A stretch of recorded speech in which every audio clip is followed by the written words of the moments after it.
running away before. End of the day. So good morning and welcome to Pembroke Cricket Club for this first round Leinster Senior Cup clash between Pembroke and Rush. So glorious day already here in Pembroke. We're hoping for the cricket to match. Alongside me, of course, I have Craig as ever, passing over main duties to me, which is whoa.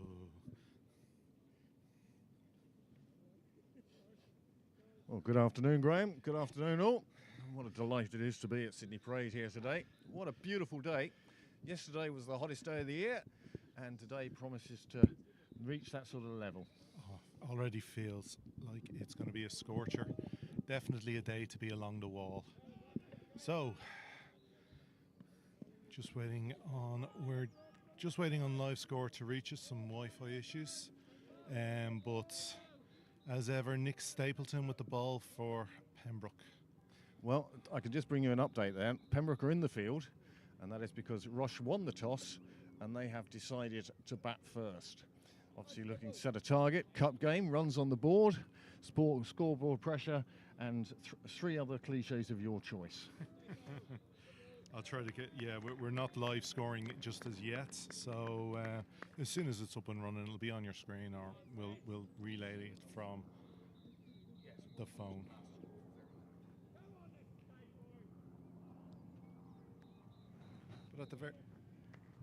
But at the very least, I'm completely okay now. Yeah. Yeah. So Nick Stapleton. Nice gentle start, just outside off. Gets us underway.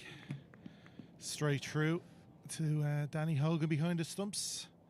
Deputising, of course, for, well, any number of people, but Lorcan, I would assume, who's on Irish duty today. Or not on Irish duty today, but it's on tomorrow. Irish hangover today. Irish camp. They're training hard in the gym as we speak. I think they have a day off. Yeah, I'm sure they've gone for a game of golf somewhere. You never know. A few of them might turn up here to watch this Leinster Senior Cup first round game, and Rush are on the board. Yep, first run of the day. Just let that slip down leg side from Nick. Unfortunate. And as usual, absolute metronome self. But yeah, I would assume a few of them will head out. They all do enjoy their game of golf. Portmarnock, etc., is one of their favourites. From what I heard, Barry McCarthy may be going out to continue his footballing skills. Oh, dangerous. No, he had a run out yesterday. Okay.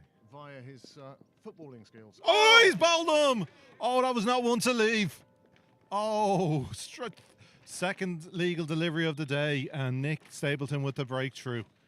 Oh, that just started that must have little come back in off the seam there. We'll wait for the replay. But yeah, left by the Rush opener, and definitely a mistake. Well, that's a great shame, but a super delivery from Stapleton and a great start for Pembroke in the first over. Here we go. Stapleton bowling very well. Good steady start, and that was not one to leave, as my commentator said, co-commentator said. Pitched on, actually, I assumed that pitched outside off. That pitched on middle, and he left it. Yeah, I think it was, dare I say, a premeditated non-shot. It must have been. He left a huge... Maybe he just left it on length and had that completely wrong. Well, either way, Rush find themselves one down in the first over. So, perfect start for Pembroke. It's 1 for 1. Couldn't ask for more, really, apart from maybe not the wide. Well, yes. Wide was the setup. Yeah, the wide was the setup. He drifted it down like just to fill him. Anyway, new batsman at the crease. Oh, straight through. He's getting a nice bit of movement there. Yeah, I think maybe that's what the Rush batter had figured. He'd seen him move one away off the first ball, maybe even the one that went down leg moved a little, and he figured he could leave the one that pitched on middle, but it straightened. It didn't move too much. Caught the top of off. Beautiful delivery. Yeah, well, textbook. Well, it was I would say, even though it was a good delivery to learn your forward defensive too. Oh. 3 slips in place now for Stapleton. Unsurprisingly, I had a word with him before the game. I said, we'd be looking for a repeat of his Terranure performance Yes. last year, the 8 for 8. Oh.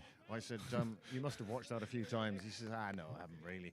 He's a very humble guy and everything. Oh, totally. But it'd be nice to have that in your bank, that when you are feeling down about your cricket, you go, I can play this game. Yeah, the dream. We had a few days like that ourselves, but it's all just in our heads.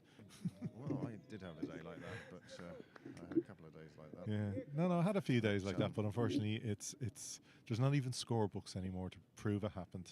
No, It's all like in a my memory. It's like the tree falling. Oh, Another good delivery, and the batsman not really moving his feet there, is he? No, you can't afford that here. You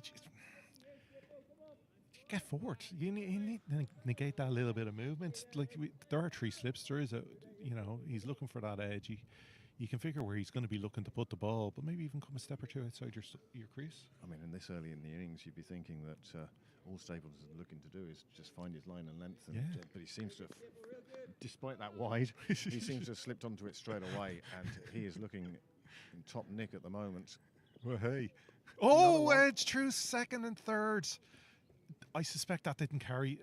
I think second and third are looking at each other. I think it's played very much with soft hands. It was well played in the end by the batter. He certainly wasn't where he was aiming. No, not aiming there. And again, it just gets it straightened up a little bit, but it bounced well in front of all the slips. No harm, no foul, just 4 onto the board. And at the end of the first over, 5.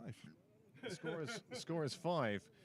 We seem to be plagued by technology. We seem to be the only bit of technology working here at the moment. The live scoring, as you can see, isn't on our screens at the moment.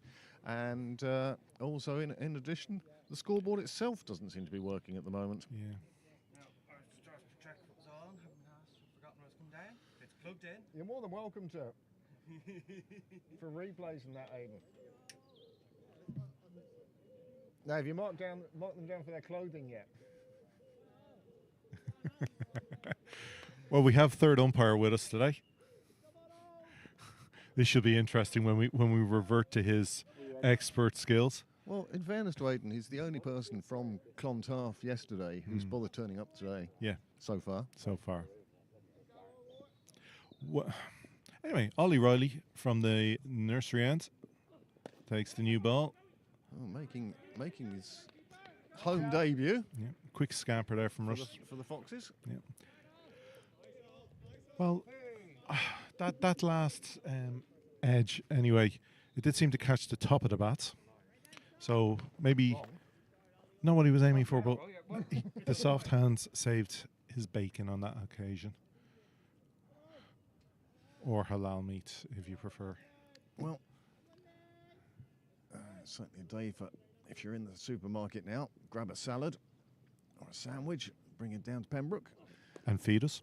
Well, I'm going to be feeding Niall now, actually, if you excuse me for a moment. I'd forgotten about that. Oh, no, I've got jellies and chocolates. No, I've got Niall. Oh, proper food. You got to feed the main man. So, another quick scamper from Rush. So we have a scoreboard just about coming alive. Not quite. It's done something. We're guessing it's 6 for 1 at the moment. Trying to keep a running count. That's just drifted onto the legs, tucked away nicely into the leg side. Man coming in from fine leg, whipped in, kept it to 1. It was well fielded. So that should move us to 7. Let's see how close I can keep this running score in my head going. Yeah, I should have offered my phone for the live score.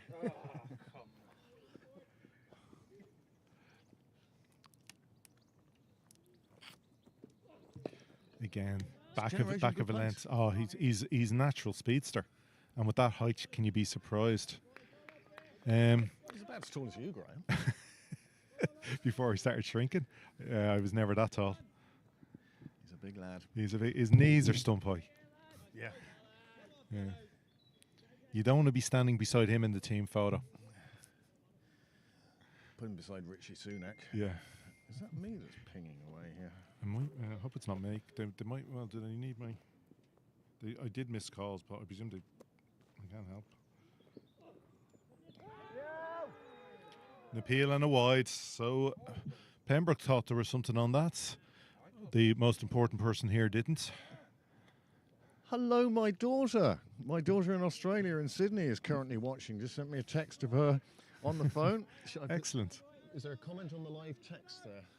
No. No? Oh, yes. Yeah. Oh. And it says,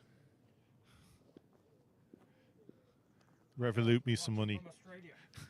Give me a shout out. And my Revolut is well, wide again from Ollie. He just goes from one side to the other. great to have viewers in Australia. I suspect they're not our only Australian viewers today. Nick Stapleton's fan club. Yeah. The NSFC. They're all in that phone box somewhere in Sydney watching. Yes. They can all fit inside, I think, the last phone box in Sydney. How many phone boxes are there in the UK? In the UK, no. How many calls made from a phone box. are made from a phone box every day in the UK? Okay. Nice shot through the offside. They're going to pick up some runs here. It's gone square of the wicket. It is being chased down. It will be caught, and it is. Pick up and throw at the same time, and it keeps them down 2, but an easy 2 it was. Yes, how many phone calls every day are made from a public phone box in the UK? I'm going to say it's to do with something like a lighthouse or something checking in or something. It's like a check-in every day. No, it's a lot more than that. Oh, really? Yeah, there's over 11,000 phone calls made Wow. every day from public phone boxes. You'd have thought in this day, Right, yeah. which obviously these are phone calls that have to be made Yes. without leaving a trace. That's what that's what public phone boxes have become. Oh, that one edge! goes Oh, it's through. dropped. He's dropped it. Oh, Danny behind the stumps has dropped that one. It was definite edge. Ollie Riley, hands on head. Oh, Pembroke will be hopefully don't rule that one. That they go through for the run as well. That should bring it up to 12. Where my reckoning for 1 at the end of the second over. Fair. God bless your memory. The well, from our own visit to London last year, a lot of those phone boxes are now coffee shops. Would you just play that one again? Can you? Okay, here's the replay. He's already generating good pace, Ollie. So, yeah. Oh, a little bit wide to be It's a big nibbled. edge. That's a It's huge not- edge. And is that Hogan's catch or is that Slip's catch? That's Hogan's catch. He's got the and gloves. he's got across to it, Yep. but he just hasn't got far enough across, and he's put that one down. It was a lazy shot. Again, no foot movement from the batter. He just Well, drifted. That comes Yep. with the more time you spend in the middle. Yeah, he Still- just hung the bat out there. Still 3 slips in place on your screen. Oh, it's a delicious delivery from Stapleton. That one, I mean, he enjoys Irish conditions, there's no doubt about that, but he had a very successful year. You know, you can take the microphone out of the stand. That's quite heavy to be holding for the day. I was going to say it was Do you Seaver-esque. want one of these? These are brilliant. I'm going to go back and And forth. if you do hold it in your hand, swap your arms around, because otherwise you will Oh, pull shoulder. muscles in your shoulders. See, you I found that out last year. I did a women's game where I just held the microphone and it didn't work. Well, I'm delighted to inform my daughter watching that my ear is healing very well at this stage, and my recent illness is now, I'd say I'm back to 82%. Not quite an A, but certainly a B plus now. And I'd like to point out to the 4 viewers maybe that it wasn't me in his ear that made him sick. Yeah, well, excuse me for a moment. I have another breakfast to Okay. serve. So, Stapleton to continue. Third delivery.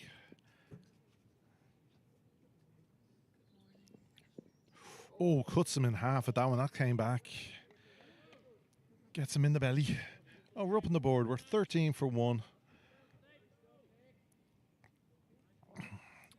Batter number 3 for Rush on 8 already, but I suspect that's mostly down to his edge through the slips for 4. Mostly it's been extras and scampers from Rush so far. Living on the edge here. 1 wicket down, 1 dropped catch. Nick in a good rhythm already. Bit more pace in that one, wasn't there? That was pushed through. That was. Did you see how that spun after it hit the ground? It took such an inside edge. It must have been turning ferociously. Also, it was a fuller length, that delivery. Yeah. And the previous over, he was more back of a length. That was pushed through fuller. He definitely quickened the batsman up. Well, it's not quite Sydney weather here, but my goodness. Nick Stapleton actually commented before the game. I said, "You must love this weather." He says, "Yes, it's a lovely cool morning." Yeah. Cool morning. This is our day of the year. Another good delivery that's pitching on middle and would have taken off stump if the bat hadn't got in the way. And the ball, well, the fielding is quite tight by Pembroke at the moment. The two people outside the circle, I can tell you, are... Oh, no, that's not a fielder. That's the coach. Are the traditional third man and long leg in front of the pavilion. Oh, yeah, the headphone, it does my head in. Oh, okay. See, I'm afraid to touch anything. And that's not a bad way to be, actually. Yeah. Oh, there we go. I hear you perfectly, and it went again. But look, you're sitting right beside me. It is weird. I can hear you, but it's a different sound. It is kind of good to hear what's going out on air. Yeah. It's when it's half in. I definitely. Well, Ended the over. Maiden. So 13 for 1 off, 3 overs. Pembroke have to be happy with the starts. Well, obviously could be content. happier. Well, the coach has just walked past us and he's not spitting blood, so that's a good sign. Well, I'm sure the early team talk was on the lines of just, make them play at it. Get your lines going. Don't give them too many freebies. Generally, what do you want from your opening bowler? Riley to continue. Yeah, that's back of a length from Riley, but just drifting for another wide.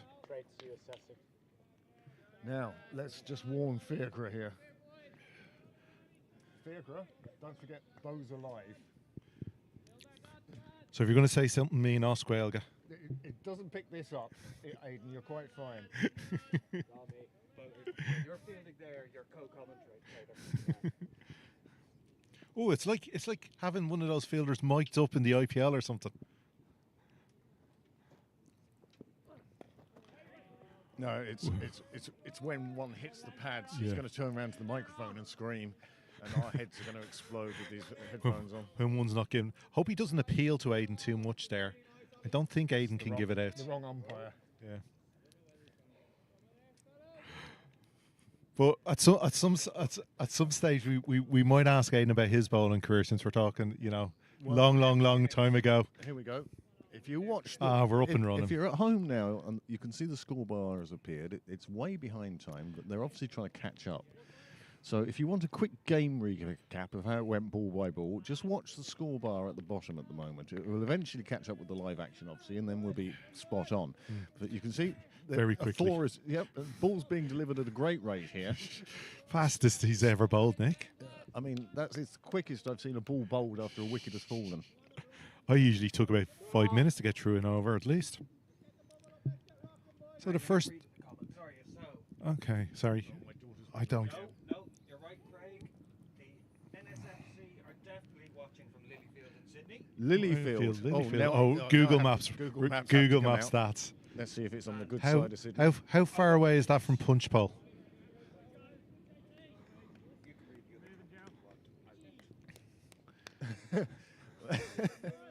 Is it that comment? No. The one at the bottom. Are we on bingo watch? Theo Lawson having been in touch. He's just wondering about the field setting and the fact that Fiacre finds himself at third man. Oh, he's got a hurt hand. He's an owie. We can in fact report that his left hand has a plaster around it, and it's more injury that's keeping him down at third rather than tactical stuff. Or that's what he's telling himself. No, fairness now. That seems absolutely spot on. Of course. So, thanks, Fiacre. It's nice to keep the ex-captain happy, you know. Yeah. Always. At least he's watching this before the Villa game. Come on, you villains. Villa fell out of the semi-final. Yeah. But now we see Pembroke first. Shot. Oh, that's a super shot. Beautifully cut away. No point running for that. That's run away very, very quickly. Boundary. And a super boundary it was too. He's just latched on to the obvious pace from Riley. Placed it just in front of backward point. Here is the delivery again. Riley coming in. You can see this one. It's not that wide. No. That wasn't a bad width, but it was just The in length. the slot. It's Yeah. the length that, the length suited the batsman because he didn't move his feet. Again. And as a result, it crashed away to the boundary. Super boundary, super four. Well, in a way, as a fielder, you enjoy that because you know you can jog. You don't have to chase anything dribbling towards the boundary.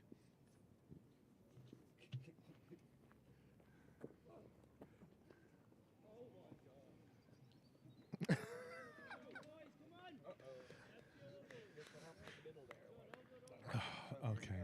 I believe Theo Lawson, on the other hand, has been busy in the cyber world since retirement. Here's Ollie Riley. Oh, another edge. Oh, sorry, we missed that. We weren't looking because we were disturbed by the third umpire, and it's another drop.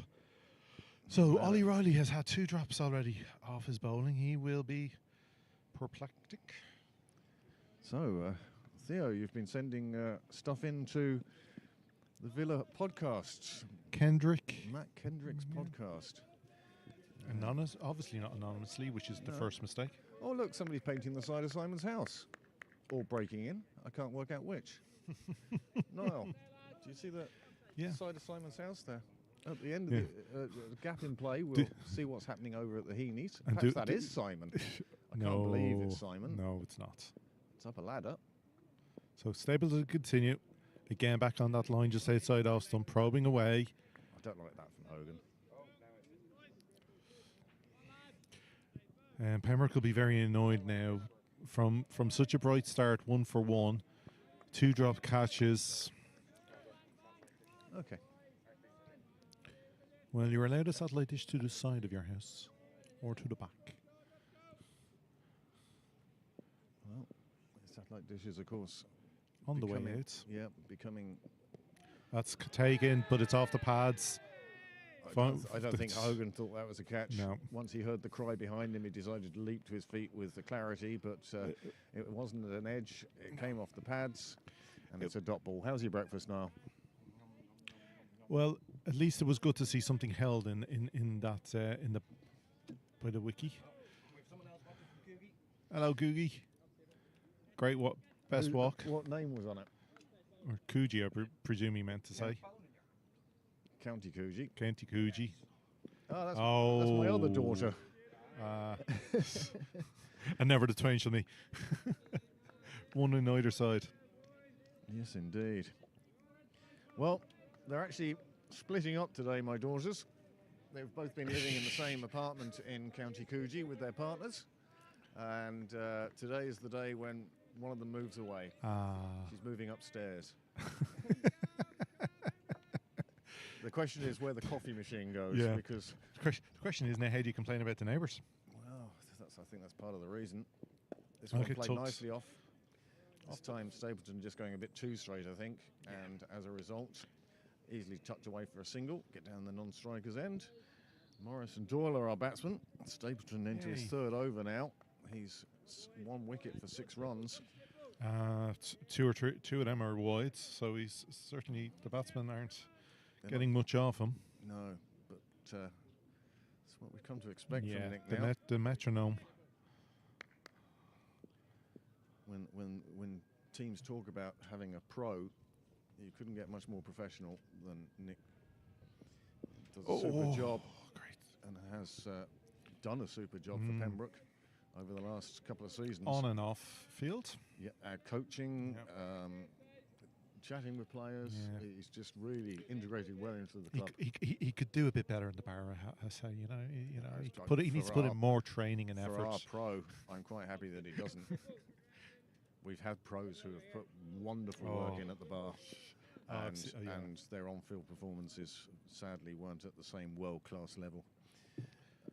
Another great ball move, still moving away, still getting a bit of movement. We are into the 5th over now, but Stapleton's still getting that ball to hoop around. He's one of the few bowlers in Leinster cricket that you can safely argue to always have 3 to 4 slips. I think 3 is the maximum you'd want to put out there for Nick's except on tearing your days. When you see the bowlers who do have 4 slips and pick up catches at 4th slip, that's the difference. That's the thing. Normally 2 slips in a gully will cover that area. So to put another 2 players in there, it's very rare to see such a thing happening in Ireland. Come on, I've bowled to 7 slips, yes, but that was more because of hangovers and the bottle of champagne that was being handed up and down the slip line rather than tactical. Well, I suppose 2 in a gully. Do you know what I think's happened now? I think Riley has decided to target the stumps. Yes. He's given up on the slips. Given up with the slips. Let's just go for the stumps. I'll do it myself. Well, he is, but he is still just a wee nipper. He is learning his trade. Sometimes, unfortunately, your fielders can't keep up with you. That's the game. But you shouldn't really. I've never liked attacking the stumps too much. Especially as you go up the levels. It works at the lower levels. It's great to see such good pace coming through. He's so fast. Oh, look at this. Brilliant. Just standing behind the nets is Let's turn the volume down on that. is worrying sometimes. Kate Hurley. Well, Kate, great to see you with us, along with the gang you have. Well, let's see, what time is it here? It's 12:30-ish, so what, 10:30-ish in the evening?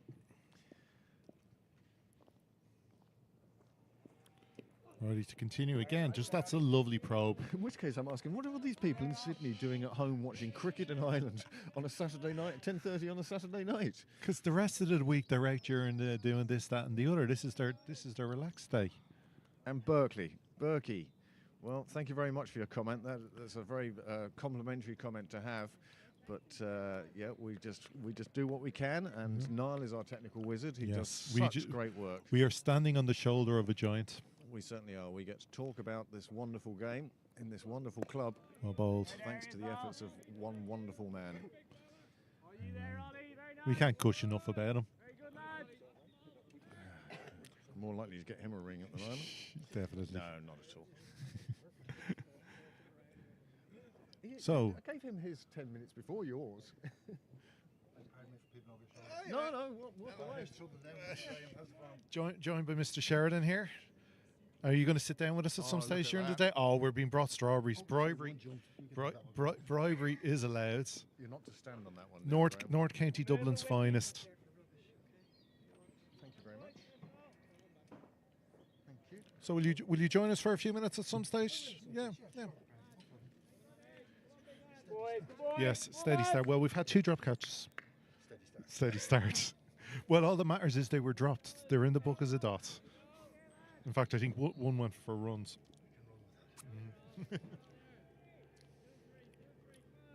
So Riley continuing.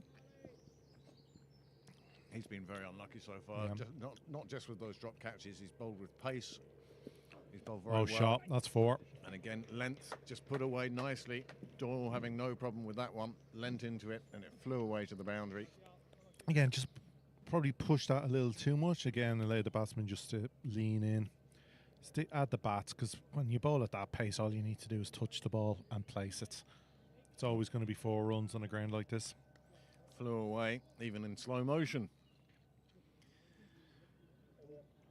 So yes, obviously a few changes from the last Pembroke side to play. They defeated Phoenix in the park, but on that occasion they had the benefit of Harry Tector, Lawton Tucker, Andy Balburney. Just so it beats the edge. Once again, the slips were keen. The keeper went up much later. There was no coordinated catch.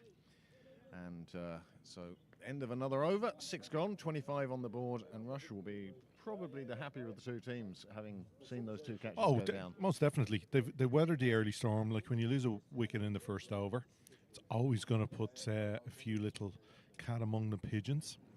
Obviously, there was another 4 through the slips, just in between second and third slip. 2 drop catches, 1 to first slip, 1 to the wicket keeper.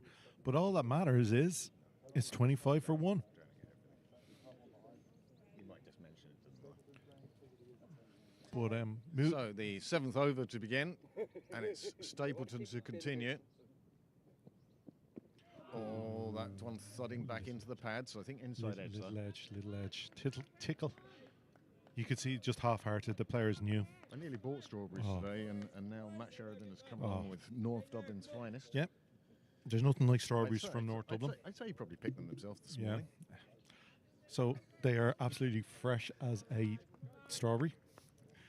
All he was missing was the whipped cream. Yeah, well, look, if I can't complain, what's the point? But where's the sprinkles and where's the sugar?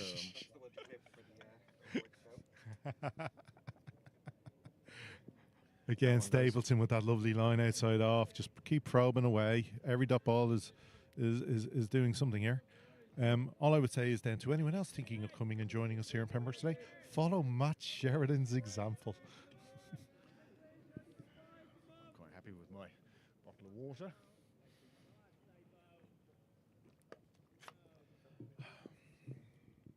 No, and I had high with it earlier. A huge shout from across the road in Railway there. We could just pick up Clontarf Railway playing, of course, across the road. The sun's probably come out in Railway. That's what the cheer was, okay. Clontarf, of course, having to give up home field advantage because of the internationals going on in Castle Avenue. So forced to go across the Liffey To Park Avenue. to Park Avenue.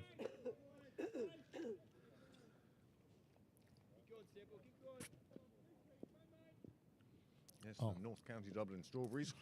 Absolutely fine this year. The man from Sydney Parade, so he say yes. He say definitely yes.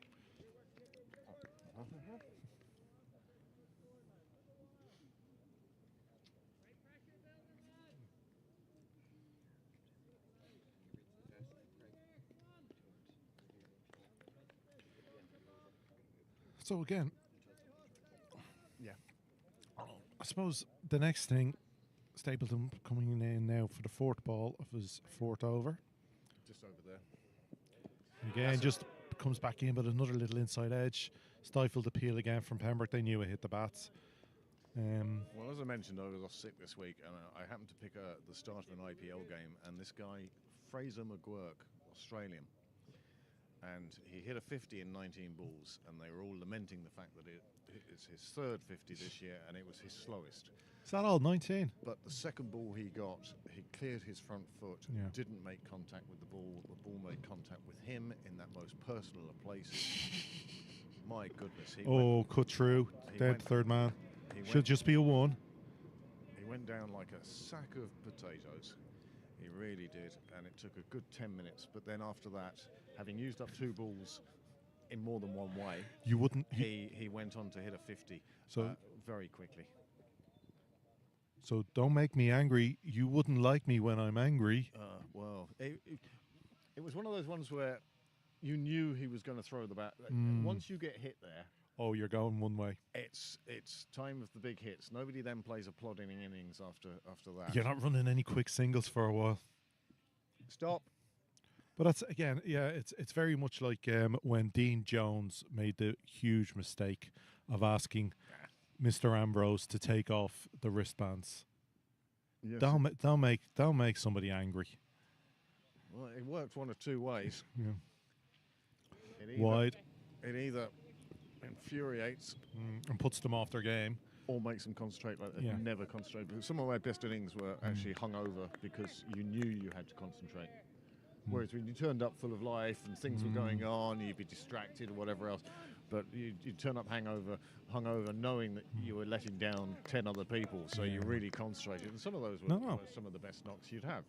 Bowling However, was some of I'm my not best suggesting, bowling. not suggesting that any of our players out here No. today Oh, are suffering in that chop. way. No, of course not. These are athletes. We weren't. Well, very much so. No. Actually, yeah, I can definitely.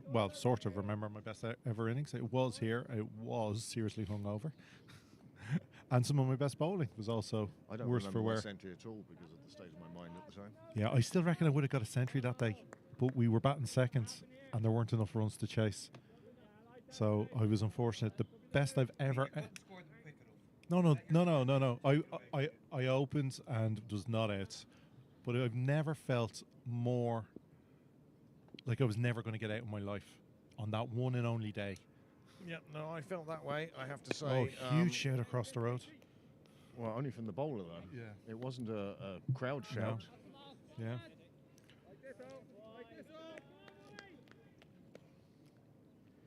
So we have viewers all over the globe today. County Coogee, what? Yeah. Lilyfield. Lilyfield. Do you know where Lilyfield is? It's in Sydney, but that's where the Nick Stapleton fan club, the NSFC, is located. Kate Hurley and her Big hit bunch of merry over the top, drinkers. making use of the power play, but it's going to be dragged in. Well, just be the two. Dragged or just coaxed in. It seemed to be more a coaxing than a dragging. A Just tipple? gentle- A tipple? It was almost a discussion between fielder and ball, and he was encouraged to turn around. Like I said, they're the horrible ones as a fielder because you have to chase them. There are always those ones where you always used to say you're keeping the fielder interested. Yes. be chasing it for ages, and then it would just roll over the boundary anyway. Look at that photo from Lilyfield. That's nice. Lemontage. Lemontage. There we go. So, Oh, it's North Sydney? no, it's South Sydney. Okay, sorry. South, yeah. Oh, that's a lovely shot. This time the ball was dropped in a little short, and as a result, Got the angles wrong there, the unfortunately. batsman got into position beautifully there and pulled that away, and that, to me, shot so far of the day. 4 runs to Rush.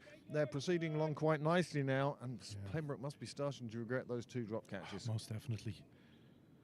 The last thing you need as a bowler when you've had 2 drop catches and then you're proceeding to see the batsman, you know, possibly who was dropped, hit you for 6 in consecutive, 6 runs and 2 balls. So hopefully, though, Riley doesn't try and force this. Get back to that good line and length. There's a chance. And he's got his wickets. Deserved. Well, that's a nice catch by Joe Prendergast in the covers. And on this occasion, well, Riley didn't get quite so leg side. Didn't let the batsman get inside him. He tried to play away on the offside, and all he could do was smack it to the fielder in the covers. Nice catch. Excellent catch. It looked simple, No. but nice catch. And now Pembroke You're are moving 1 forward. and 2. You're moving forward. Never easy when you're going forward with your body, but he made sure you could see the concentration. You could see him wrap his hands around it and making sure of it. Well, So- here is the delivery. So As we said, Riley has gone for a big 4, the ball before. This one a bit wider. Again, and no just no footwork. No footwork. And the bat just steering it out to the fielder. He's got his feet are on leg stump and he's playing a ball outside off. You can't afford that. As Well, he found out to his cost. 33 for 2. And Pembroke, well, after those 2 drops, they really would have wanted to get back into this, and they have done now. Well, the fear, as you said, was after seeing that 4, that 2, and then followed by a 4 in this over. Of course, in the bowler's head, and the skipper's head, and the fielder's head, you're like, oh God, are they going to let loose now? Are we really going to pay for that drop catch?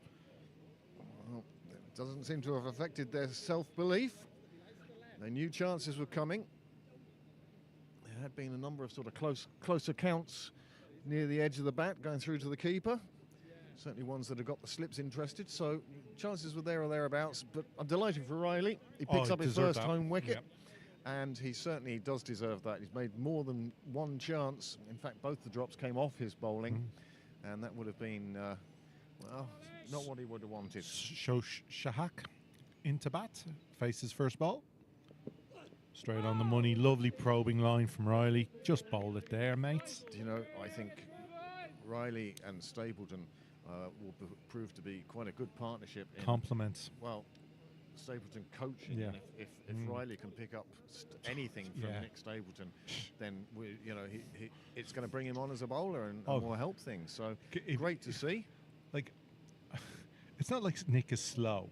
I'm not going to say Nick is a slow, but No, but Riley has a bit more height to a him. little more, yeah. So he's got that extra If he can couple match of inches. Stapleton in pace, Yeah. then that extra height is going to prove prove difficult for batsmen, and I think we'll see Riley very soon getting to be a bit louder. Getting to be I heard you in my ear that time. represented. Of course, you can't look at his action and his pace and not go, there's something there. So obviously, as you go up, Turn down your ears. as you go up the levels, obviously pace isn't everything, because again, as we've seen with a few boundaries here today, you just need to get the bat on ball. However, with bowling in tandem with somebody of Nick's 2 or 3 standards, experience, skill, is only going to bring him on more and more. Again.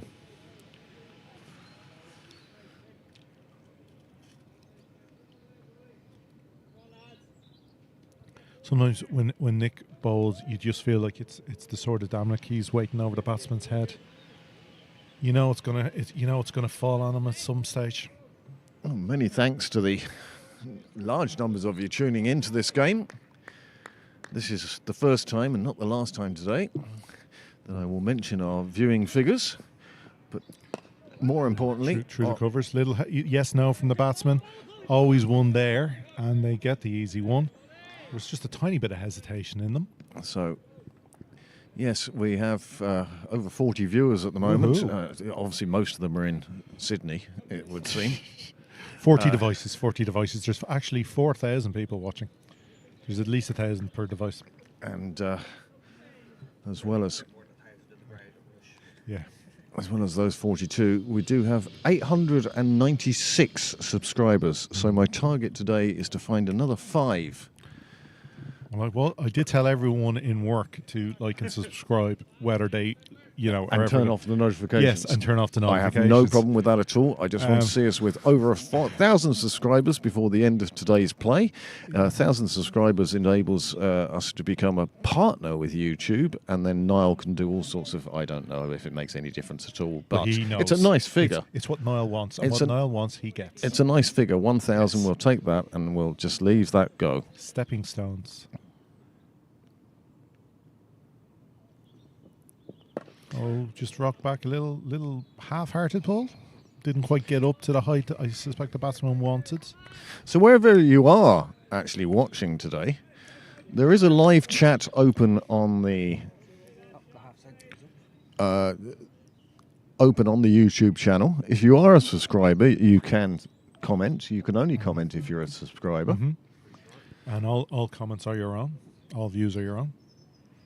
It is a family show. Mm-hmm. Most definitely. Oh, it's in the air again. Yeah, that's out. And Fiacre, the man with the bandaged hand, takes the simplest to catch. Fiacre Tucker, nice simple catch, and that's the end of Sahag.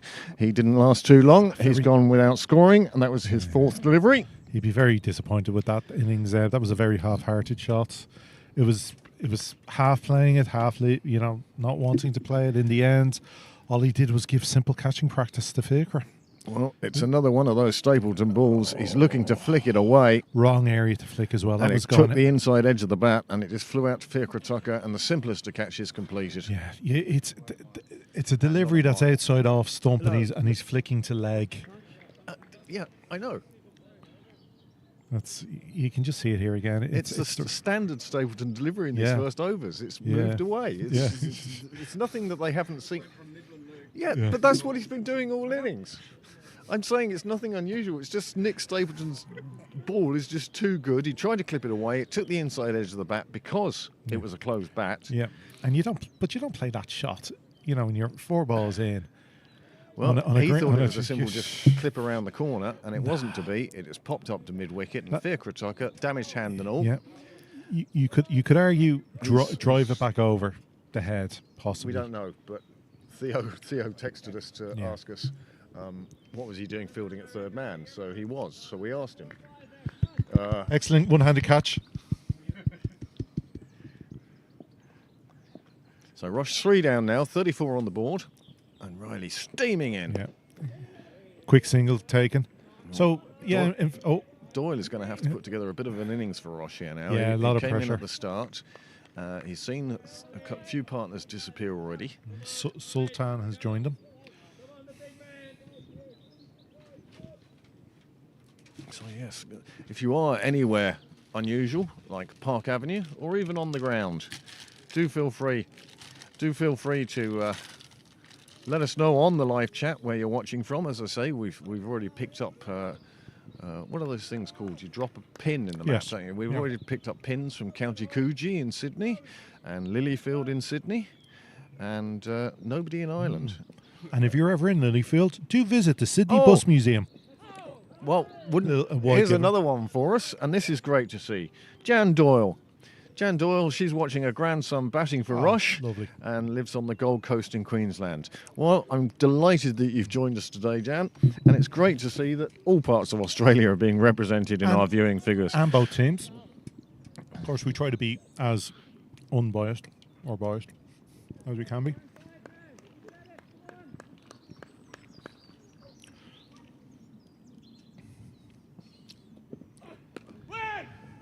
Well, that's a very distinctive call from Stoltan. We're going to hear that for a bit.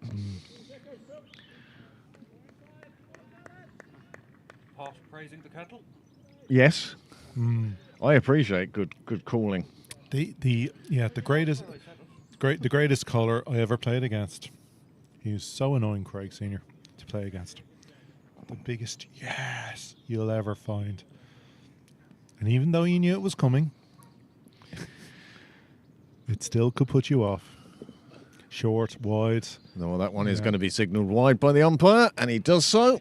And it's another one onto that Rush total, and they move on to 37. Well, they've gone past Terranier's total in the first round last year. And of course, you can watch that game back on our YouTube channel. It's a very short one. The highlights are even shorter. Talking of highlights, Niall put together a package of all of Prendergast's performance on Thursday for the women's firsts, where she bowled 4 overs, 2 for 8, and then scored 59, her 50 coming off 13 balls. Yes. It's a 6-minute 40 video, and if you're going to spend That's not 400 highlights. seconds, if you're going to spend 400 seconds of your day watching any video, may I suggest that you watch that one, because it is a fabulous video. Yeah, it was a joy to score too. It's always a joy going when I'm at the women's games because they're always brilliant. But that was an especially good watch, close on. Yeah, she slowed down at 48. Took 2 singles to get to a 50. Yeah, boring. Going for the stats. It was 6. It was the first over. She opened the batting, faced the first delivery. That went for 6, and we went, oh, something's happening here. And it was followed by 5 fours, and continued by another few 4s, and then she slowed down with a single. And the second ball was very nearly a 6. Yeah, the second ball was close to a 6. Yeah. So yeah, no, definitely watch that highlight. And her bowling, as ever, was on the money. Truly a very, very good all-rounder. Well taken this time by Hogan. He's done well to get across on the leg side. Riley really making him do some work there. Of course, that's shown in last season, getting a little game time in England in their WBL, or whatever they call their T20 league.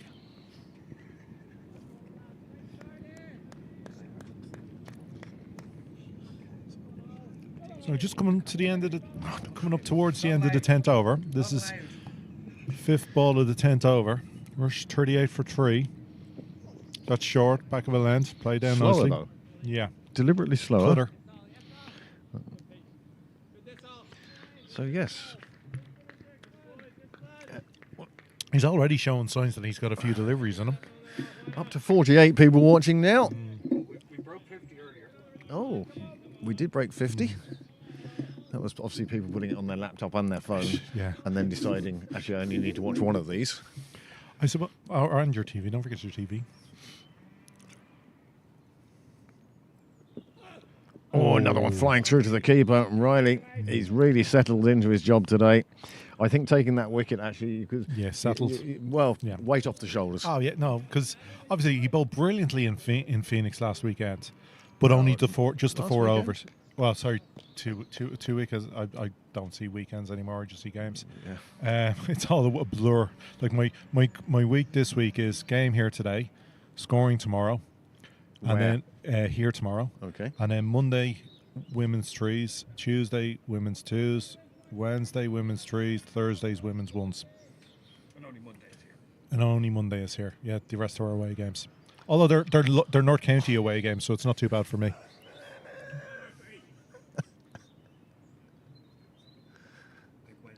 So Nick is going. Oh no, we're changing bowling. Mark Berry to bowl his first over Wednesday, for Thursday. the There's men's 1s. He has played a couple of games now for Pembroke 2s. Yeah, interprovincial games on the Yeah. ground on Wednesday and Thursday here. Yeah, so the women are away. We're in Skerries on Tuesday, Balbriggan on Thursday. Can't remember where Wednesday is. But yeah, here Monday. So a busy week ahead of me.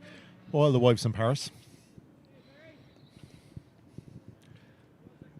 So this change of bowling now. Another home debutant, Mark Berry.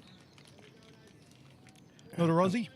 Pembroke have done well in the off-season, it has to be said, for various different reasons. But we would like to think that one of the reasons that we are attracting such good players to Pembroke are the facilities and the stream that we offer. Too short. Definite wide there. And the lovely membership. We're all lovely. Well, that ain't the case all the time, and that's not the case in any club all the time. No. Well, again, Mr. Sheridan, absolutely superb. I hope he remembered. I hope these were for us, and not just he put them down for a moment and then forgot. Would you mind these, Graham? No problem, Matt. Off you go. They'll be here when you get back. Yeah. For those of you in Australia, these are the finest strawberries you will ever taste. Fresh as can be, plump, red. We should put a camera on them, really. Well, Berry now getting into his over. Started with a wide. Oh, this one's in the air, and he's it's down. caught square of the wicket. And really, the batsman is stood at his He crease. can't believe it. He is disgusted with himself. The bowler can't believe it. That one actually took sort of the top half of the bat as the bat came across. It just 2 inches higher than he expected it to be, and as a result, it flew away. JJ Garth with the catch, not the man you want to be given a chance to, not with his fielding prowess. Well, JJ Garth has proved before, 4 run-outs in a game he got last year. He certainly knows how to field, and that one, as you see, just flying off the top edge of the bat, flies to JJ Garth, and he takes a nice... He makes it look simple. Yes. I suggest that there are many, many players in many, many clubs who would have struggled with the pace of that going through. No, his hands are so good. But again, that's... Pembroke... All our viewers are in Australia. Oh, wow. We have another one now in Ramwick. Excellent. My goodness. And that whole area of Coogee, Yeah. Ramwick, Peterson, you know, the ground is down there in Coogee. Yeah. And, well, once Hello. again, thank you very much for joining us today. It is a lovely day. The sun seems to have just slipped behind a cloud somewhere. Yeah, unfortunately, I can see Nick is probably putting a jumper on at this stage.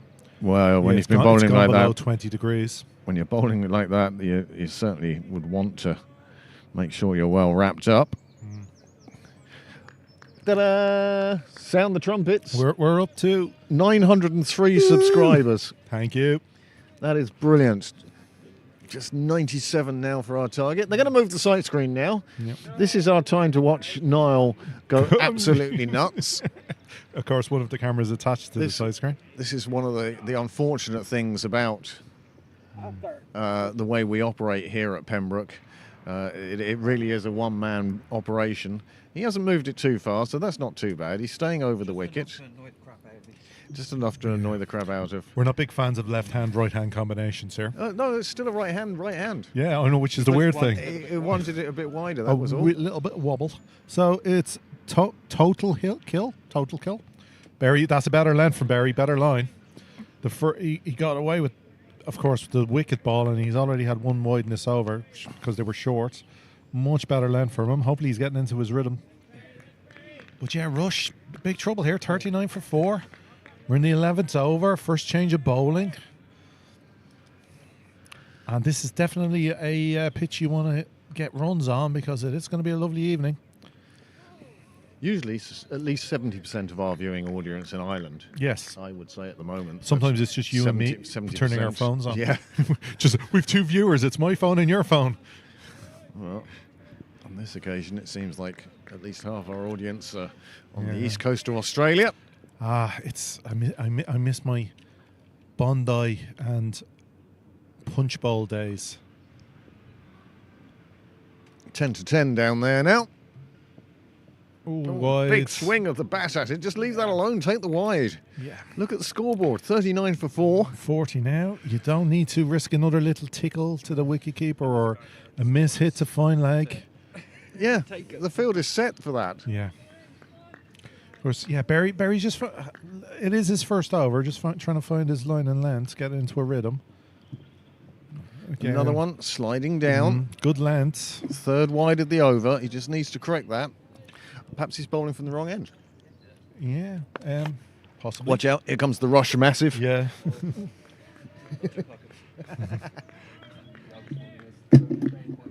Good. That's a better ball. Well played. Just straight back to covers. Top ball. We're still waiting for the end of the 11th over. This is a long one.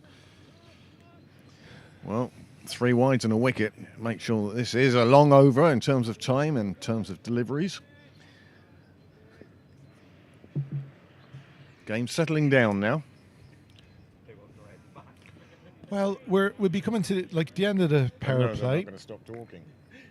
and this will be the point where Pembroke will be looking to its, its little cadre of spinners. Figra, Paul, Lawson. No, but there is change of bowling is going to be more seam though. Well, here we have the batting card. As you can see, not great looking for Rush. Two of the batsmen out for Ducks, and the other two out for 10 and 19. Doyle looked like he was going to stick around for a while until he cut that one at Jay Garth. Yeah, he'd be And very here, very here I annoyed at suspect will be the bowling figures. Just the 3 bowlers used so far. 2 wickets for Nick Stapleton, 2 for 8. Well, he's going to have to take another 6 to match the Terry Newell performance. that. Double hat-tricks. And now you can see, coming on at the nursery end, Joseph Prendergast.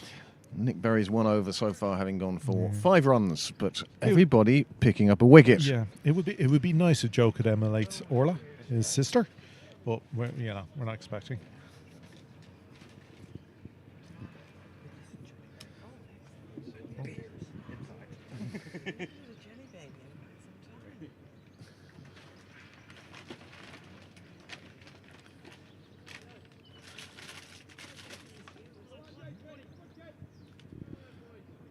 And yet, don't tell me that the breakfast wrap wasn't the best thing you've had. That's fine. I brought some chicken wings as well.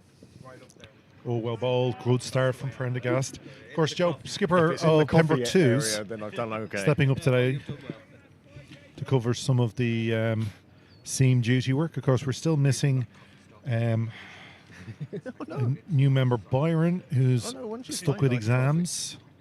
Expecting him to bowl a few overs this Joe year. Prendergast looking for the edge of the bat, and Sultan, he sort of hung it out there for Joe, and Joe threw his hands up. Throw your hands up. Oh, that is the Joseph move. It is? It is. That is his natural. You'll see that quite a bit if he bowls some overs. Celebration. Yeah. But of course, we are missing a few bowlers, obviously, today. With some on Ireland That's camp. nicely punched away, but it goes straight to the fielder in the covers. Yes. And once again, JJ Garth showing his talents as a fielder, and he certainly does have some. Yeah, some of the best hands in the club. He should be opening the batting today as well. Should he? I would say it will be JJ and Dermot. I don't know the batting lineup. I'm assuming JJ and Dermot will be our opening pair. Well, we'll Going on see about past. that later on. Yes.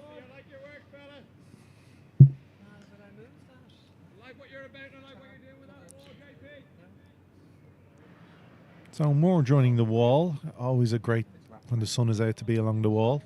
Get that little bit of heat taken into those bricks. Coming back at you. Shouts. Suspect a little high.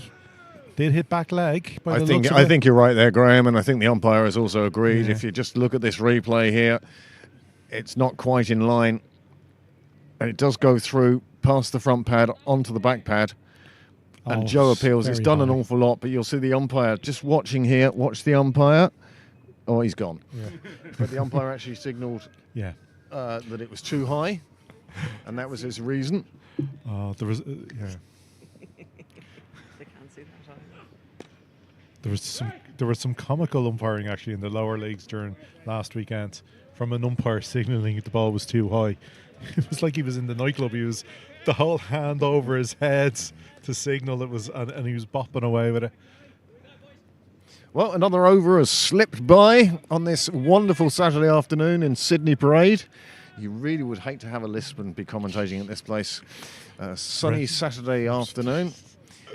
Scarcely a cloud in the sky.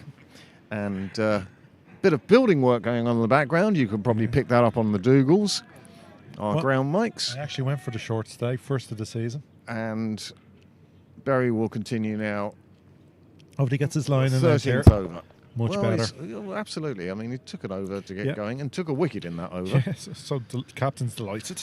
So it's a good start for him. It's a good start for them. No, I'm sure he was disappointed, even though he took that Yeah. that wicket. He Well, knows himself. normally, no, we only see one cloud in the sky, and it just happens to cover the entire sky. Today, I'd say much more numerous Yeah, well, that's the thing about Irish weather. But, It's but very they're not really rain clouds. no, but we're very economical in our weather. Like, why have hundreds of clouds? We like one. Yeah. One cloud's enough. You don't need all this. Lots. One for the whole country. It does us. That's We're sort of fine. like New Zealand then. Yeah. The land of the long cloud. Well, they say the long white cloud. When I was there, there was a lot of black cloud. Dunedin, the coldest night I've ever spent in my life, and I've slept on beaches. Well, in Wicklow in December. Barry with his hands on his hips. A little discussion going on about field placing. I wouldn't change too much at the moment, No, unless you were just going to do a bit more attacking. Yeah, he's taking out a slip. He's bringing slip into the leg side. I'm not touching it. So he's bringing slip in front of the bats, I hoping went for a bit mishit wide drive here. today. Yeah, well, that was And he bowls for it. my exact reasoning. So going to Nick's plan there. Bowler obliging, batsman didn't. So yeah, at the moment Pembroke, Mark Berry has two fielders in close, one on the off, one on the leg, just going for a mishit drive. As we saw earlier, Nick Stapleson's one wicket came from a mishit drive, chipped into the leg side. Oh, that's too short. But no run from it. So you can see the plan. They're hoping to get the batsman driving, playing at the ball, but just not maybe picking up the speed and the pace of the track, because it is, still early doors for it. And there has been... Well, I do have to say, Berry's first over took 9 deliveries. There was a wicket in it. There were 3 wides. And on this occasion, and 3 runs. And on this occasion, he's just come in and bowled a maiden straight off the hoof. Yeah. The best warm-up over ever. Well, as I say, sometimes it takes a moment. Yeah.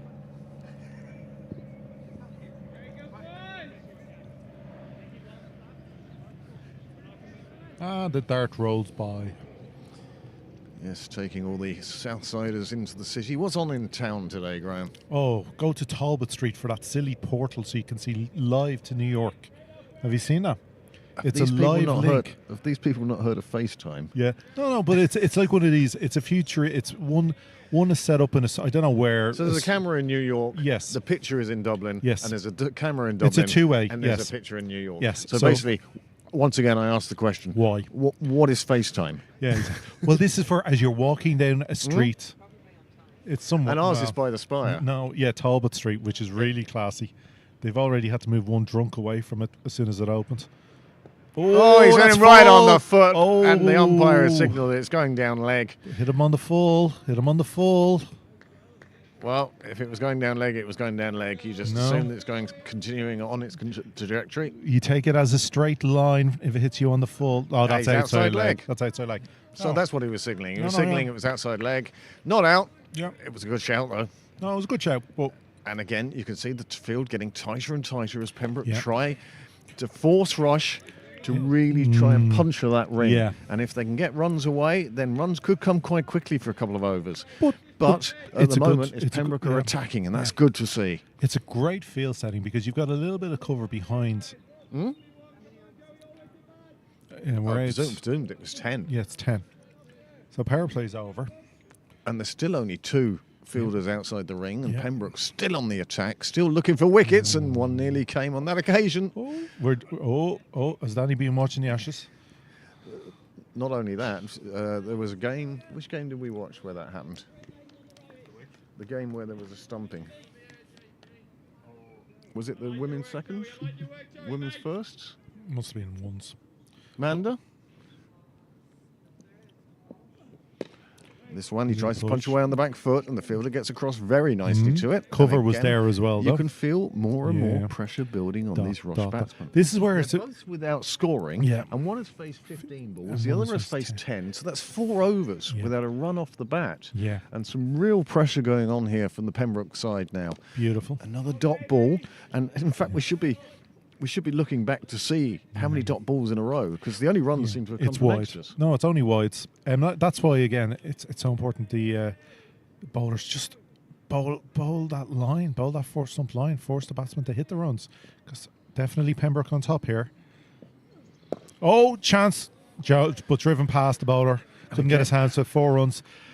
Again, that's small amount of shackles. That's pressure, though. That's the pressure making him play that shot. That Now, was he got in the away with air. it on this occasion, Yeah. but as you say, it was aerial. There was a chance.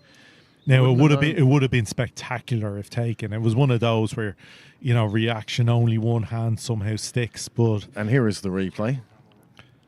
was he even close?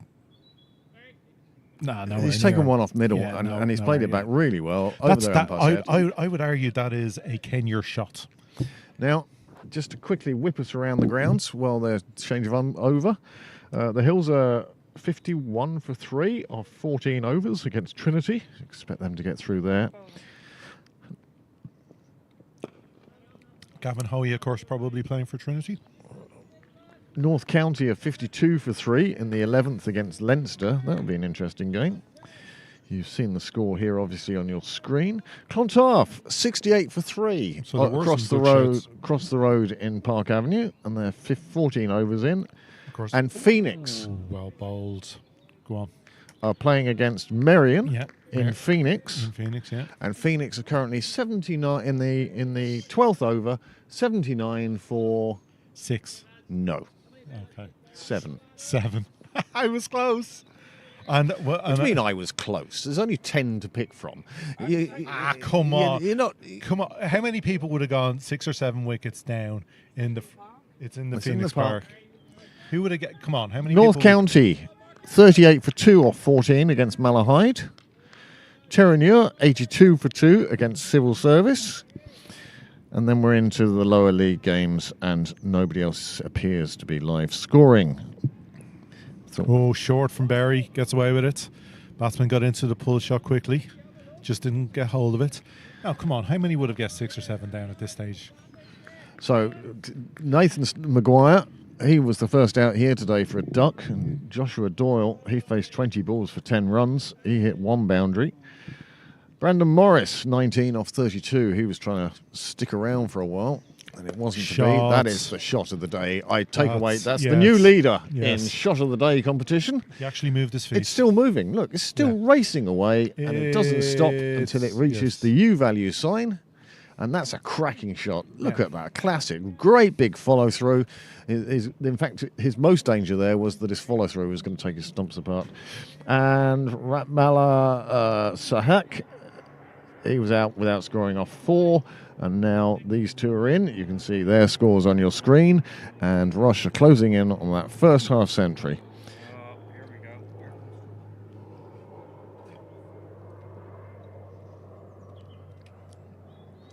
Thud, thud, thud, the ball in the nets. Yes, the Murray twins have arrived.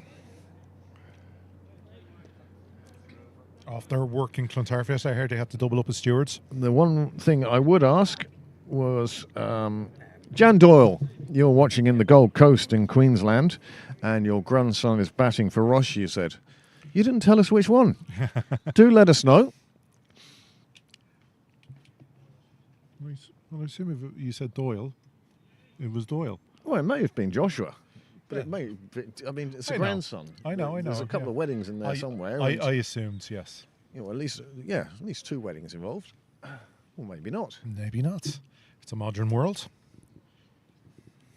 Geez, Dougal is doing more exercise than we are. He's going all both sides of the ground today. Oh, away from the nets. That's why Dougal is being moved again. Back beside Fikra here, fielding a third man. All that happening off screen, of course. He'll be watching his And P's now Q's. Joe Prendergast will continue from the nursery end. Yeah. Now he's 15 overs gone. Now, considering it's one of these Irish tropical days, do you think they'll stop for drinks at 17? They may have had the plan to. I've seen. Oh, it's come off the edge and it's flying away. However, Fikra Tucker moving get at it. great speed is not going to make it. Yeah, he was a And touch that's 4 wide. more runs, and it elicits a round of applause from the Rush sidelines. Why not? However, it was an edge, and it's a good chance. It's showing. Oh, Prendergast getting that one just to move a touch back in. It was a little high though, and that allowed the batsman just Yeah. to come back on it and play it away. Well, we'll give the batsman some credit on that. And he played it with soft hands, and it ran away for 4. Yeah. And that takes Rush over the half century. And that's they're in It's the in air. the She could air. be out. Yes. Well, how many times this innings have we Played seen a 4 and boundary got, hit and then played it and out? and out the next ball? 5 down. Prendergast picks up his first in his third over, and Rush have subsided somewhat to 53 for 5. Another Kenure shot. For those of you who are not familiar with Rush's home ground of Kenure, the straight drive both ends of the ground is only about 30 meters, 35 meters. The straight drive. Well, here It's it a is very again. small straight drive ground. And I He'd played suspect- the shot earlier over the umpire. This time it just screwed off to the side, and it makes for a very simple catch. But again, Pembroke had set that field for it. The batsman hadn't realised. They changed the field slightly from the last over after seeing his previous shot for 4 straight drive. They had changed the field. They dropped the fielder back in a little bit straighter to give Prendergast that little bit of cover for that aerial drive. And the batsman went into the trap. Well, I do believe we're going to get to see the Leinster game tonight. Kicks off at 7:30. And Well, either way, because Rush will have to go for 10 wickets, and it is a fast-scoring ground. I also am heading off to the Old Belvedere Women's Awards tonight. Well, enjoy. An informal evening. They are playing the Ospreys. URC. Yes. So the There's third, still- the still- third, no. third 15 will be up. No, they aren't. If you look at the selection, No, Cullen is picking his strongest side from here on in, and that's it. Oh, Eurovision, yes. Unfortunately, I don't think I think Australia got Eurovision is going to be an absolute. I don't know if I can say that word. Edge, and he's That is taken gone. first That's- ball. That is the best catch of the day so Oh, far. cracker. Well, let's find out if it's on camera.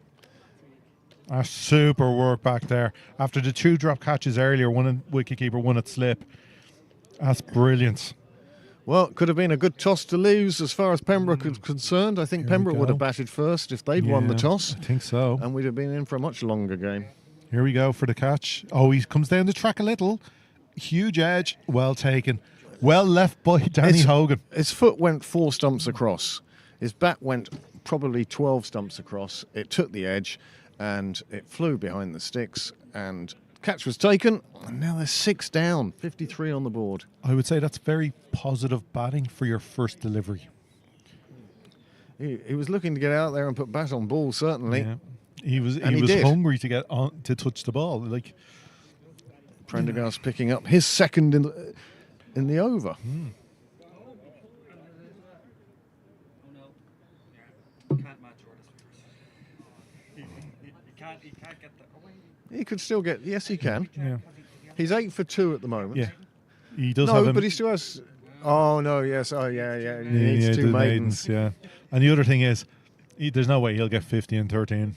But Well, he can hit a big ball, Joe. no, he can. I know.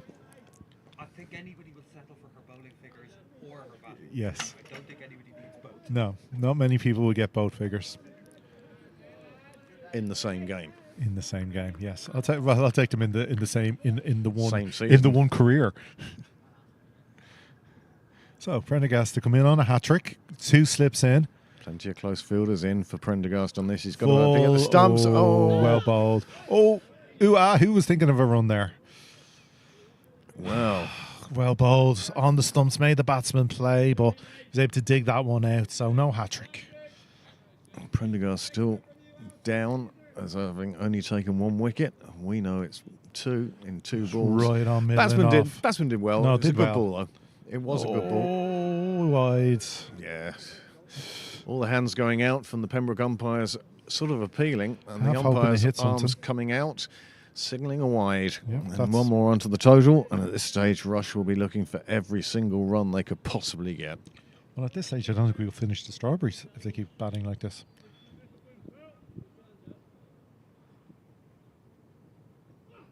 Oh, again, not much way in the way of foot movement towards the ball. He came down the track a little, but a big waft of the arms.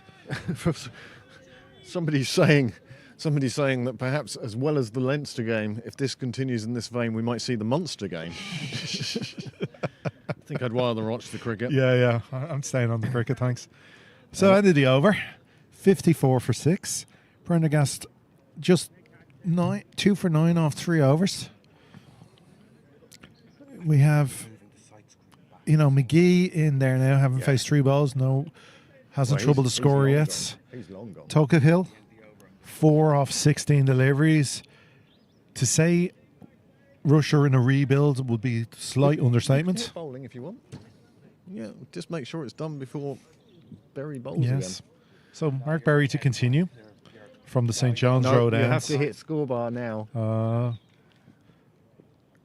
Amanda's playing with the mouse. So full. No. Yeah, better you than me. I'm not touching any of that. So Berry with the full delivery there, just played off the legs by I Tokahill. do it all the time where I leave it up there, and because I'm reading it and everything, and plays continuing behind the score. Short, that one's back of just it, on the leg side. Yeah, tucked away. Now that's the shot we should have seen Yeah. far more often today. People going for bigger shots, and it not working for them. Well, we haven't seen much in the way so far from Rush of pushing the field. There's no ones turned into 2. Well, great to see Barry McCarthy down on the ground today, Yeah, walking up the wall. One of the heroes of yesterday's 5-wicket win over Pakistan. I believe his football skills came to the fore, and plus he had another running, diving catch. yeah. Well, that's standard for him at the moment. Like if you saw him at the Interpros, yeah, And a leaping 6 save. yeah. He's There you just the energy. Oh, it's amazing. 2 very skillful children, who play cricket and all get it from their mom. Yeah, Oh, I never played. probably played against or with David. Oh, sorry, David. Of course, in Australia, David. Sorry, Dave. No, played with and against David. Oh, Edge. Yeah, one of his a couple of seasons ago he played on the back pitch there.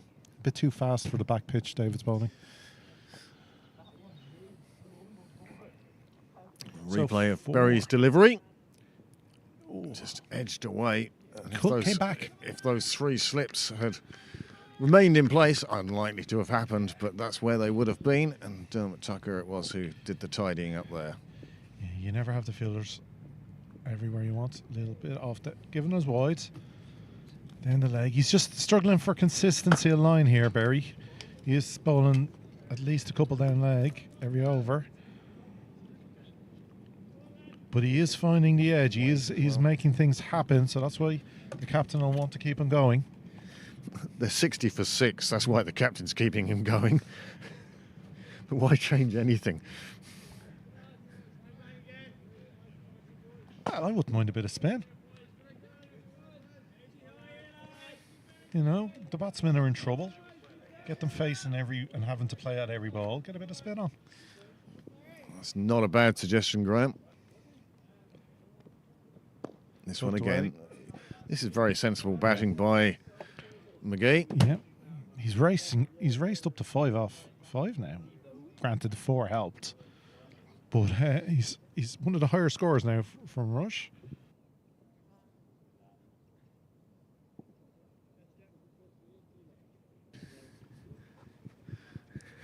Picked up on that.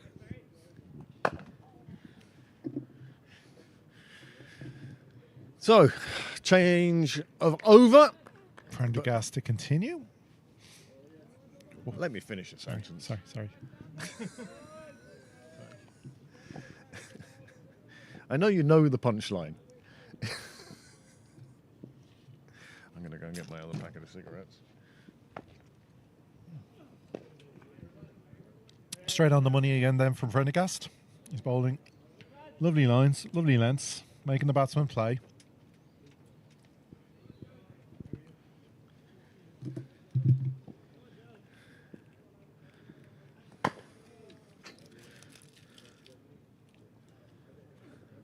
Oh, my goodness, that did loads. Appealing for LBW. No interest from the umpire. It nearly ran onto the stumps. It bounced off one pad onto the other pad. It almost balanced on. Oh, it was just amazing delivery. Well, the batsman... Here we go. He plays forward to Joe. It comes back. It does hit the pad after the first. Yes.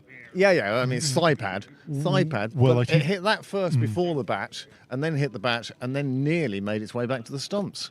Yeah, that's And tucked this away time- again. He's very good off his legs, just tucking it away nicely. And- Anything that drifts onto that tie pad area. This time in response, Prendergast just straying a little bit more onto the legs, and that enabled the Rush batsman just to play it away. Well, if you had a replay of the after of that appeal, you could see the batter actually indicating it hit him somewhere else other than the tie pad, but higher than the knee area. Somewhere more central. Yeah. Well, it was definitely high, then rolled onto the gloves, and then nearly went onto the stumps. But yeah, Prendergast really asking questions here.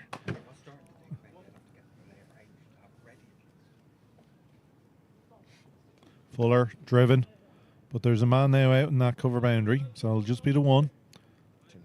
Tim Tector out there patrolling.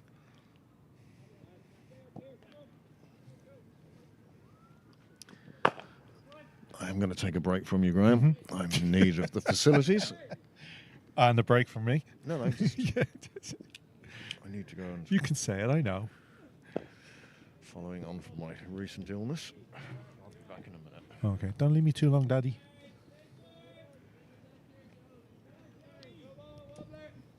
So I'm actually going to move across now that Craig's going to look more at the screen. I've been looking at all the action just live. Oh, that's come back. He's getting that ball to move a little. Definite swing. But well judged by McGee just to let it run through to Hogan. So, end of the 18th over. So, Pembroke are getting through their over as well, which is understandable because there's so many dot balls. Rush going at 3.5 and over. Easy equation. 63 for 6. Yeah, it'll take some rebuild here from the middle and lower order from Rush to put up a competitive total. What will be in their mind as competitive. Obviously, until you see both teams bat, you don't know. But it feels like a 250 pitch.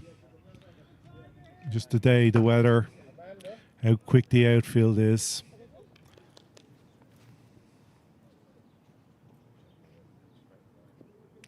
So, Barry from the St. John's Road and continues. That's short. In the air, Hogan interested for a second. Definitely caught something. They're coming, thinking of the two, but no. Frank, is your email on that? Stays on the one. No signal from the umpire. So yeah, got a bit of glove or something there. Looped just too wide though for Hogan to get across to. No real opportunity, but it definitely kept them interested, the Pembroke fielders. Now, another change in the field. Yeah, Barry just looking at the way the ball and the way the batsmen are trying to hook and play him. He's brought a second fielder behind square, just wide leg slip. Very wide leg. Now you can see him just back on screen now.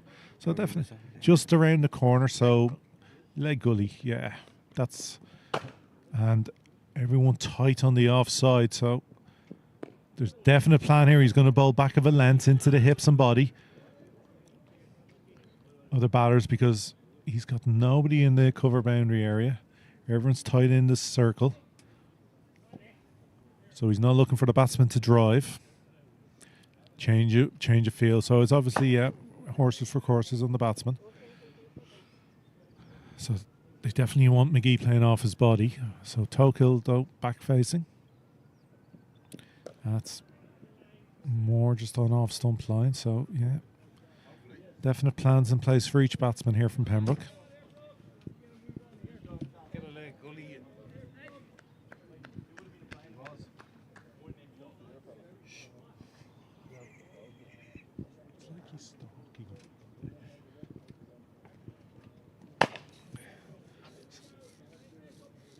Okay, another fielder coming into mid on and moving that mid, who was a mid on, Tector around to mid wicket. So just a basic ring around the batsman. Probing here. Good hands in the covers. So I think that was Jack Tector. It's hard to tell with the caps on.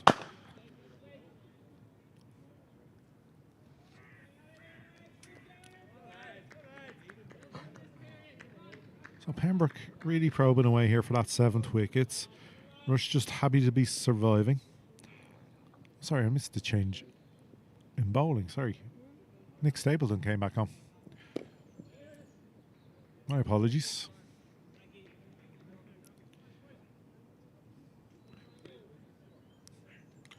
Obviously Pembroke just trying to, wrap up and try to get through these couple of wickets and finish the innings. Not concerned with keeping Nick towards the end. Again, I still wouldn't mind to see a bit of spin. It's four seamers just used so far. Ooh, good bouncer. Batter ducked well. Kept him honest.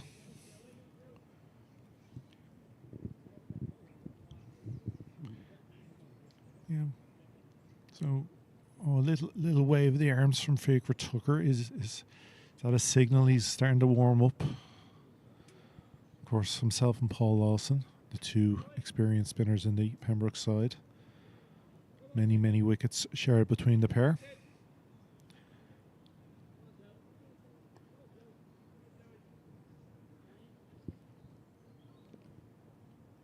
So 66 for 6.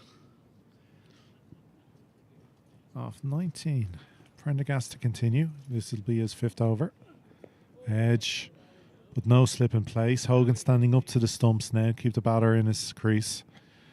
Try to negate some of that foot movement to Prendergast, obviously moving the ball in the air, and Rush batters looking to get out to him, but Hogan hoping now to keep them in their crease and honest. A fly slip after that little edge. Fly slip brought in. Well, very deep slip. It's well played. Quick single called. And easily through. Always one there.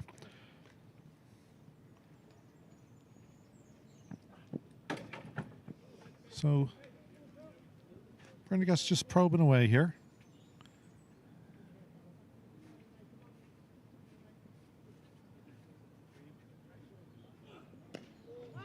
That's well bowled.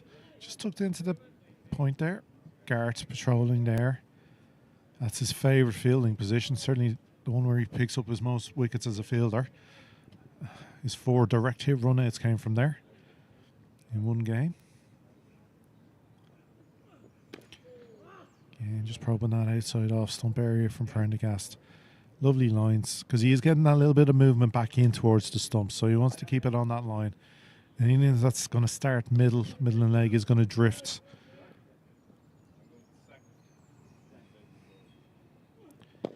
Yeah, fielder right there.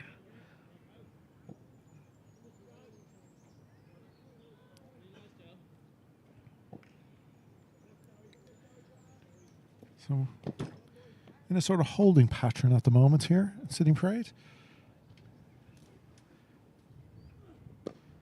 So, as we were talking earlier, there were no drinks taken at 17 or 18 over, so we suspect it'll just be the 1 drinks break at 25.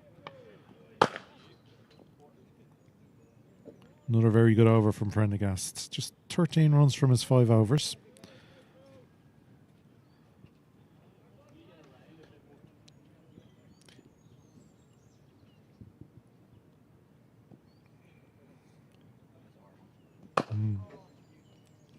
There's the worm shirt. As you can see, there's those 2 clutch of 2 quick wickets for Pembroke,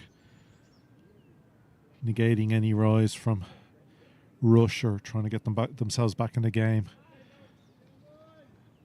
So Stapleton now continuing. You can see a few more bowlers warming the old arms. Looks like Lawson as well. So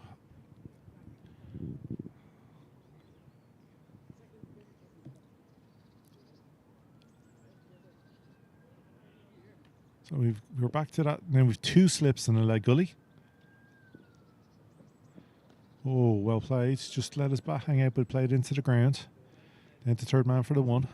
Yeah. I suspect anytime McGee's on strike, Stapleton is going to bring in that leg gully field and have it in the batsman's mind that he's going to have his body targeted with that back of a length short delivery. and seeing whether he's willing to have a go at playing it or can he get out of the way. Short. Latched onto, just turned around the corner. Not exactly where the batsman was playing for, but the result is 4 runs. That's all he'll care about.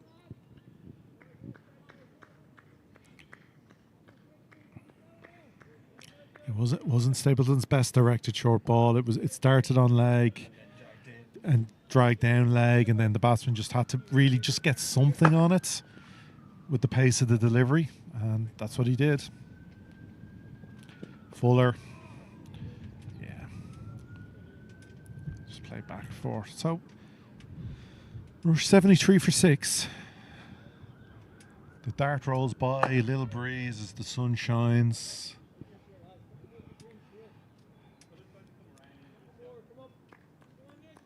We're in heaven for Irish cricketers at the moment.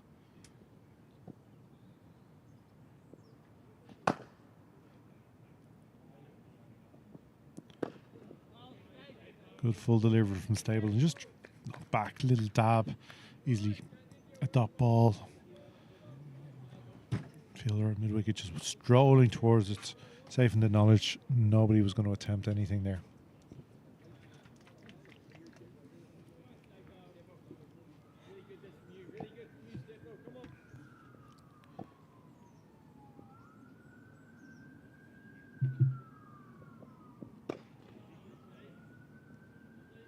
Again, great from bowling from Stapleton.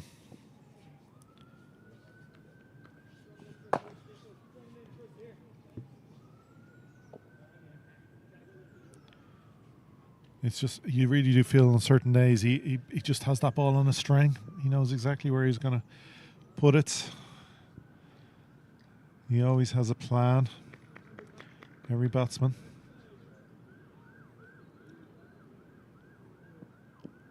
Oh, you go, big appeal. It was full. I don't know what kind of shot the batsman was playing. Well, playing across the line there. See here on replay.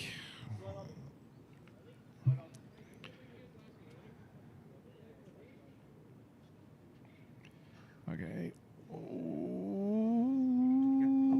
no glove in it. I expect the umpire just saw it on leg. Assumed it was going down leg, but look, it straightened. It had straightened a little. Umpire's call maybe, but it was full. It wasn't going to go over the stumps. Batsman down on one leg, but anyway, the book is what counts, and that says dot ball. So we are going to have our first bit of spin of the day. Paul Lawson from his favoured nursery ends.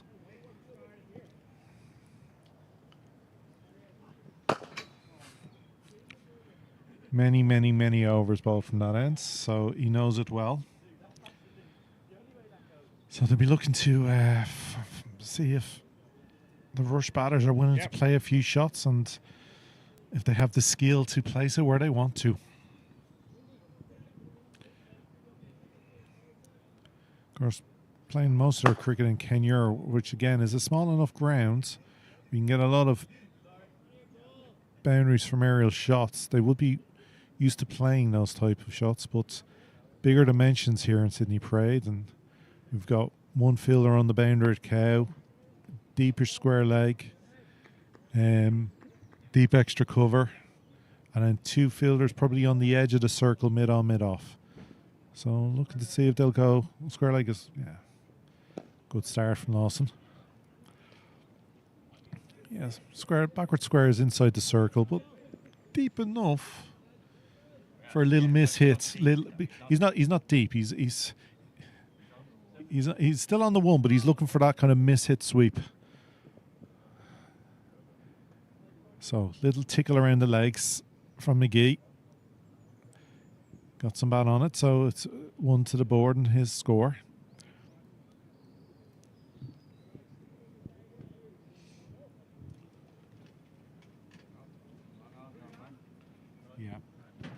Long on, who had been in the circle for McGee, is going all the way back. Square leg is going all the way back to the boundary as well. So definitely Slip has come out and has gone backwards square on the one. Going a little square now. So, yeah, definite plan in place for each batsman. 3 on the boundary on the leg side.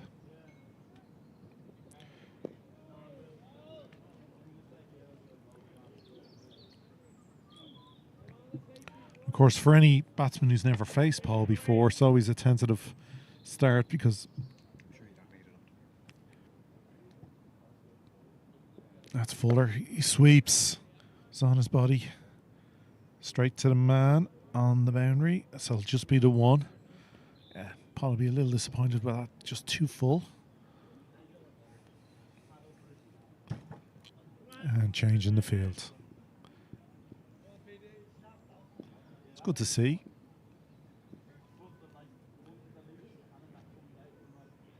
It's good, lads. A little bit of turn. Suspect a little drift as well.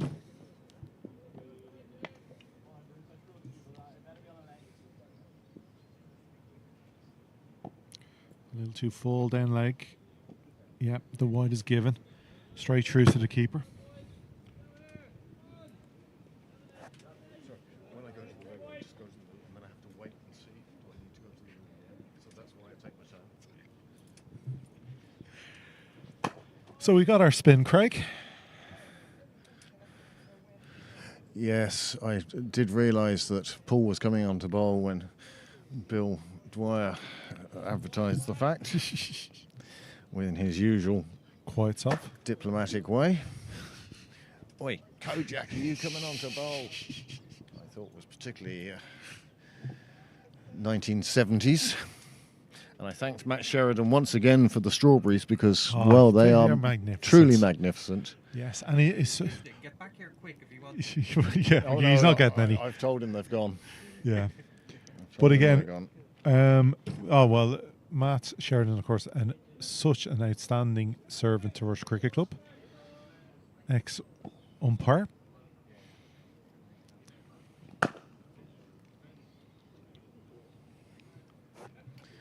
And we're going to have more spin. Yay. So Fiacre took her from St. John's Road ends. It's good to see. Attack here now. Try to force the Rush batsmen to either somehow play themselves out of jail. Well, these two have done well. They've Oh, yeah. been quite... And again, we've said this about the Sydney Parade pitches all year. Once you get yourself in, it's worth hanging around for a little while just to get yourself in because it makes such a difference. So... Anyone who goes back through the scorecards, it's duck or no dinner. yeah, it's the best scores from Oh, Misfield. no. No, has he? Oh, he's got it. He saved it. It was almost a roll off the long barrier for the most embarrassing. You actually do your long barrier, and it still nearly goes for 4.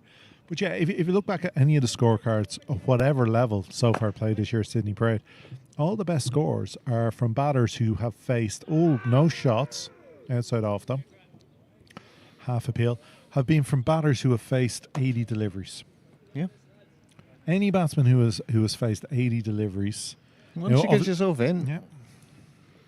Oh, what a Ooh. delivery from Tucker. That one just dipped and bit and turned and left the batsman, McGee. He didn't know how to play that. In fact, I didn't know how to commentate on it. It was that good a delivery. That's a little shorter. Well, Freeze them up. do you get the feeling that these two will feel that they're in now? They've both been in for about 4 overs It's like of deliveries themselves, and now that they'll feel that, well, we can take these spinners on and take the score up to a score that perhaps they'll feel better about defending. Well, there's always, of course, and we've seen it many times. You know, one batsman can change a game with just 30 delivery going nuts. But also, you sometimes get the feeling in teams, the lower order batters would be like, well, you guys up top didn't face 30 balls. I have, so I get to have a few shots now. Well, they're doing a good job for their team. Yeah. Played away, just be one into the covers. Man out there. Oh, rocket of an arm. Oh, keeping the runner honest there. Good start from Tucker. Just 4 off. Phoenix are all out for 96. That's not a good day in the Phoenix Park. And there's Joe's fielding. My goodness, he'd have been embarrassed by that. And he will be again. Award show. So He tried to do it in the first ball of the over to avoid a replay. But no. yeah, Max Sorensen, That's the added pressure of being a Pembroke player. So Max Sorensen for Merion today, playing against Phoenix, took 5 for 44. He'll be happy, man. That's a very happy Merion side that will be looking to get back to Anglesey Road in time for Eurovision. Yeah, I think Eurovision itself is going to be a very interesting evening's entertainment. There will be protests. There were booing of the Israeli entry when they were doing the jury performance. No, in the event she was fine. They cheered her when she got through to the semi-final.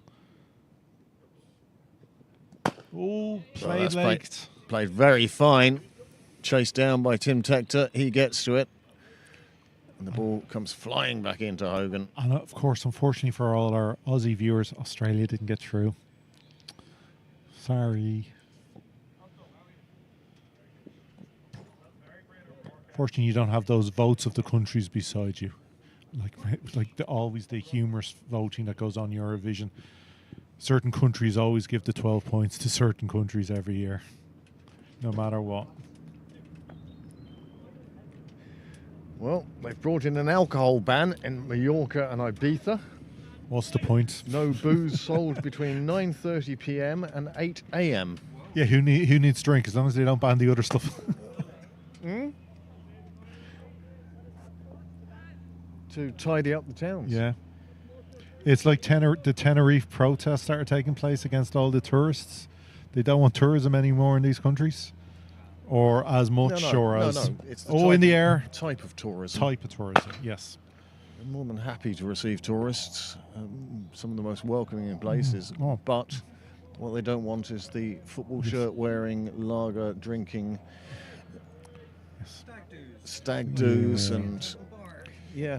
No, and it's totally understandable, yeah. Absolutely. Why can't they be sensible like we are?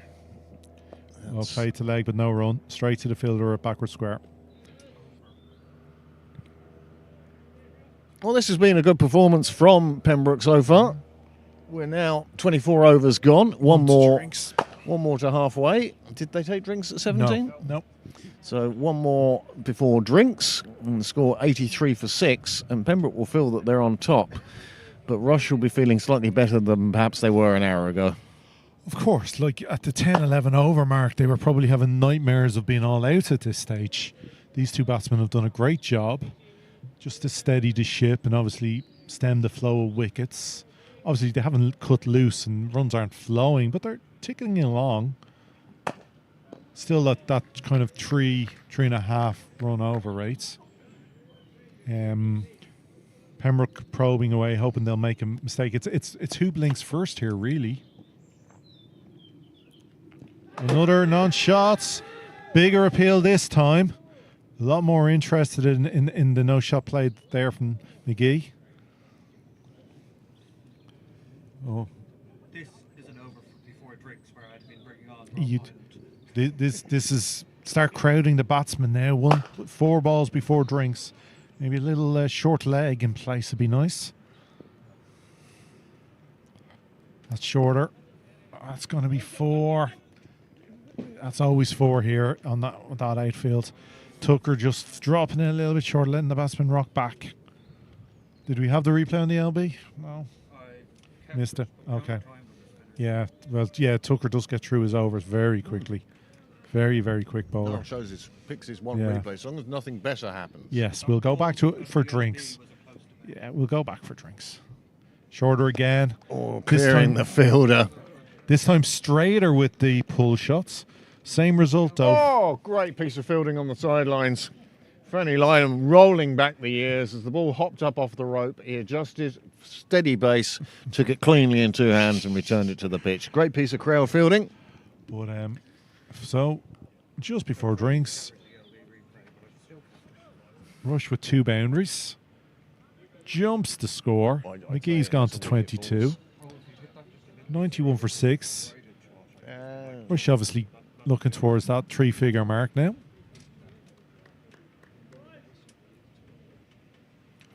Rush made the decision to bat first. And with 1 ball before drinks, will they be regretting that decision? Of course they will. You're 94 for 6. Yes, simple answer. They're regretting losing the wickets. No run taken. The run rate itself, not too bad. Just below 4. Yeah. And that's for drinks. And with the score Here's our replay. on 91 for 6 at drinks, Here's we'll the see the LBW appeal. This is great for the umpires looking back in their own games. Well flighted. Yeah, it's missing off. Umpire's call. They did come back a No little. problem with them not giving us. No, yeah. Yeah, no, happy enough with that. Yeah, if you had the review And if facility. you got the review facility, it would have come up with umpire's Yeah. call, and you'd have lost. You'd have Maybe. kept the review. Yeah. But, Exactly. Yeah. But it would have been worth yeah. taking a shot on. but there we are. That's drinks. That's seen us through the first session today. And Rush have got to 91 for 6. Couple of drop catches early on, but these two, McGee and Tossakill, have done very well for Rush, and they're now 91 for 6.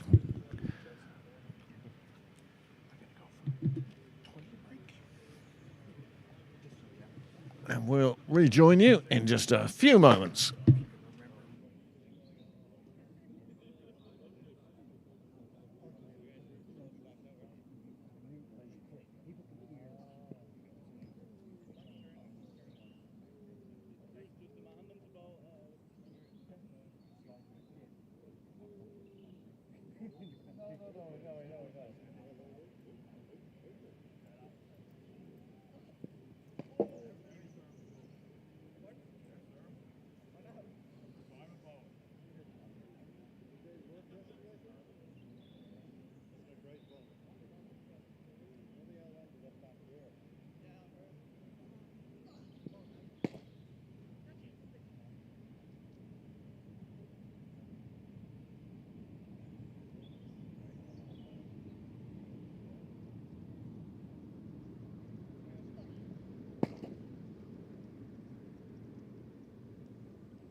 Are you going to rival me for the choice of the most controversial outfit of the day? Well, we have an outfit off. Did you go shopping in the same grandparents' shop, is it? Oh, shut up, Craig. It's an awful thing to say.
Well, the drinks break is nearly over as we See, the umpires have taken up their places. The batsmen are waiting, and now they're just waiting for the Pembroke fielders, who are, well, just having a little huddle, a little chat.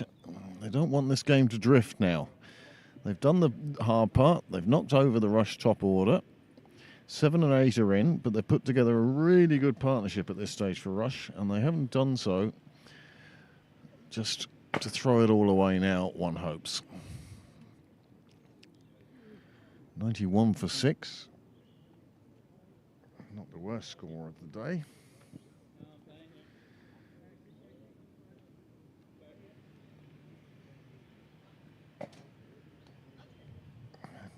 And live scoring once again proving to be such a boon to us in the broadcast area, and therefore to you out there, well, most of you in Australia. Finn McGee is on 22 off 34. And Nasia Tosahil is on 17 from 39. It will be Paul Lawson to continue from the nursery end in the first over after drinks.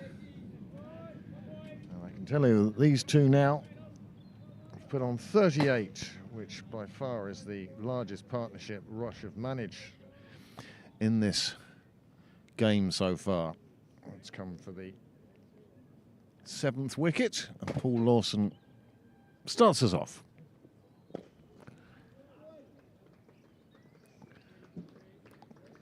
Well, that's a shot of intent straight away. McGee pouncing on this one from Lawson. Took it on length. It was just a little wide, drifted a little wide of off. And it was powered away, as you see, crossing the boundary, hopping high. 4 more runs. Well enough where it went to tell them. It's going to take a few minutes of searching around there, I can tell you. There's a good deal of bushes, and we'll wait and see how long it takes them to retrieve that delivery.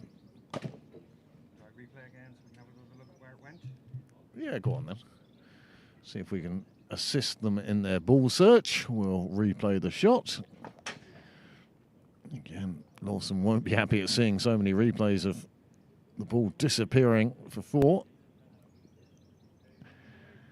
It fell short of, you know, the way that little fence down the side.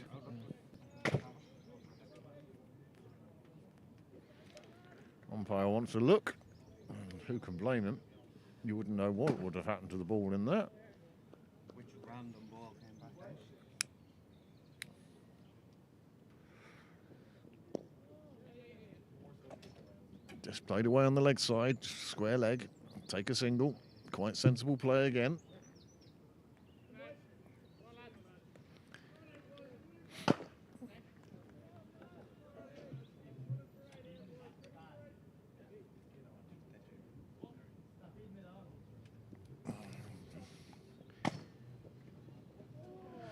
Plenty of you tuning in with us today. It's great to see. Joining us for this first 11 game in the Leinster Senior Cup first round.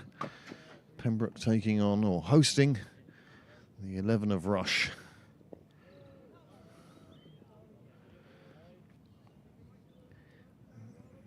A lovely day for a game of cricket. Bit of a sea breeze coming in from Sandy Mount Strand, but it's keeping the skies above.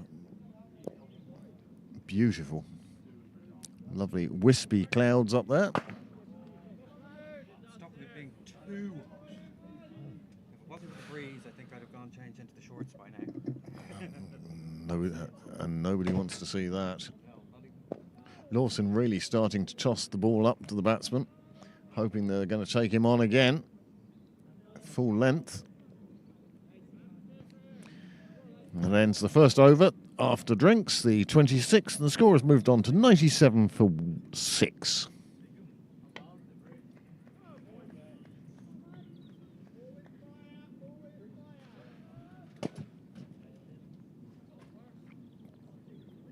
Again, if you are tuned in and you are a subscriber, well, if you're not a subscriber, please become one. And if you are a subscriber, don't be afraid to join us on the live chat. We'll give you a shout out wherever you are watching. So far, we've had check-ins from County Coogee in Sydney and Lilyfield in Sydney, and that's where the NSFC is.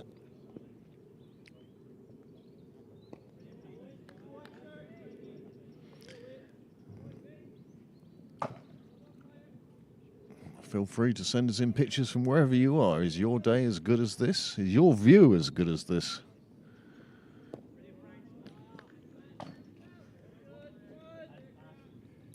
My phone number for our watchers out there is 353 gets you to Ireland, and then 86156 4442 as Lawson fails in his pursuit to the rope. And 4 more get added to the total, and Rush break into triple figures. It wasn't as close as he thought, or as close as he made it look.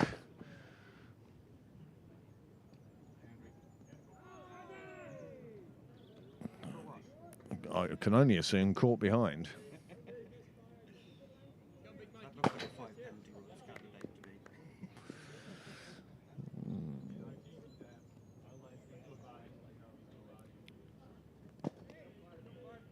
me. 1 ball remaining in the 27th over. Rush making somewhat of a recovery here now. These two came together with the score on 53. And they really are closing in on what has been a vital partnership for Rush. They're closing in on their half century.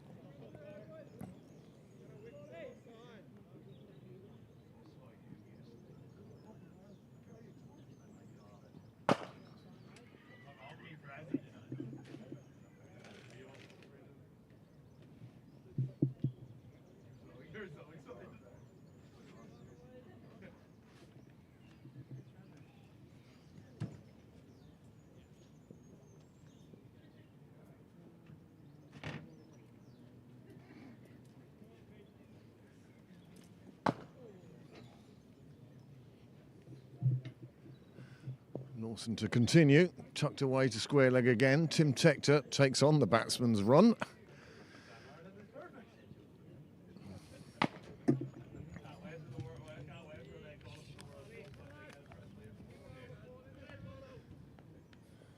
Slight change in the field. Tector coming round to the offside, going into slip. This one played out onto the leg side. The fielder coming in from the boundary. Neat bit of fielding. Field spreads a bit. Square leg goes back to the boundary. Tector goes back round to the leg side, around the corner.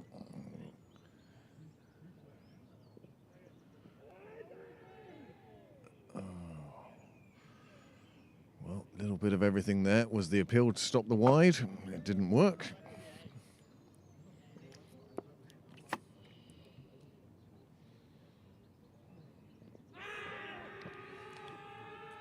And he's given him. He's given him. Batsman is nonplussed. He's still standing at his crease. He's still standing at his crease, and now he takes his first steps away and heads off back to the pavilion. And that's the end of Tucker Hill. And he departs for 23 off his 44 deliveries. And here is a replay of his dismissal.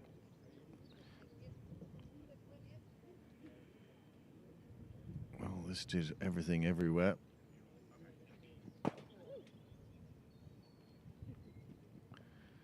Well, it's come off the pad and gone down the leg side. The umpire has decided LBW is the decision. The wicket falls, and that's 7 down for Rush now. That partnership is broken. Partnership of 51, and what a partnership it was needed by the Rush line-up. New batsman heading out to the middle now.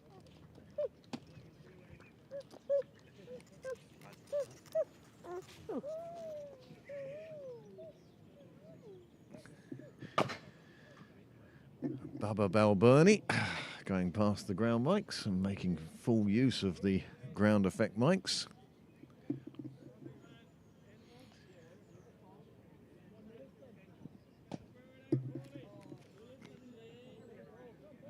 Hamish and Dougal. Ground effect mics.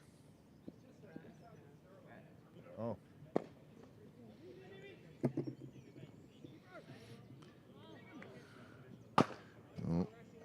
may have taken. Wasn't to be.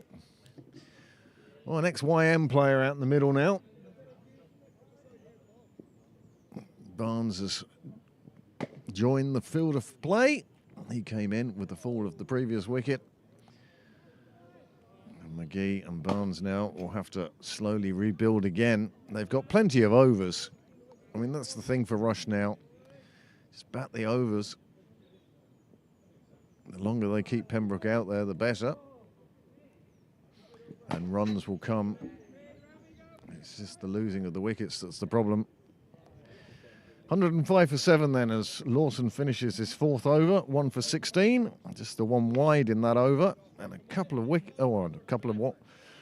3 runs, a couple of dot balls, and a wicket. How do you do, Hannah? Good to meet you. I'm Craig. That's Niall, and that's Amanda. And stay away from that man over there.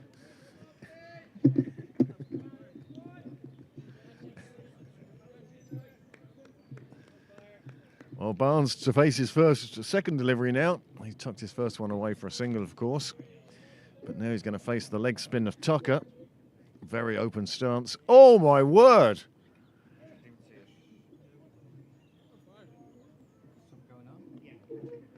You have to watch the delivery again at the end of the over. I really hope nothing else happens and you keep that replay, because that was something special from Tucker. This one bowls the googly and it cuts back in at Barnes, and he just kept it away from his stumps. Moved to Rush a few years ago.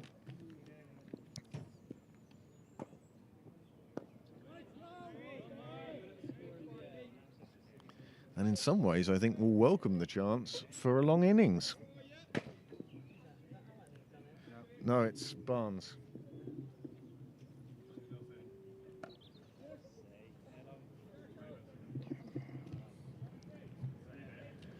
Takes another single. Batting quite sensibly at the moment.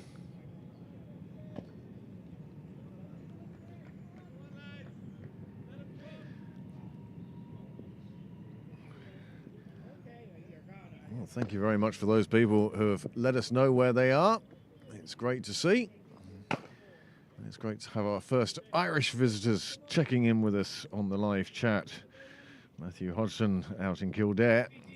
It's just as exotic as Queensland, just different temperatures and different animals. This one's short from Tucker. It is played away on the offside. The boundary rider will pick it up before it crosses the rope, but they will pick up 2 important runs for Rush. And also, great to hear from Mary and Cleaner Sharp. Delighted to hear they're watching. And they're quite right. It is an absolute cracking day in Pembroke today, and the ideal sort of day to be sat along the wall.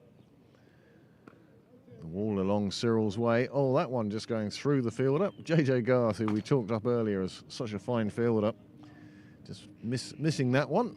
It happens to the best of us. Oh, there we go. Nothing So, happened. You get your replay. let's see the replay.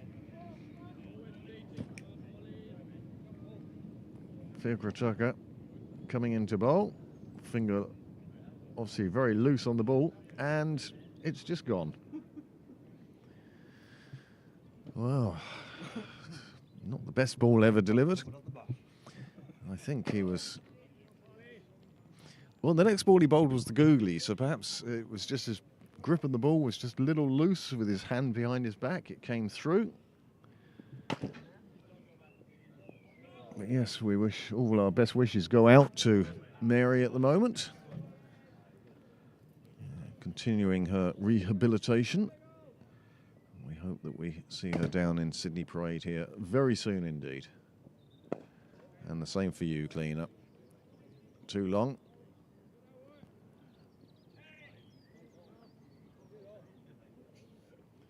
So yes, plenty of viewers out there. Some of them getting in touch. Rush have moved on to 111 for 7.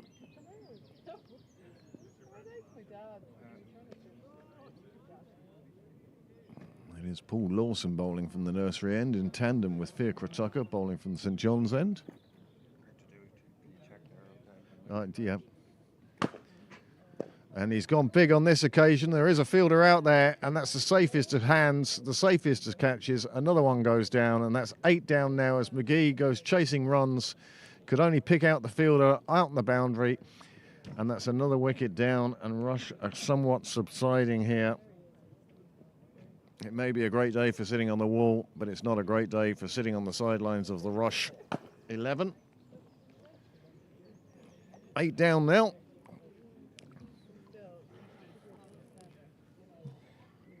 That was a good time to go. 2 wickets falling. And here it is again. Lawson tossing it up outside off, dragged across to the leg side, but see how steady the fielder is. Safe pair of hands. 8 down. 1-1-1 on the board. Nelson strikes again, Graham. Welcome back. I love a cricketing cliche. You need to turn your mic up a little bit there. I love a cricketing cliche. There's that. Put your headphones on, you'll find out. The wall's filling up nicely. Man, what a stunning day it is too. I haven't seen this much skin on display since I last walked past the butcher's shop. Well, I need to work on my all-over tan. And of course we have the opening partnership from yesterday's international along the wall. And the Balburnian skipper Sterling enjoying the crickets. Well, new batsman out to the middle, another Irish international, one who played for Pembroke for many years with distinction, came from Ballyegan, went to Rush, but was in Pembroke in between, and a fine player too. Alan Eastwood. I tell you, there's a man who keeps himself fit. Not just a great cricketing person. Loves the game. Loves to play it the great way he does.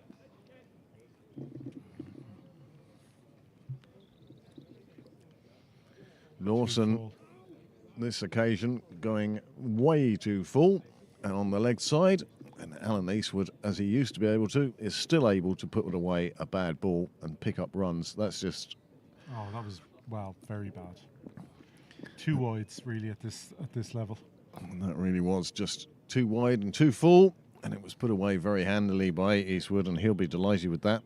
Picks up his 4 runs and takes the Rush score to 120 for 8. When I was down below at the bar, I was asking, a few people what you think. I was kind of like saying, maybe 150 all out. And somebody said to me, oh, Matt Sheridan said 250. I said, can I have some of that, please?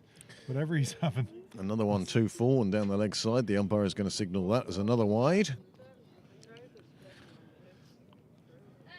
It would take some partnership at this stage.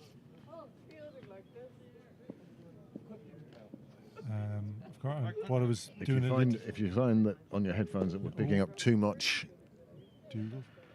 Dougal, you can turn those down, which are that one and that one. Yeah, see the red and white ones are at the top. Yeah. No, see the tape, red and white. Those are the Dougals. Okay. I'm just teaching him. Yeah, no. I'm not the sound engineer my brother is, with all his board, with all his tape and gadgets and whatever.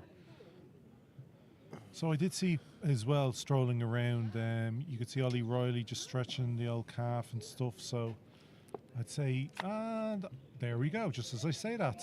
Ollie Riley's taking off the glasses and the hat. He's coming on at the St John's end now. He's replacing Fiacre Tucker. And Pembroke, well, there are 8 wickets down. Yeah. And Pembroke now are going to throw their best bowling out these last 2 wickets in the hope of just cleaning this up, wrap it up, and get back in, and then leave it for the batsman to chase down. Well, going around some of the scores today, this is actually, to be fair to Rush, it's they've had one of the finest innings so far. Like the Hills, 83 for 9 against the Students. North County. I wonder how many go into that game. Oh yeah, see how Gavin's got. See how Gavin Hoey is bowling. But now, here at Sydney Parade, we will continue with Ollie Riley in his second spell.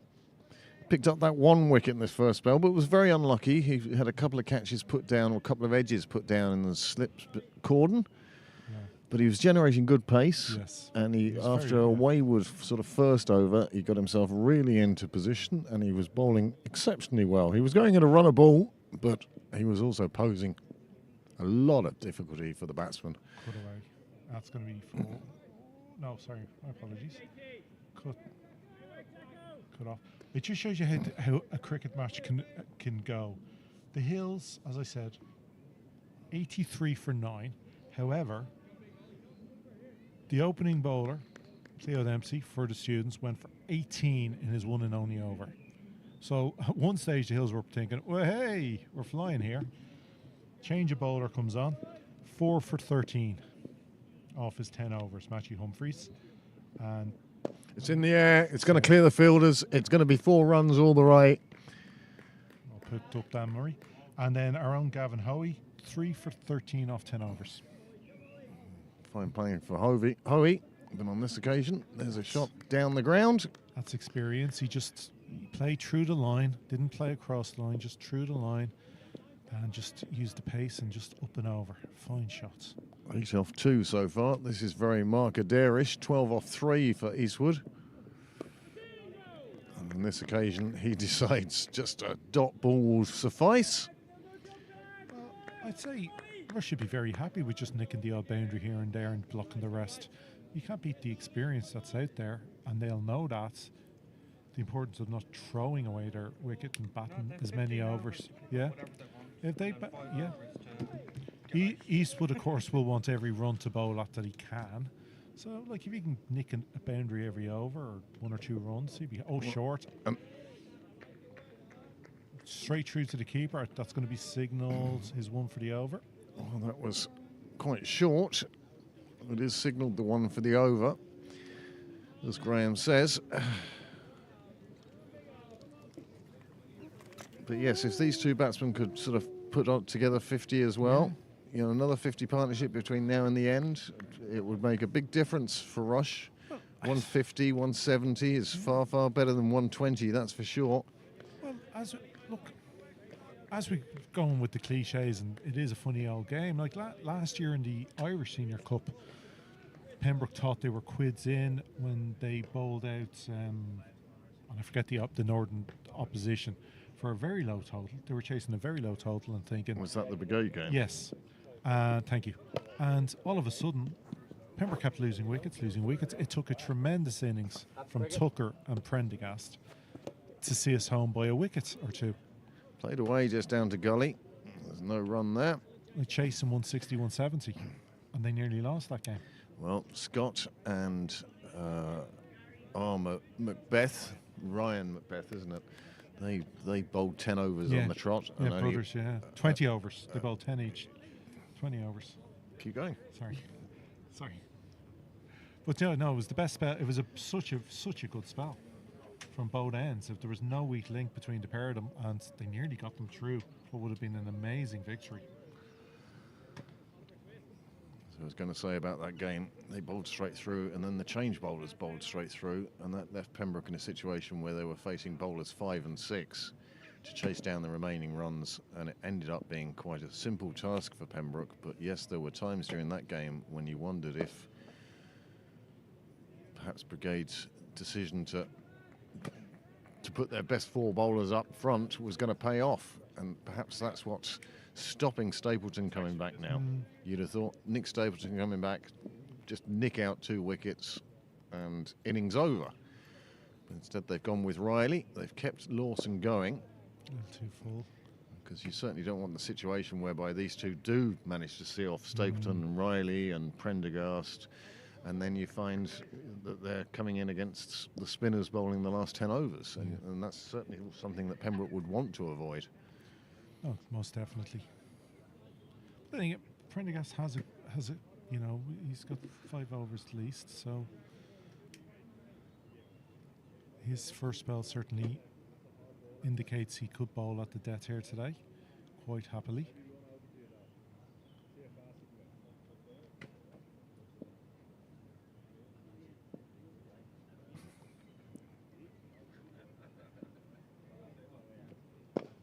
Clubbed away, still again a little full from Lawson. Batsman didn't have to put too much foot movement in to get it on the full. Jared Barnes playing that quite sensibly.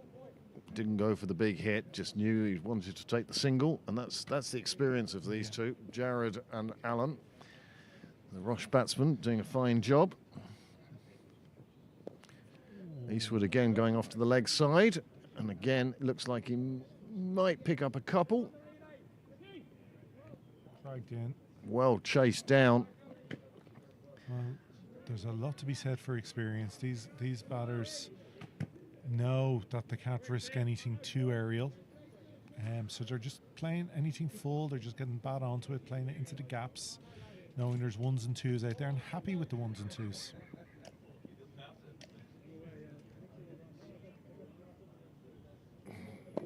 He's gone big, he's gone straight, and he's gone successfully. He finds the rope, goes for 4 more, 135. And very quickly, they are putting together some runs here. Eastwood seems to be dealing mainly in boundaries. He's moved on to 19 now off 10 balls. He's not hanging around. He's saving his legs for the bowling. Well,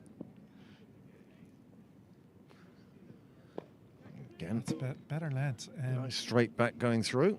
Fortunately, a few deliveries from Lawson, just a bit too full.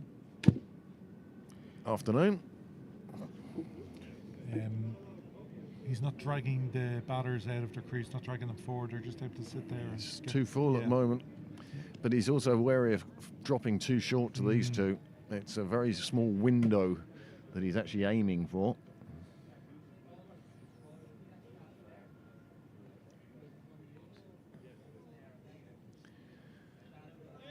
Beautiful day here in Sydney Parade. It really is a good crowd building up here today. 6. 1.5, 2. Close to. Oh, short ball from Riley, first ball the over. That's going to be one for the over, definitely. Whether it's batsman maybe looking for the wide ball. Eastwood ain't a small guy.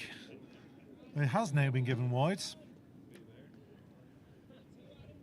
There are probably just as many people watching the live stream. It probably equals the number of people here at the ground. Mid-40s. Seem about right, but there's a good scattering along. People picking up their positions on the wall. You see at the top of your screen, Grandpa Balburney. As that one gets pulled around square leg, where Joe Prendergast absolutely makes sure of the long barrier on this occasion. He had an embarrassing situation earlier where it hopped onto his leg. Luckily, he didn't cross the rope. He said it hit him on his knee.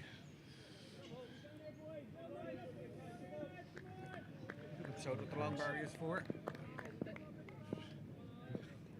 And 29 extras. Jeez. That's embarrassing.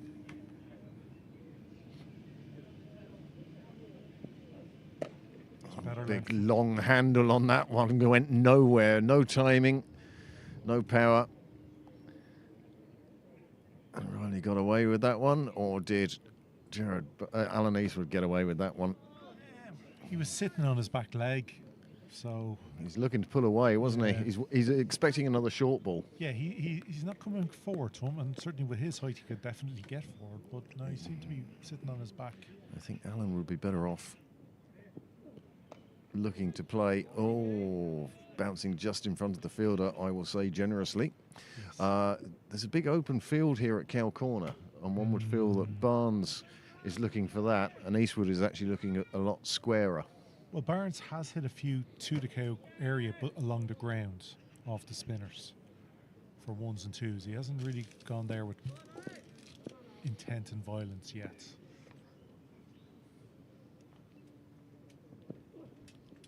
Swing and a miss. Straight through to Hogan.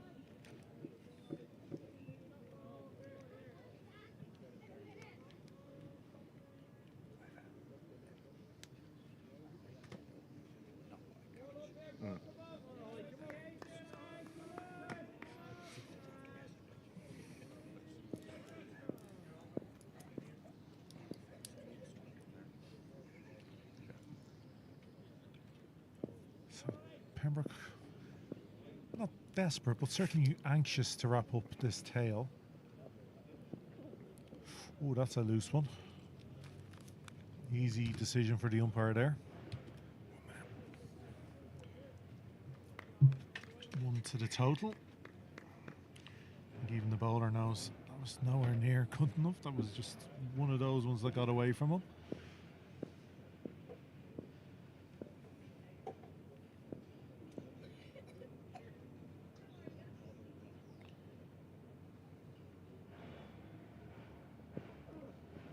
that's well bowled. That's well bowled. It just came back in off the seam there. But good length, a good bouncer out, aiming back in towards the body. Would have troubled him if he'd played at it. So the batsman did well to keep his hands well away from it.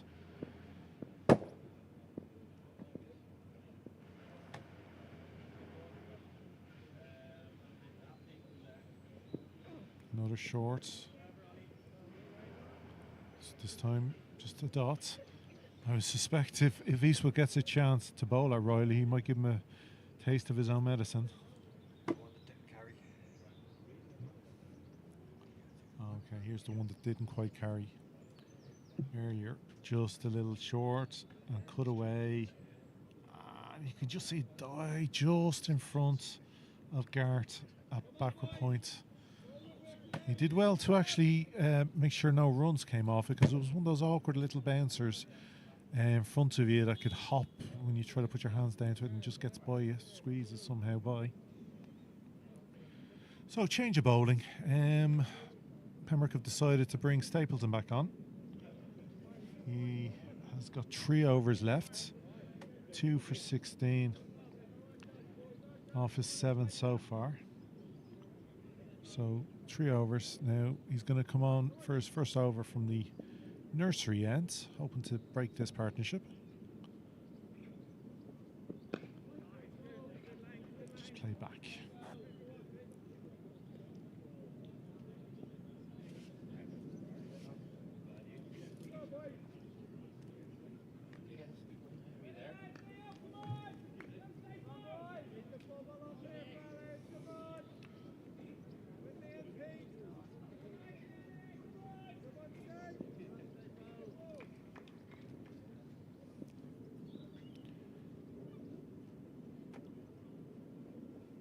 Stapleton full on the stumps. Barnes did well just to keep that out. And it's hard when you're that tall for Eastwood and Barnes just to get down to some of those fuller balls that are staying a bit lower.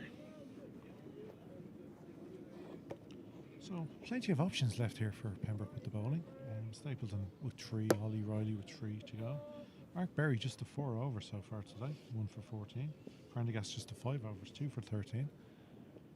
That's shorter. Rock back and just played into the leg side for an easy single out to deep mid wicket. Yeah, so plenty of options here for the Pembroke skipper to throw the ball around to try to take these final 2 wickets.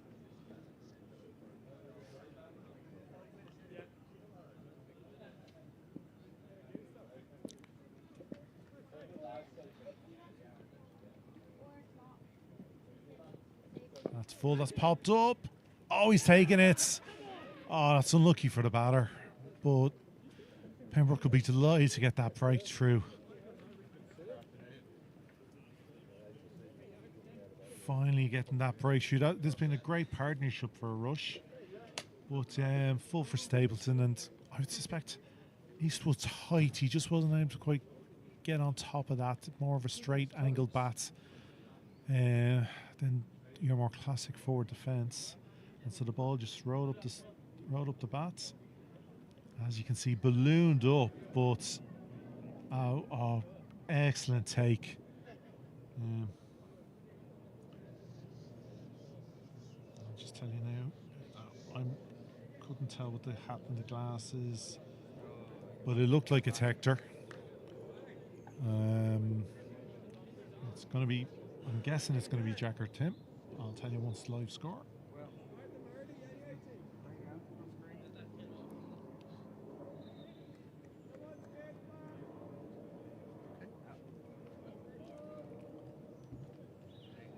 So Neary comes into bat, the final Rush wickets, which is that, who is that? Yeah, 3 for 17 for Stapleton. Well, this is what we said about Stapleton. Do you bring Stapleton back, whip out these 2 wickets, or do you hold on to him in case those 2 wickets don't fall? But I was just saying, while you're away, there was something like Berry had only bowled 4 overs, 5 from Prendergast. He had so many options left. Why not use this one and risk himself being bowled out? But it's worked. Got that breakthrough. Rush 9 down. And do you keep Stapleton on and bowling through now, or do you just go, hang on to a couple? Oh, let Nick bowl. You know, bowl him out. Like it's Joe, Mark Berry, Ollie. Let Ollie Riley bowl his 3 overs. Yeah, there's no reason not to. 140 for 9 now. Can Rush reach 150? We don't feel that with the batting lineup, Pembroke will be too worried by anything under 250, 270. So, but I suppose 140 for 9, if you can get to 150 with your last wicket partnership, you'll take that because, well, it gives your bowlers another 10 runs.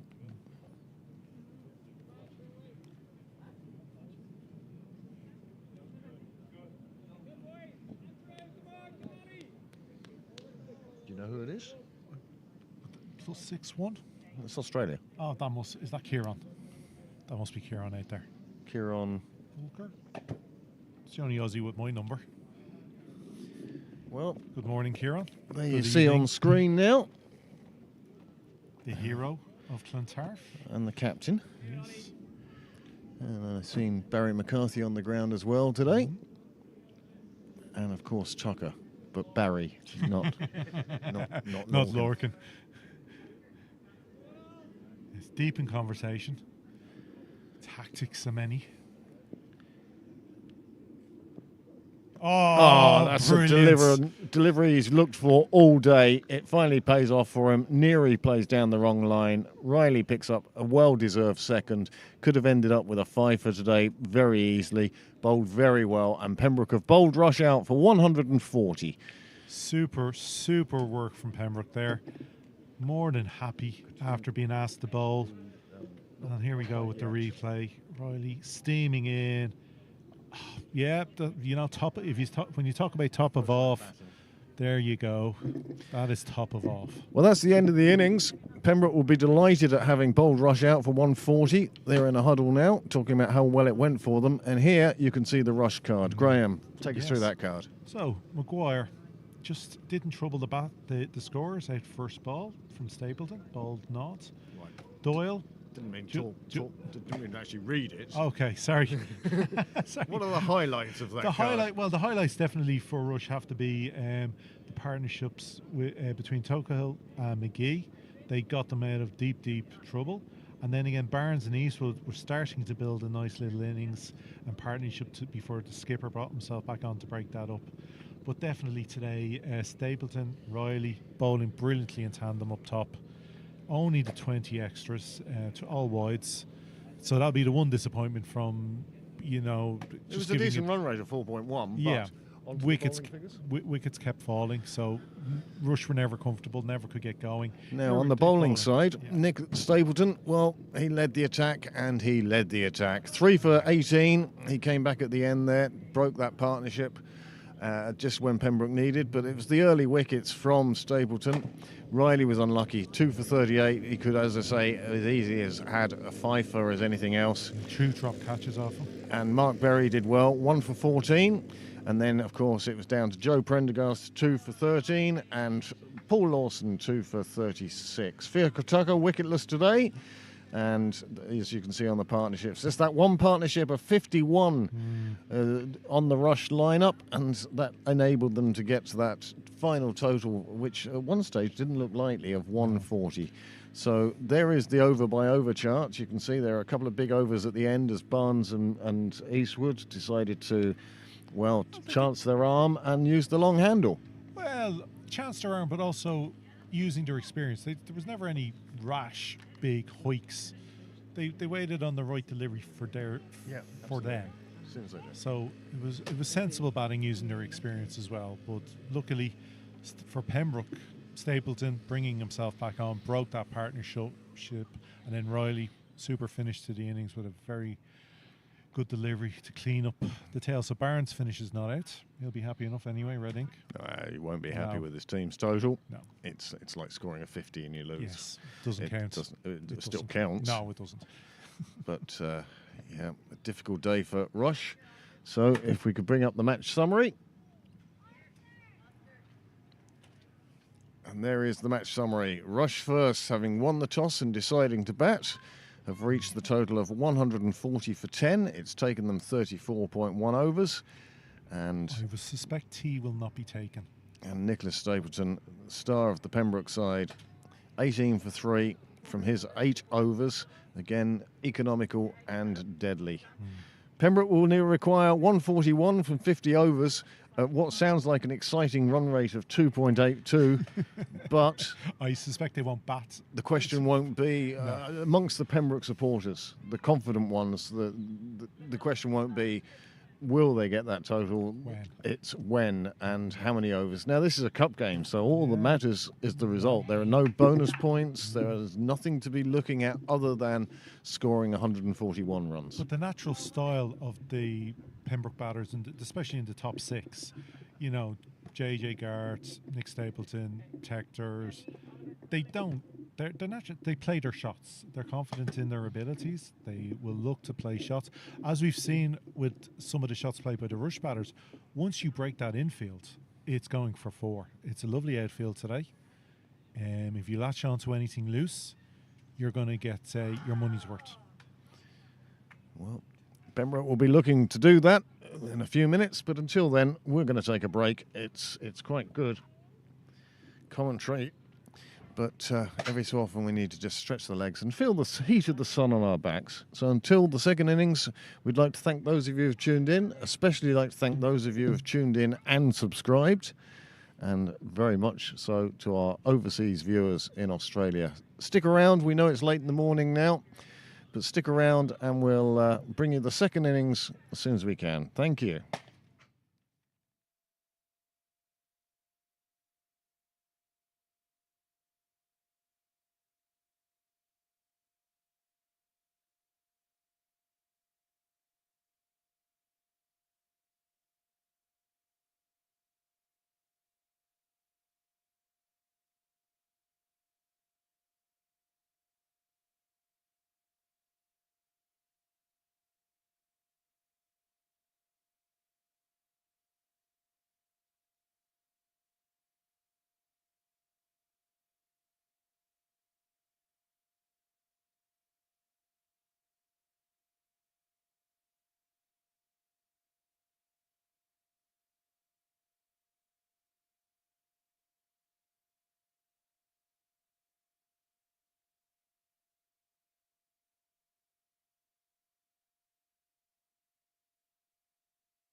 Well, both sides have taken to the field now. As Pembroke chasing 140 for victory in this first round. Leinster Senior Cup. Skellig 18, I think, are the sponsors. The Gin Company. They sponsor this competition. Future Whiskey Company, I suspect. And Rush, having made 140 with the bat, will now look to defend that, and they will open up with Jared Barnes from the St. John's end. Tector and Gart. Tim Tector and JJ Garth are the opening pair for Pembroke, and these two will look to, well, I suspect, will look to break.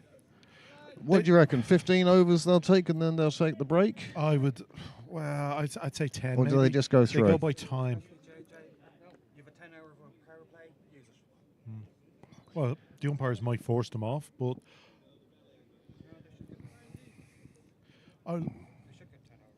yeah, they should. But we'll see how it goes. 2 slips to start for Barnes. Straight onto the money there from him. He'll be happy with that start. Pembroke could be a little watchful now in this first 2 overs. You don't want to give any hope to Rush. Well, that's very much it. Rush need early wickets, and they need a few of them. And so if you can keep them out, then it will just more and more heads will drop, and then the capped bowlers will try new things to get that wicket. Bowler 5, bowler 6. Yeah. So let's see how it goes for Pembroke. Yeah. Oh, it's a beautiful afternoon. Plenty of entertainment later, of course. Munster playing, Leinster playing with the oval ball. And then Eurovision playing with whatever makeup and playing with the makeup box. So first run for Pembroke, Tector off the mark, just a nice little dab into the gully area, called through quickly by Garth. These two will run well together, and they're quick between the wickets, both of them. So they'll be looking to pick up every quick single just to keep the board ticking along. That'll be key, really. Like, obviously boundaries will come if they break that infield, but anywhere they can pick up little 1s and 2s just to keep the board going. Barnes with a good delivery, played out on the leg side. They take the quick single. These two seem to be working well together. They're going for a second. Direct hit could have had them in trouble, but it shows intent from Pembroke. That's brilliant intent. Anything we talked about, they might just poke around and see how things are going. They're going to really go for this. Oh, that's dangerous, risky, but it's 2 in the book. Great running, great calling, trusting your partner. He heard the call, he went. No, yes, no, yes, no. That's the key to those sorts of runs. Long line up here for Pembroke with the bat. And I saw past last season's skipper and Theo Lawson on the ground today with young son Jack. He's come out to enjoy the sun and to watch his former teammates and brother in this first round game. Support the family. Well, look, as you said, it's a long batting lineup. We can already guess what the lineup will be. There's so many options. You can in make there. so many guesses. Yeah, there's a lot of options there. Oh, that's well bowled. That got through to the keeper nicely. Took that chest high. Reverse hands. That's all right. You do what you want. One would suspect they'll keep to somewhat the general batting order. Nick Stapleton probably has the pads on and come in 3. After that, it's anyone's guess. There are a lot of good middle order batsmen, some more attacking than others. But I don't think Nick will be number 3. I think your first guess is wrong. Okay, fair enough. I hope I don't get the chance to see it. This one played through on the offside. It's a beautiful shot. It's beaten both the fielders. They will chase it down before the rope, but another easy 2. Push onto the Pembroke total. That's just a push into the gap from Garrett. And now a 3rd run. Oh, that's what you don't need that from Rush with a low total, silly little things. Well, you do want the throws from the outfield coming into the stumps, but you also want to cover it as well. That'll allow Pembroke to get through for another. Score has moved on to 6. 1 over gone now. Yeah, and one suspects it will be ex-Pembroke member. Yes. Ex-Irish international, Alan Eastwood. You certainly distinctive from height alone. Always worn the number 54. Obviously holds some significance for Andy. Alan? His batting average? Well, one hopes it's not his bowling average. I seriously doubt that. But certainly the fittest 40-year-old around. He may be in contention to play for the Ireland over 40s, who are taking on England in a game later this summer at Merrion Cricket Club. Yeah. No, is it not here? Oh. Okay. I thought it was here. Oh, shot. Drop that in a little short. Oh, well fielded. Out in the deep. Did well to knock that one down, saved a definite 2 runs because that flew off the bat, and it just shows that these batsmen are keen. Oh, Garrett latched onto that very quickly, picked the length so quickly, which is, well, it's the natural way of things now with the way the game has gone, that the openers have to be so good at picking length early to get as many shots in that power play. Again, back of a length. Eastwood still generating good pace, even at his, dare I say, advanced bowling age. Well, for It's a bowling bowler, age. for a bowler at this level, yes, that's just But as shows I the say, fitness. He does put in the time in the gym and pounding the streets, and keeps himself in remarkable condition.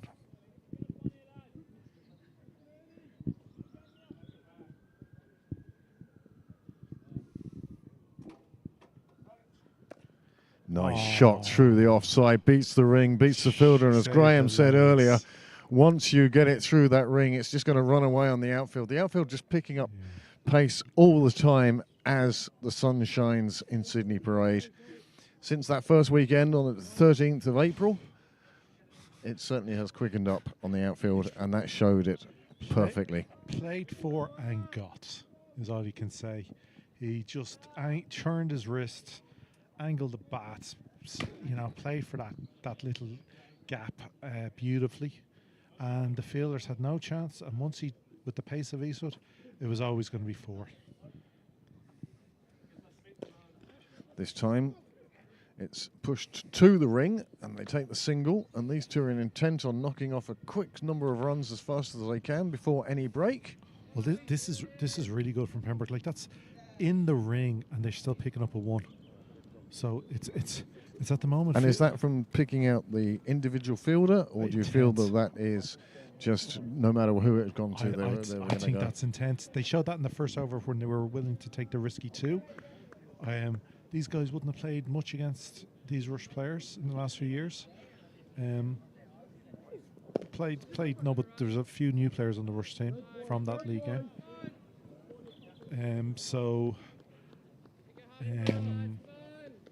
Like that, Tim Tector would have been up in Division 1, so wouldn't have played against some of these. But they're definitely just looking at any chance, anything that's wide or any way away from the fielder that hasn't gone directly to his hands, they're looking to take a 1. Well, both the Pembroke openers are very positive players. Anyway, we saw last year. Oh, what? Oh, wow. We saw last year that. That's off the bats. We saw last year that JJ Garth got 160 in a game down here, so we know he can score quickly. And having watched Tim Tector in the Interprovincials recently here in Pembroke, the individual T20 festival, he came away with 2 half-centuries in that. On this occasion, a bit luckier. Inside edge, flew away for 4. Score moves on to 17. Racing along. Just it's kind of the worst possible start for Rush, best possible start for Pembroke, really, when you're chasing a low total. You're 2 overs in, but Rush's best bowlers 1 over each, and they're going at 8.5 and over. It's a bright and breezy start for Pembroke, chasing this total of 141 for victory. 17 without loss now. And already Garth has moved on to 12. It's him that's facing here now. Nice, compact, solid stroke. Maybe just shows it's not just a hell for leather No. T20, throw the bat everywhere. No. Pick the right delivery. You do get your money's worth for your good shot, so don't get out to a silly one. Play it on its merits, and these are good bowlers, so respect them. We just saw in the last ball of the previous over, it could have been a wicket, just didn't quite go to the wicket keeper. Played away on the leg side behind square this time. The fielder will catch it. Nathan Maguire, it is, doing the fielding behind square on the leg side. As So- Barnes opens up with his second over. There is the Pembroke bench. Well, it doesn't look like a bench that's particularly anxious or No. panicked at this stage. Relaxed so far. I suspect the Pembroke Garrett and Tector are probably hoping to get as many runs before they go in and fill up on Bavnaskuri. Barnes it is, coming in from the St John's end, trying to generate some good pace, and he does, but on this occasion it slips onto the legs, the pads, and is punched away beautifully behind square on the leg side. 4 more runs onto the total, and this is the thing about your fast bowlers, is that runs do flow. You can see that was missing leg stump, and Tector very quickly onto it and just punched it away, and there was no need to be over dramatic with your shot, just punch it away, and there it is, gone. 4 more onto the total. Well, somebody of Tector's skill, if you bowl it there with one man on the leg side, it's going to the boundary. He knew all he had to do was get his bat to the ball, turn it, and it was going to the boundary. Yeah, it was definitely an extra bit of pace there from Barnes in that delivery, but it was the angle, the line, didn't help him.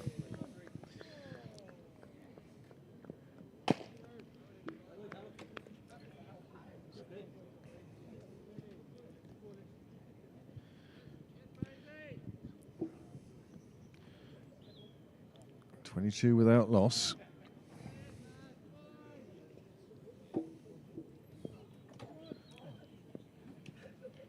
Yeah, Tector's 9 from 6, Garrett 13 from just to 10, so they're going along very nicely. As you say, positive intent from the Pembroke players, certainly aiding them. But again, it's to be fair, and unfortunate from Rush's side, the two openers, they're not bowling too many loose deliveries, as in there's no extras wides.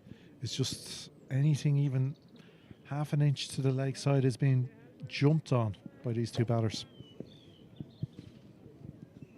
and put away. Well, it's a question for the Rush captain now, is how long he lets these two go. And again, one in the circle. Again, another sharp single taken. Tector well aware of where the fielder was, punched it into a space, called his partner through, and his partner with complete trust. And this is going very well for Pembroke. Great start. 3 overs gone, and 23 on the board. Well, of course, the Pembroke skipper, Nick Stapleton, would be delighted with this. You can't ask for more, really. No wickets down. 23 on the board. Oh, the ground looking absolutely fabulous today. It's a tribute to the work done by Dale McDonough and GM by choice. We really are spoilt here at Pembroke with what wonderful wickets he prepares for us. And that's reflected in the fact that Cricket Leinster and Cricket Ireland like to stage games here. Ground not quite big enough for internationals that require temporary standing and such like. Just the size. You've minimum. Yeah, the minimum size now for international just unfortunately wouldn't work. But I'm sure the houses that surround the ground are delighted. But that's still, you know, letting us stage interprovincial games, women's internationals. It's been a busy ground since Dale took over. He must have overseen, well, more games, or as many games as Nyla's covered, to be honest with it.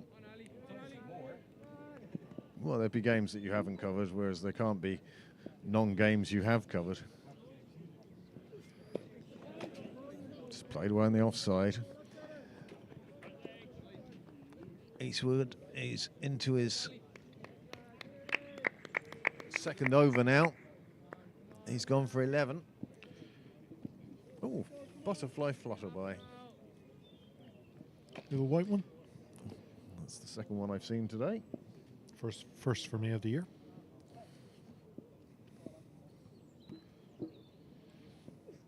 Oh, well bowled. And he's gone. That was an expansive drive from Tector. It's really well It's gone taken. through to the keeper. Sharp chance. He's taken it well. Eastwood picks up the wicket and they break the opening partnership, and the partnership broken with just 23 on the board as Tim Tector departs for 10 from 12 deliveries. Yeah, it was. Well, we'll see it here in the replay. It's well bowled from Eastwood. That lovely four stump lie. Tector came down the track a bit, and no, didn't he? He was going more leg side than offside, and yeah, straight through to the keeper. It's regulation, but they're never regulation till you take them, and he did. So yeah, it looks like you were right, Craig. I was wrong. It's Dermot Tucker, not Nick Stapleton.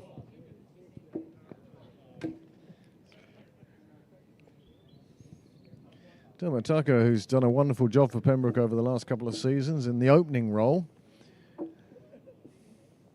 And now he's coming in at number 3.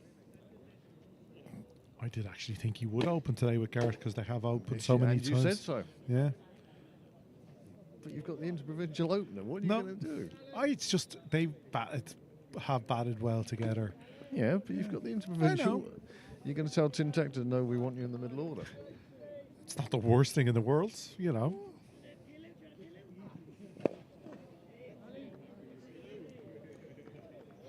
Good bowling here from Eastwood.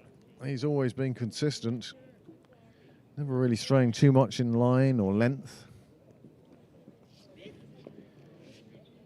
suppose once you've muscle memory like he does, I mean, he must have 30, 40 years of bowling behind him now. When he rolls over in bed, it still goes on off stump lie. Nicely punched away in the ring still between the two fielders. They just take the single, and that's all they want to do is just keep rotating the strike.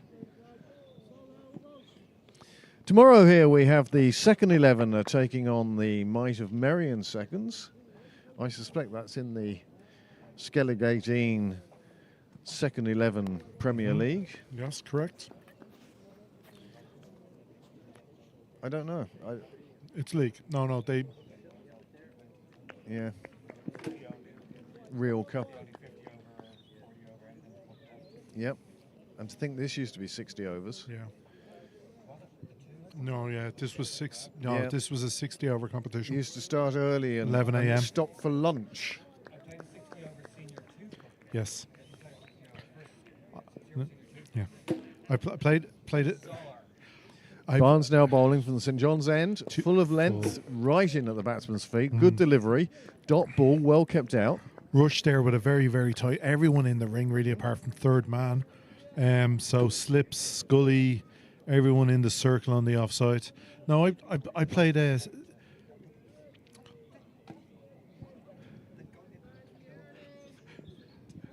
I played. Yeah, this. Yeah. Little tuck away there from Tucker. No, I played the Senior 2 Cup when it was 60 overs against Clontarf in Castle Avenue. And what a day. Like that. Started at 11. 1 o'clock was a cooked lunch. Ham, potatoes, all the veg, lovely. And then a tea then again at 5. It was a good day. I still think a good energy drink and a protein bar should suffice. They had some fine and cooks some back then. sulfadine. Well, other painkillers are available. I was only 15, so I'm going to say I wasn't allowed. Well, there's a bit of life in the Rush field now. They've taken a wicket. They've broken the openers. 23 on the board when that wicket fell. Tim Tector edging one through to the keeper. And since then, there's been a little bit more of a pep in the step of the Rush fielders, a bit more clapping, a bit more encouragement, as you'd expect. And now it's up to the Pembroke batsman to put a lid on that now. Well, there's the age-old one brings two. I'm sure that's going to be said more than once out there. Let's see batter 4, all those will be coming from the fielders. Oh, it was nice not seeing the fielding side getting into a huddle and then having an American-style cheer at the end of it. What do they call those cheers? I don't know. Idiotic?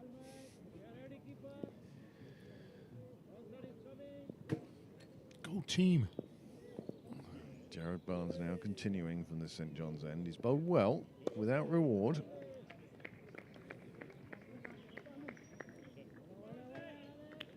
I think for Rush now will be, what else do they have in the bowling cupboard?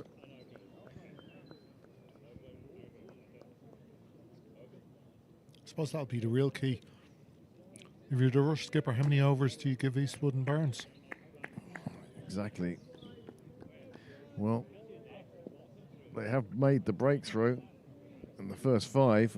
One suspects that the skipper's going to let them go all the way through to 10 anyway. Ooh, that one, well, it caught the batsman by surprise. Little bit of lift. It came off, what was it, the glove? Handle and glove? Shoulder and glove? Shoulder and glove. Shoulder of the bat, that is.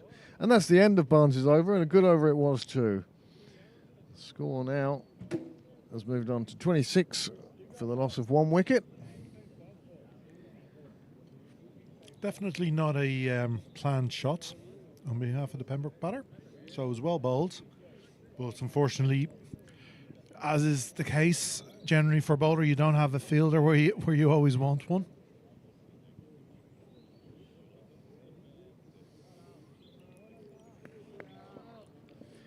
Eastwood, unsurprisingly, is to continue from the nursery end. Oh, well bowled. Another excellent delivery. You know, Eastwood could very easily still do a job at the interprovincial level. Very much so. Like, again, when you've got that experience,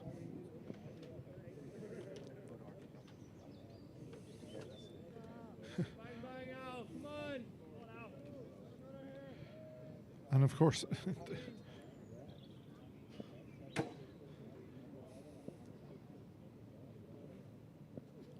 shot. Nice shot through the leg side, finds the gap. The fielder is chasing after it with much aplomb. Looking 3, but no. But they take the 2. And again, I will say it in the hope that somebody in Pembroke is listening. And that is, look how well it looks with all the Rush players having numbers on their backs. Mm. I really feel that... Something just to distinguish people. Yes, I agree. Put a letter on their backs. I don't mind what it is, but something that makes people easily identifiable, especially in the field. What symbol would you be?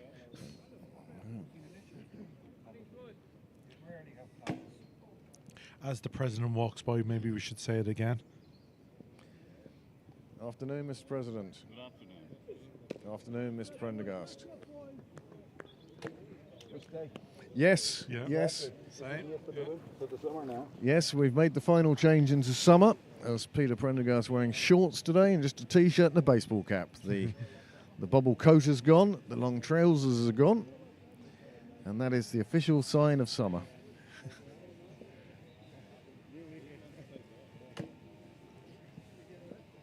Andy, you're fine. Yeah, don't worry. Shot. Lovely shot. That's Played down to 4. third. The fieldsman from short third isn't going to get there. And it's more runs on the board. Excellent batting.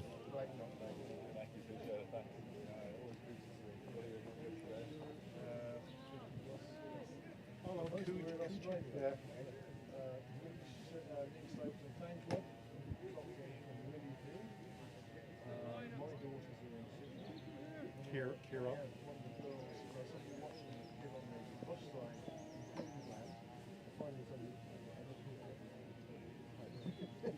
Oh, he's out. Caught the glove. Well bowled, Eastwoods. Through to first slip.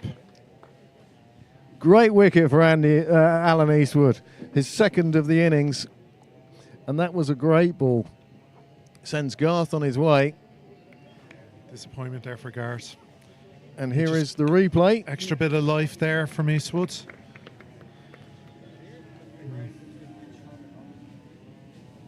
Yeah, just hung the bat. Just pushed at it with the bat. And it went to first slip and a fine catch. Well, yeah, no, I Pembroke now 32 for 2. Has our optimism been blown? Is the bubble about to burst? Are Rush making an amazing comeback? I'm sure that's what Rush are hoping for. They've got a big contingent of supporters here today enjoying the sun. A lot travelled over to Liffey to view the game, and I'm sure they're hoping that 2 brings 3, brings 4, brings 5. Of course, I would suspect Pembroke will still have faith in the batting lineup. The commentators curse from this lot, declaring another easy chase target. Well, normally, in years gone by, for the previous decade and a half, we'd have welcomed Theo Lawson out to the middle at this stage. And He's a bit busy. it's all change in Sydney Parade. So the skipper has come to the crease, Nick Stapleton. Big cheer goes up in Sydney. Well, they'll be that's a pleased he came in before he got too late in the morning, I suspect. If they are still awake, they're early to bed, early to rise. That's the end of the over. Great over from Eastwood. Great over for Rush. Score 32 for 2. And Pembroke still require another 109 with 8 wickets in hand. And as for overs, don't worry about them. It's not going to come down to that, he Nope. says, Nope. putting the ultimate curse on things. Oh, if this goes to the 49th over, I think we'd all be shocked. No, it's definitely a game where Rush needs 8 wickets. Another Australian viewer out there, Kieran Volker. Good to have you with us today, Kieran. You're quite right. I didn't quite make it off during the break. More manufacture than consumption. Anyway, yes, we are commentating from the scoreboard end. It is slightly cooler down there. I can't hear what you're saying, Bill. Bill, what are you saying? Oh, right.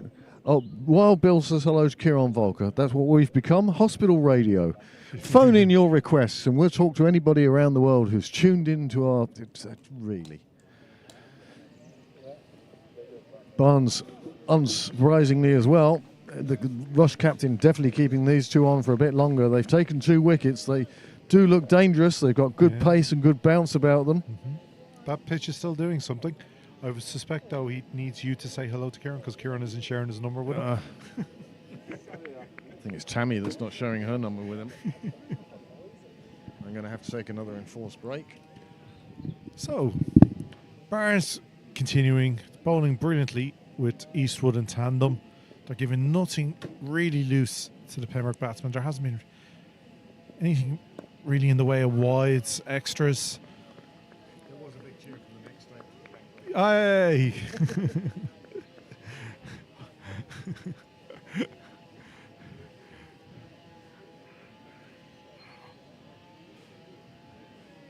So, 2 slips.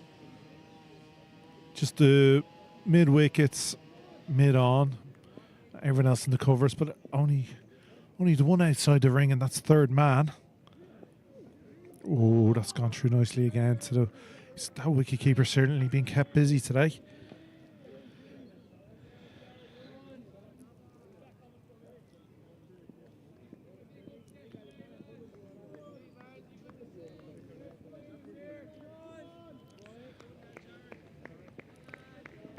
Pembroke will be hoping just to negate some of this pep in the Rush field at the moment.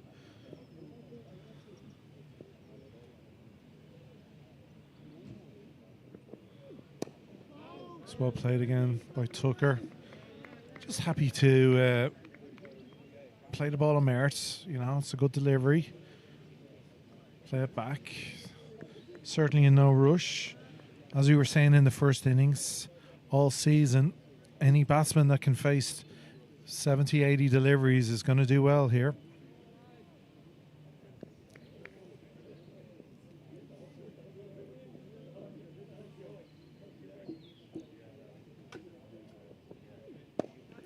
That's a lovely little check drive from Tucker. It's not going to get to the boundary. It's going to be pulled in. Chased down by 2 Rush fielders, just the 2. It was a nice little check drive, safely played.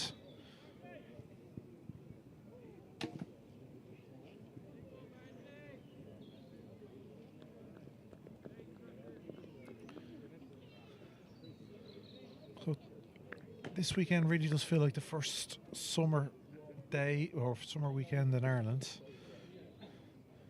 It's been until tomorrow. There's a bit of rain in forecast. Hopefully not too much with the second T20 on in Castle Avenue. But Yeah, although we've been playing for nearly a month now, first day the shorts are out, and the t-shirt is on and not with the blankets left in the boot of the car. So, 7 gone, 34 for 2.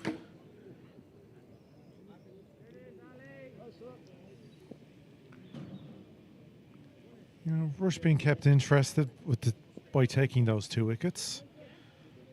Pembroke happy enough with the 34 on the board.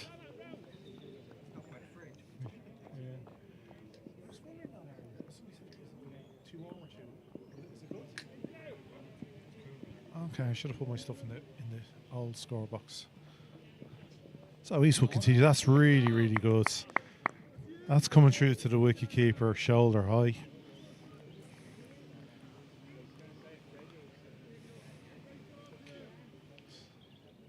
Great pace.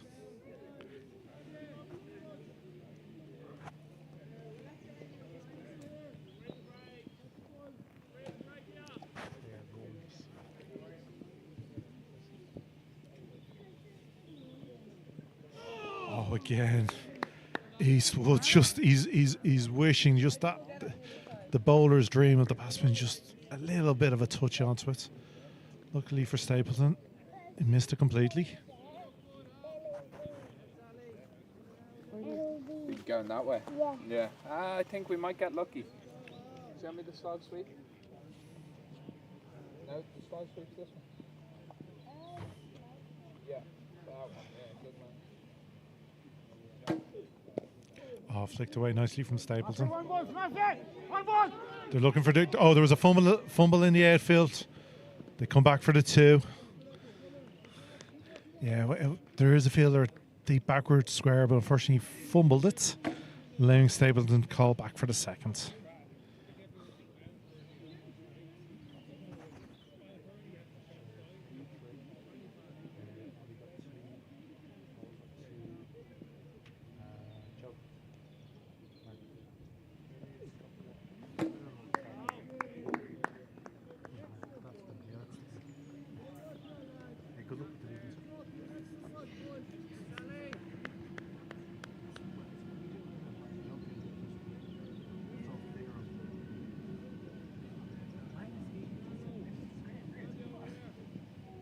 Even after all these years.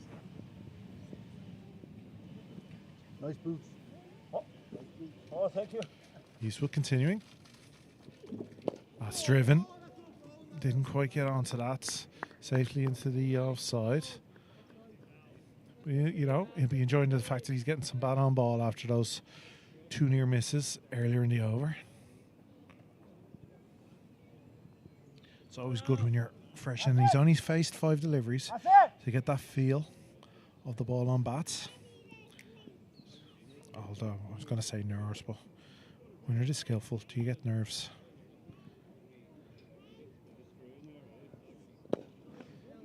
Driven back safely. Another dot Bosk. So end of Eastwood's 4th over, 2 for 20. Pembroke moved on to 36. Oh, jump back to 34. Yeah, it is 36. Don't know what happened with live score. Just, yep, 36 for 2. So, 4 overs each from the Barnes is going to bowl his 5th now. Are we betting a full 10 over stint from both bowlers? No. What do you think, 8? I'm asking Niall these from his experience. What would you do, Skipper Niall? I'd try something before. Yes. Yeah. Yeah. Oh, it's a lovely drive from Tucker. That is going to reach the boundary. Fielders give chase, but no, they were never going to catch that. That's beautiful drive from Tucker. Straight past the bowler. Look at that. Yeah, Stapleton does well. Get out of the way and then enjoy watching it race away for 4. Yeah, I suppose the Rush captain will be keeping an eye on that, just to maybe try some spin or something, or a change bowler, just for at least 1 over maybe. Risk it for a biscuit. That's down leg, given his wides. Half stifled appeal.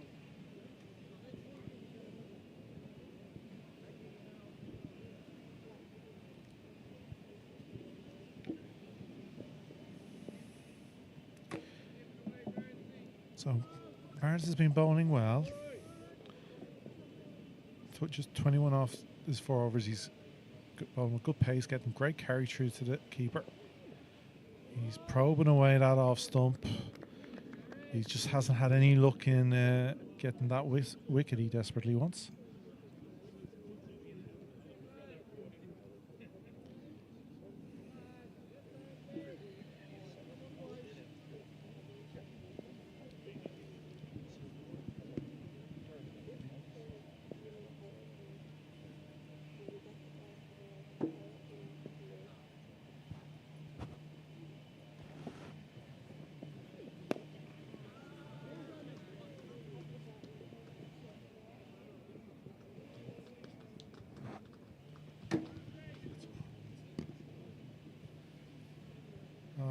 So that's a brilliant shot.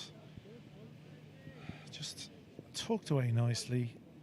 Any little drifts, Tucker's going to latch on to anything on leg, and that's 4 runs. Sorry for the little break. I am on my own here. Craig has gone away, and my mind was taken away by looking at one of the other scores in this competition at the moment. We were commenting earlier about Phoenix capitulating. 96 all out. Well, Marion, in reply, 56 for 8. So that is definitely a bowler's pitch, whatever it's like, in the Phoenix Park. Well, it's either a bowler's pitch or they put the under 11s out in the Senior Cup.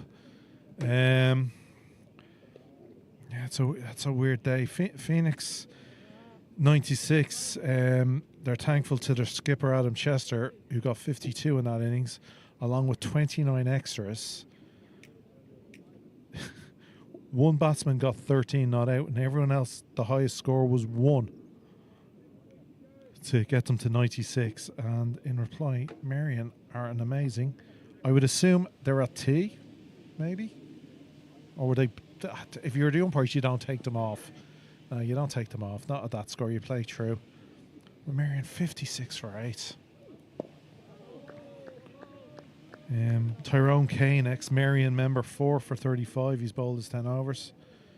Amish Sidhu, who's also played for Marion, 2 for 16.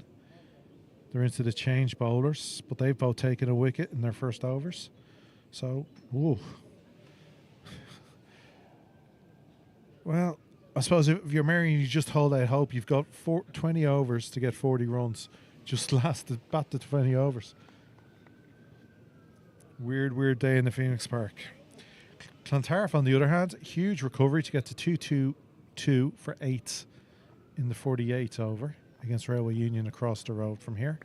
They were 115 for 5 at one stage.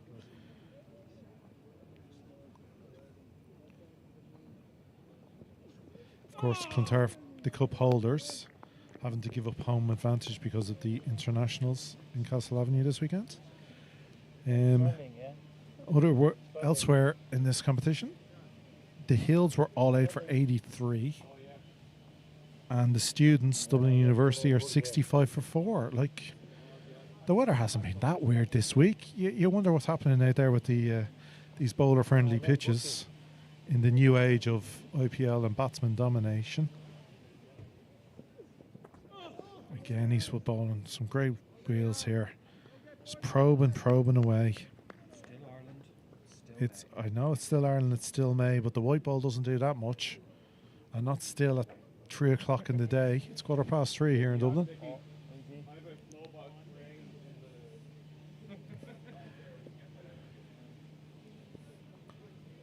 It's not red ball cricket, it's white ball, and that doesn't do as much to Cooper.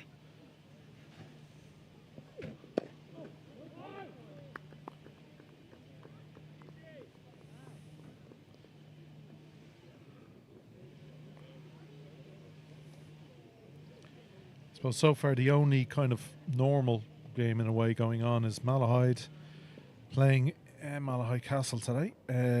Bowled North Kildare out for 98, and they are 68 without loss inside 10 overs. That's a lovely place to bat, Malahide. Oh, that caught the edge but did not carry. Oh, and he's hurt himself. He's, has he? Little grimace. Catch him on the foot.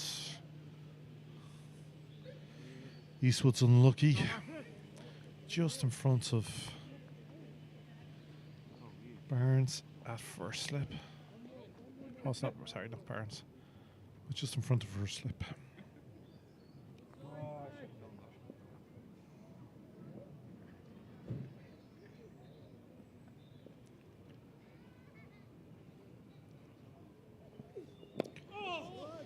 Game well bowled, Eastwoods. At this stage, oh, that's silly. That's not what you need. The bowler will not be happy with that. That's a silly run to give away, especially with the pressure he's building with this fine spell. No, Pembroke will be happy. They'll be looking just to play out these overs.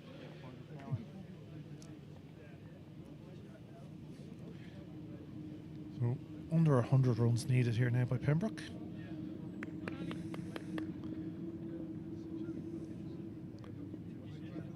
Eastwood just to bowl the final ball of his 5th over.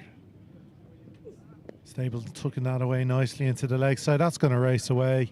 And that's 4. There's nobody behind square. There's no fine leg. There's only a man at deep square leg on the leg side. Tucked away beautifully. As soon as he touched it, that was 4 runs. You can just see the one fielder on the leg side there in the replay. Never had a chance.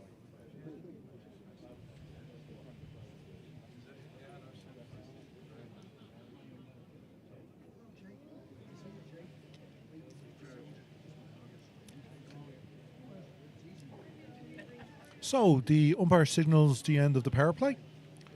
10 overs gone, and we are going to see a change in bowling.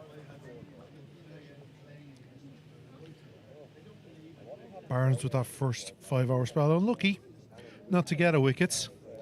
He spawns some great pace and carry. Generally the ball going through at shoulder height to the wicket keeper. But we're going to see a bit of spin here now from Rush, trying to get a breakthrough before the expected tea break.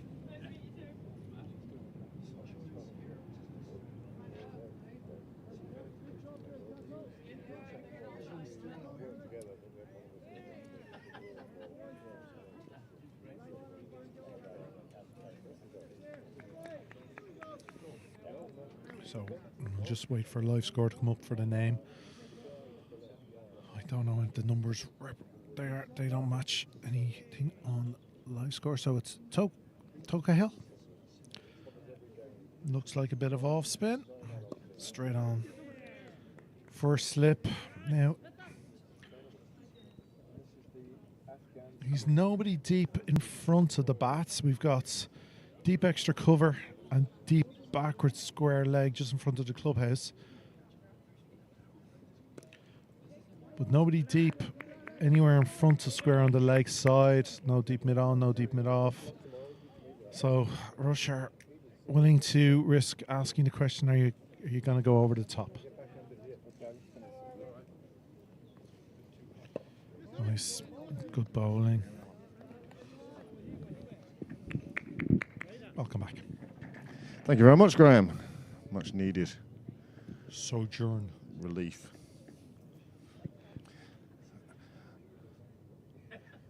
This is the lad who did the batting early on, and Afghanistan. Oh, okay.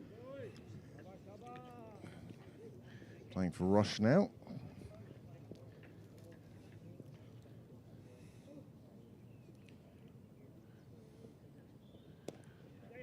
Got away. I feel this is the last over before the break, and that's why they've given the young lad just an over, just to see what happens, if there is any turn there for him. And keep the field in. I was just saying, apart from deep backward square and deep cover point, there's nobody kind of in front of the bat deep, willing to see if they'll go over the top and maybe miss-hit one. Leaving the space for them, really. Have a go. You might miss-hit one. You might chip it. You might turn in the grass. We were just talking earlier. Have you seen the score in the Phoenix Park? No. Marion 55 for 8, chasing 97. Oh, really? So it's an amazing game. We might have a chat about that during the break. Yeah. No, I was going around some of the scores around the ground. They're all weird, apart from the Malahide. Well, Malahide bowling North Kildare for very little, but chasing it easily. And there we have it, the end of the first passage of play in this Pembroke innings. They are 52 for 2. They've lost the 2 wickets of both openers, JJ Garth and Tim Tector. And the score has moved on to 52 from 11 overs. And again, overs aren't really in this, are they, Graham? No, sorry, I picked a wrong moment there. No, overs is not going to come in. If overs comes into it, it's all organic. So, Pembroke are still chasing that total of 140 that Rush managed to put up in 34.1 overs as Pembroke bowled them out. And now we've reached this break in play at 11 overs. The umpires leaving the field very slowly. The batsmen have already left the field, and the fielding side are having a team meeting before they too head off to go and sample the delights of the Pembroke kitchens. Yes, the Bavna curry, I suspect. I have no idea. But there is a buffet in there, and the players will enjoy that now. There is the match summary as it stands, and you can see that Pembroke, well, they need another 89 runs from 39 overs. That run rate, if anything, has come down. Yes. So we won't be worrying about the overs side of things, and we'll just wait and see what the second half of this innings brings us, Graham. Well, I'm sure at this stage of tea, after being asked to bowl, Pembroke would have bitten your arm off for this stage of the game, even with the 2 wickets down. You can't argue with bowling. When you're asked to bowl, you bowl the opposition out for under 150, and by the time you go off to have a little nibble, you've less than 100 runs to chase. So, no, Pembroke definitely the happier of the 2 teams today. Now, who knows what's going to come, whether Eastwood comes out for a second spell, Barnes comes back again, or they continue with the spin. I would personally keep the spin going. Give a few overs, give it a bit of a spell, because you have to take the wickets.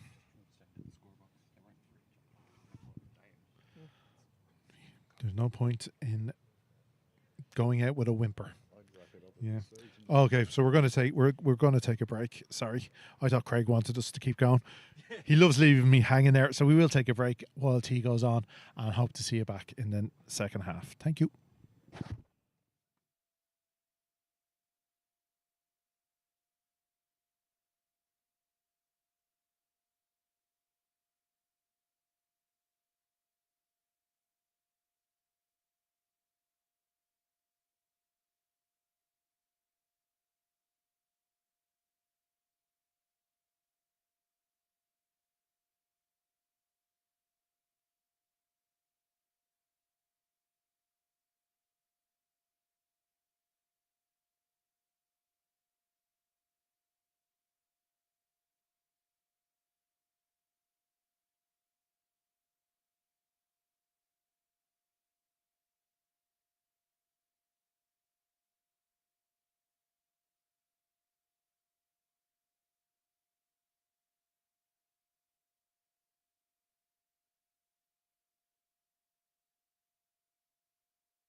Well, welcome back to Pembroke, to Sydney Parade on this sunny Saturday afternoon for this Leinster Senior Cup game between the firsts of Pembroke and Rush. Well, Rush won the toss this morning and they decided that they would like to bat first. They lost a few early wickets. It didn't go particularly well for them. There is their card. They managed to struggle up to 140, setting Pembroke a target of 141. And so far, Pembroke have gone along quite sedately. There are the Pembroke bowling figures from the first innings. Excellent figures. All round shared. Fieger took the only one without a wicket today. No run-outs. And there is the Pembroke order as it stands at the moment. It looks fairly right as well. I'd go with that. A start for Tector, a start for Gart. Well, and maybe then just Jack Tector will go in ahead of Danny Hogan, actually. Yeah. No, that's not. However, we shall wait and see. Alan Eastwood, the most successful of the Rush bowlers so far. And Nasir Tojakil, he's 1 over, just costing 1 run. That was the last over before lunch. So, suitably fortified by Curry, the Rush players will be looking to make an early breakthrough after the break. Joining me in the commentary box, the sultry tones of one Graham Mooney. Good afternoon, Graham. Afternoon, Craig. Yes, Eastwood back to continue his spell from the nursery ends into now his 6th over. We'll wait and see if Barnes comes back on or if it was just a one over of spin just before drinks. But yeah, tucked away nicely, took her straight away. Getting Pembroke going again in this final session of the day.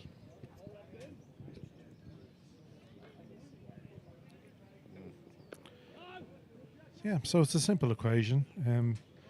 Pembroke, 38 overs, 88 runs, 2.28 an over. It's and Rush needing 8 wickets. No more breaks. Well, I doubt they'll take a drinks break. Now that they've already broken up the bowling session. Well, they need to. Well, whether they do it, they may. If it goes to 30 overs, maybe.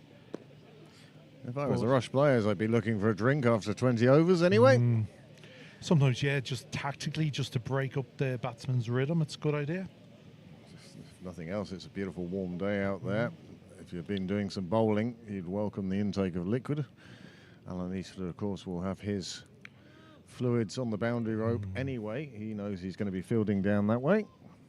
And of course, all that effort he's putting in because he's bowling some good clicks today. The two wickets to him. Alan always known to bend his back when he comes back to Sydney Parade. Always keen to do well against his old team. Well left, Mr. Stapleton. Well judged. We saw one in the first innings when Nick Stapleton was bowling, one that was left on the wrong line and wrong lengths. He picked up a wicket. That was the first wicket of the day. But, this was better judged by him, though. It started outside off, so the right line to leave one, but it did come back a little. So kept the bowler interested. So definitely short, given as a wide, though. Square leg signalling it. Judged to have gone over what would have been a standing batter's head if he hadn't ducked. Well, Alan Eastwood certainly bending his back and getting into this game now. 2 for 27. This is his 6th over. And again, just the 3 bowlers used by Rush so far. Not a surprise, the opening 2 have done so well. Yeah. But they just wanted to try the tweak and over before the break. Eastwood now coming in. Real menace today. Yeah. Good length. Just forcing the batsman. Stay on top of it. Stapleton getting right behind that one. Well, it's tough for the bowlers trying to attack and force these wickets because they're conscious that they only have the 10 overs to try to take as many of these 10 wickets as possible. Because simple containment will not be enough today.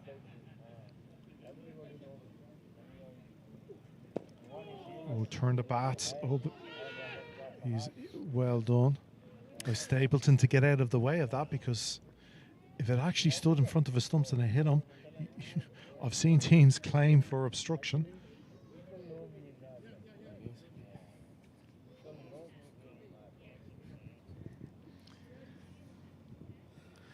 Well, to tell you how Pembroke Fifths are doing, this is the result that everyone's looking for at the moment. They're playing down in North Wicklow today. Is it Wicklow County? Yeah, something like that. Wicklow County, down in Presbury. Yep. And I can tell you, they bowled Wicklow out for 87. Oh, well done. So they will need 88 to win. And the second over, Pembroke are 5 for 10. 0. How many run-outs? Not many when 0 wickets are falling. No, but, well, spinner to remain on after drinks, after meal, after dinner, after the curry.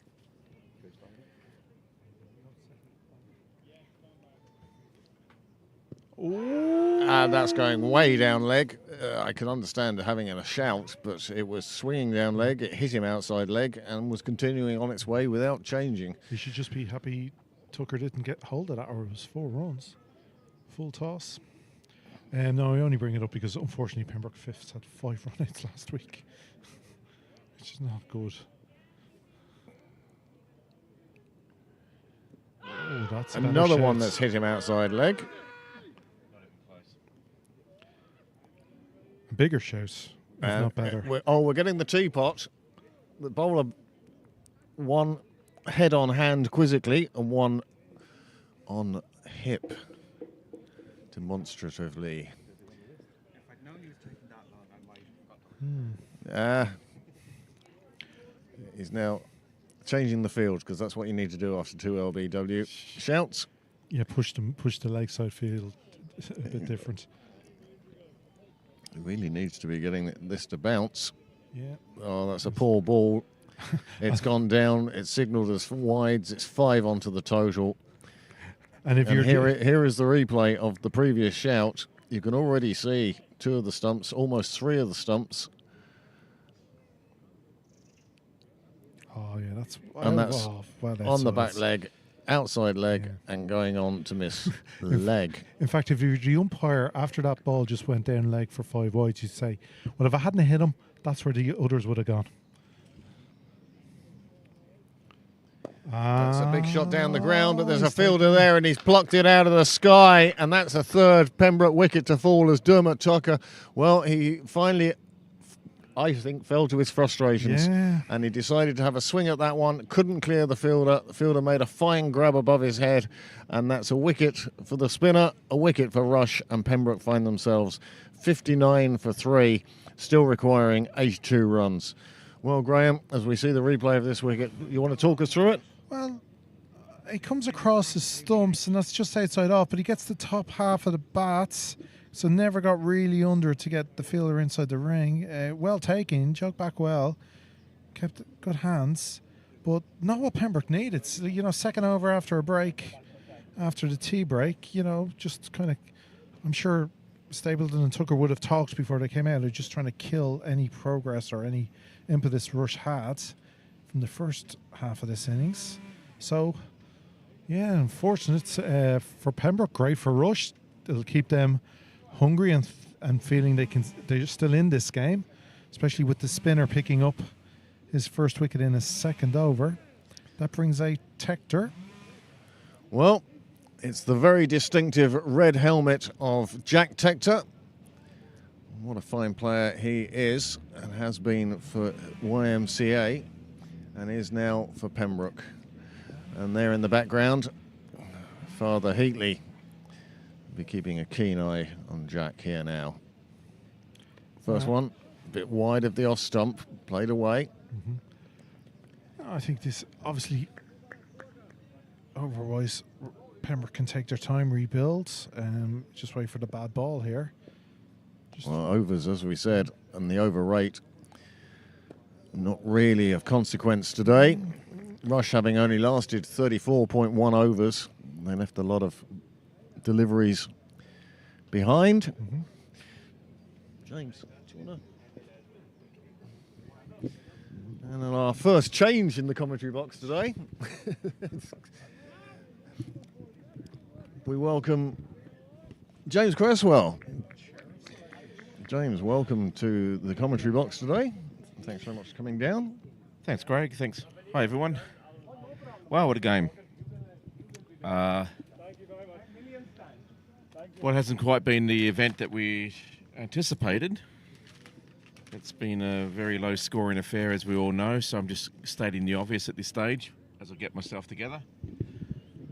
However, there has been some good breakthroughs here by Rush to give them some encouragement.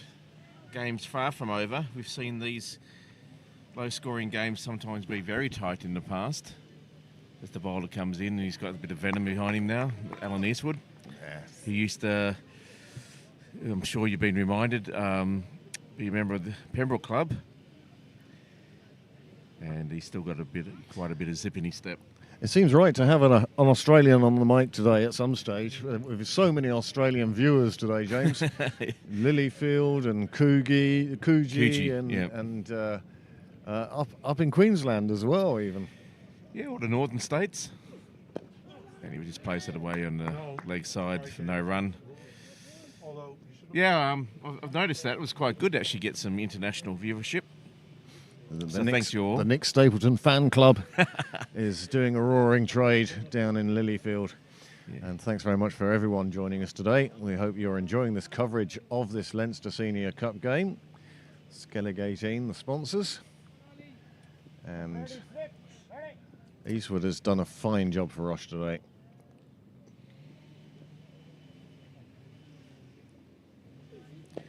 He really has got some pace in there, hasn't he? He's whipping that down from great height. He's got huge levers. I met him earlier on and I said to him, you must be one of the fittest 40-year-olds. And by 40-year-olds, I meant 40 to 49. I said, you must be one of the fittest 40-year-olds around these days. And he goes, 44, mate. Quite proud of his age, Alan, that he's in such good nick. He's certainly in better nick than I was at 44 and 24. Yeah. He does look after himself as an athlete. Here we go. Oh, he's bouncing it in. Trying to get it up towards the chin. Just played defensively down into the track. No run. Yeah. Good contest here. Swinging both ways. Just who's going to blink first here? Who's going to get frustrated? We saw Dermot. Well, I don't think it would be Jack Tector or Nick Stapleton. I wouldn't think they'd get frustrated. They might decide to go on a bit, but I don't think frustration will be apart from these two. They're both very experienced batsmen and very good batsmen. Look at that technique. Another cheer from the Nick Stapleton fan club. Kay's been very good in getting in touch with us from down there. That's a drinking game. I'd say she's the one with the YouTube account. Hopefully there's 50 people sitting around that device. In the local Prince of Wales hotel. Might be a bit early or a bit late. It's getting a bit late now for those. Yep. The closing time would have been called. Oh, it's a nice drive. Straight to mid-on for no, or mid-off, should say, for no run. But it's good over there. Eastwood again, but he's now bowled 7 of his. How long do you keep him on for? Do you give him one more in the hope of knocking over one of these two who are absolutely vital to Pembroke? Well, how many has he had in his spell? 7. He's just been... okay, no, I'd rest him. If it's not working, it's not working. I mean, he's been very economical.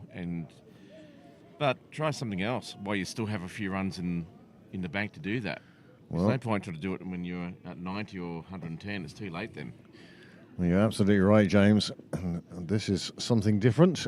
Well, it's been the same for the last 2 overs, but he's going into his 3rd over now.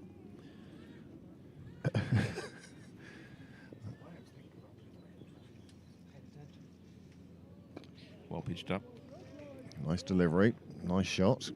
See, that's the nice thing about cricket. You can get nice stuff like that. At the end of this over, we'll go over to Graham, and Graham's going to take us through some of the other scores in this Leinster Senior Skellig 18 Leinster Senior Cup. He says mangling the name of the competition the best way he can. It's because you were drinking the gin. The Schweppes lemonade. Yeah. Oh, just a little bit of a bottom edge there, but he got away for a single. So Jack Tector's off strike, and he's off the duck. Getting some good length there. He's a good bowler. Afghani. Also, I've heard. Okay. These facts are unverified. Fact check. But prove him wrong. Nicely played away on the offside, but the fielder is there. No run through there. And this is good stuff from Rush. This is exactly what they need, just to keep a bit of pressure on Pembroke. In the last over, we saw that one boundary.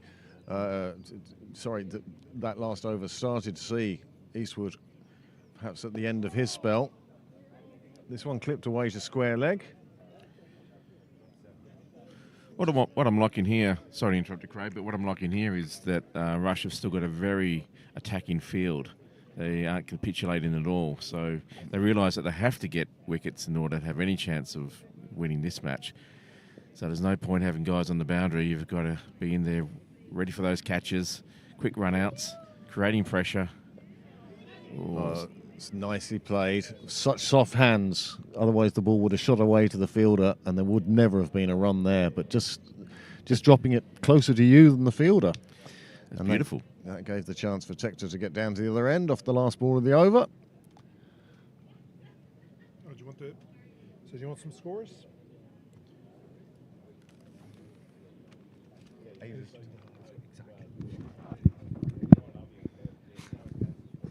So just quickly before Eastwood continues, some of the live scores in this first round, Leinster Senior Cup. We've had 3 results so far. The Hills, 83 all outs, were beaten by the Students, Dublin University, 86 for 5.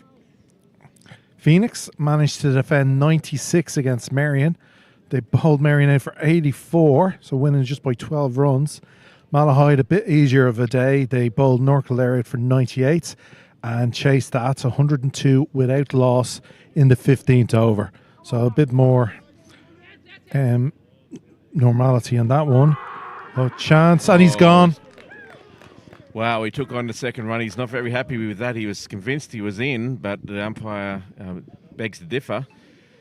I was about to say good running, but no, it wasn't. It was a good bit of fielding. Picked it up. It was the throw. It was an a absolute bullet throw. Absolutely. Never straight. got above 8 feet, and it came straight into the stumps. Here we go. You'll see it here now. Played away. You can see how quickly the batsman set off. They're intent on 2. And the ball, as I said, just hit a little bit too hard. And the throw comes firing in. Oh, that was lovely. Straight. I think we might... Slow-mo on that one. We might revisit that one on YouTube. Either way, it's been given out, but it was a lovely piece of fielding. No hesitation, a clean pick-up, and got it to the keeper, as Craig said, at an excellent height. And has been deemed run out. So there's another one down for Pembroke. It's 4 down now for 62. And Finn, it's a bit of an interesting sort of sway of the game here.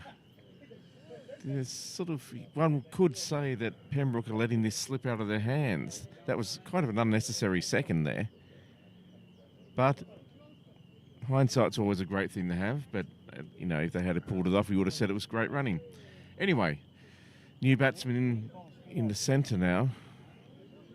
So 2 relatively fresh batsmen out there now, which Rush would be delighted with. It's Fia Krataka, a former captain of the side.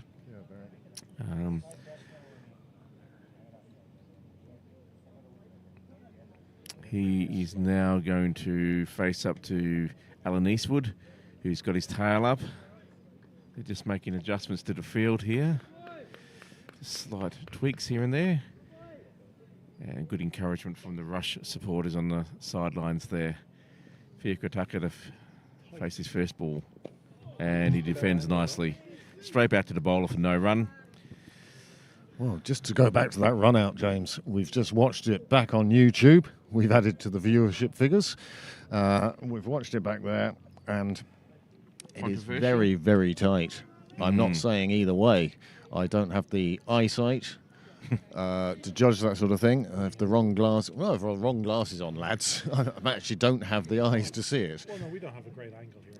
Well, it's also it's kind of academic anyway, because Look in the book. Look in the book. Basically, the umpire saw it with enough doubt, or with enough clarity to give it out.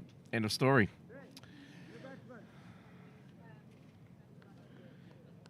But we really need to see something from Pembroke if they want to pull this win out of the fire now. I think he's out. Oh, that's a lovely deft shot. Just ran off the face of the bat, just past the keeper. Just down for one run. There was protection down here in the deep. That's nice. So Fiacre Tucker will feel better. He's off the mark. One more run to the total. Maybe that's all Pembroke need to do now, is just work those singles wherever they can. Start to rebuild a partnership. Get some confidence back. Not that they lost the confidence, but it's just, it's always shakes you up when you're 4 or 5 down and you've still got half the workload to go through. It's a clean take by the keeper. It's a good run out, and he's short of his ground.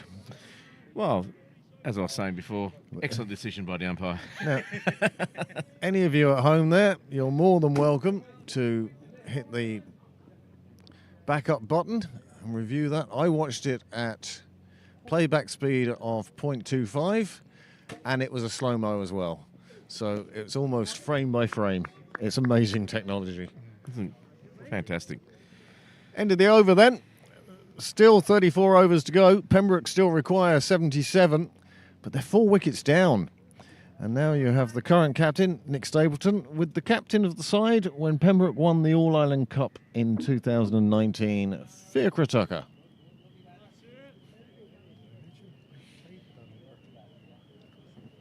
Again, choose your words better, will you? Looks like we're having to change a bowling now. Another spinner.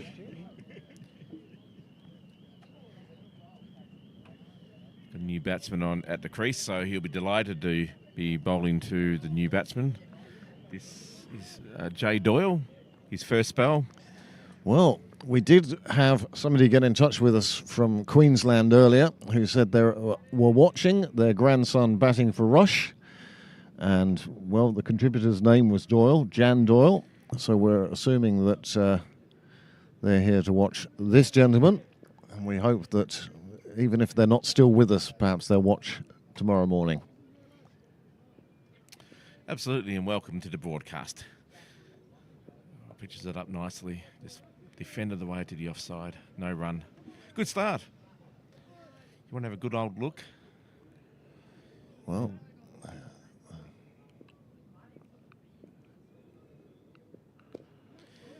it's a good fight back by Rush. I'm really impressed by this, actually. they're a good team. They are indeed. They play in the championship.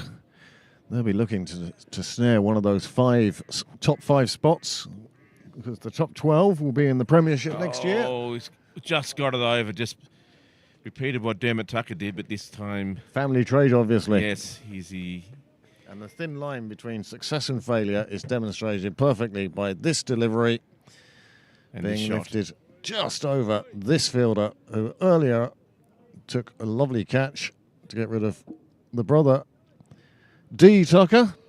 On this occasion, F. Tucker gets away with it and gets 4 more, and 4 more onto the total. And Pembroke approaching the halfway mark in terms of the runs required. Gets back in his crease there. And nice bit of fielding. Really is a pep in the step of the Rush fielders, isn't there? They've really got their tails up. They can sense that this is a pivotal part of the game. How they'd love to pick up the wicket of Nick Stapleton now. And they'd feel they were in with a great shot of progressing to the second round of this Leinster Senior Cup. And what a great competition it is. Easily one of the top 5 competitions out there at the moment. Good over there. Only the 4 from it, I think. Was it? Yes. Yes, just the 4 runs coming from Doyle's first over. And let's hope that's made our viewers in Queensland very happy. They'll also be pleased, of course, to see the gentleman wearing red. Seems suitable for a Queenslander. Yeah, maroon, I think. Is the Maroon? Yeah. Or maroon? Maroon. Morose. Anyway, they'll probably finish doing their Mexican wave in Queensland at the moment. And here we have... Oh, Alan's going to continue bowling. Well, I think they're going to bowl Eastwood. He may be, although he's the fittest 44-year-old in Leinster cricket, it may be that Alan's just not going to come back for a second spell. Yes. Now, it's a lovely shot. It's a short ball up into the chest sort of area, but Nick Stapleton played it beautifully on the offside, just ran it down into the gap, and it went... a beautiful outfield, went straight to the boundary for 4 runs. Stapleton, of course, would face many, many deliveries like that back home in Australia. A bit more bounce down there. For our Australian viewers, it's always like this in Ireland. But on this occasion, that was punched away, and that's a super shot. It moves Stapleton on to 11, and he feels the responsibility of the position he finds himself in. Again, looking to be positive. Yeah, similar delivery, similar stroke, but just couldn't break the field this time. But he's not playing within himself. He knows that he just needs to play his natural game. Runs will come.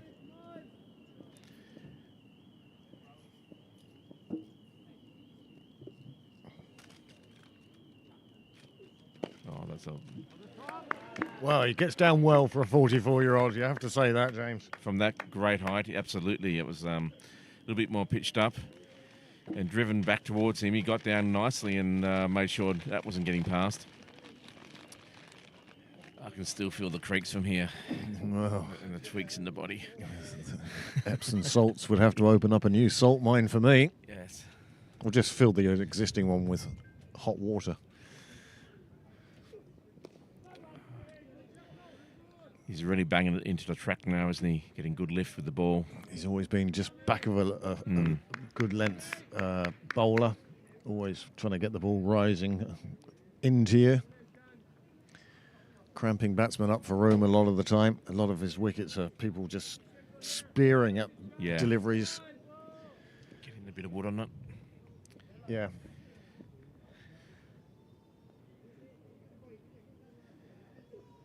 Oh, probably well left that time. But again, they realise that he only has 7 deliveries left in his spell. And if they can see him off, they'll be wondering what's next. Well, he's got pretty good figures. 33 runs for 2 wickets. Be delighted with that, especially in this context of this match. He's really helped put the brakes on the attack of Pembroke, or the defence of their total. And he pouts that one in, but beautifully defended by the batsman. And that's the end of that over. One more for Alan Eastwood. One would think that they're not going to save him for a 1 over spell later on. So, as we discussed, I think he's going to go straight through. Well, 72 for 4 now. Pembroke have passed the halfway mark. Only 69 required. Morning, James. 32 overs to go. Really? And the run rate, well, it's immaterial. If Pembroke bat 32 overs, they will get 69 runs.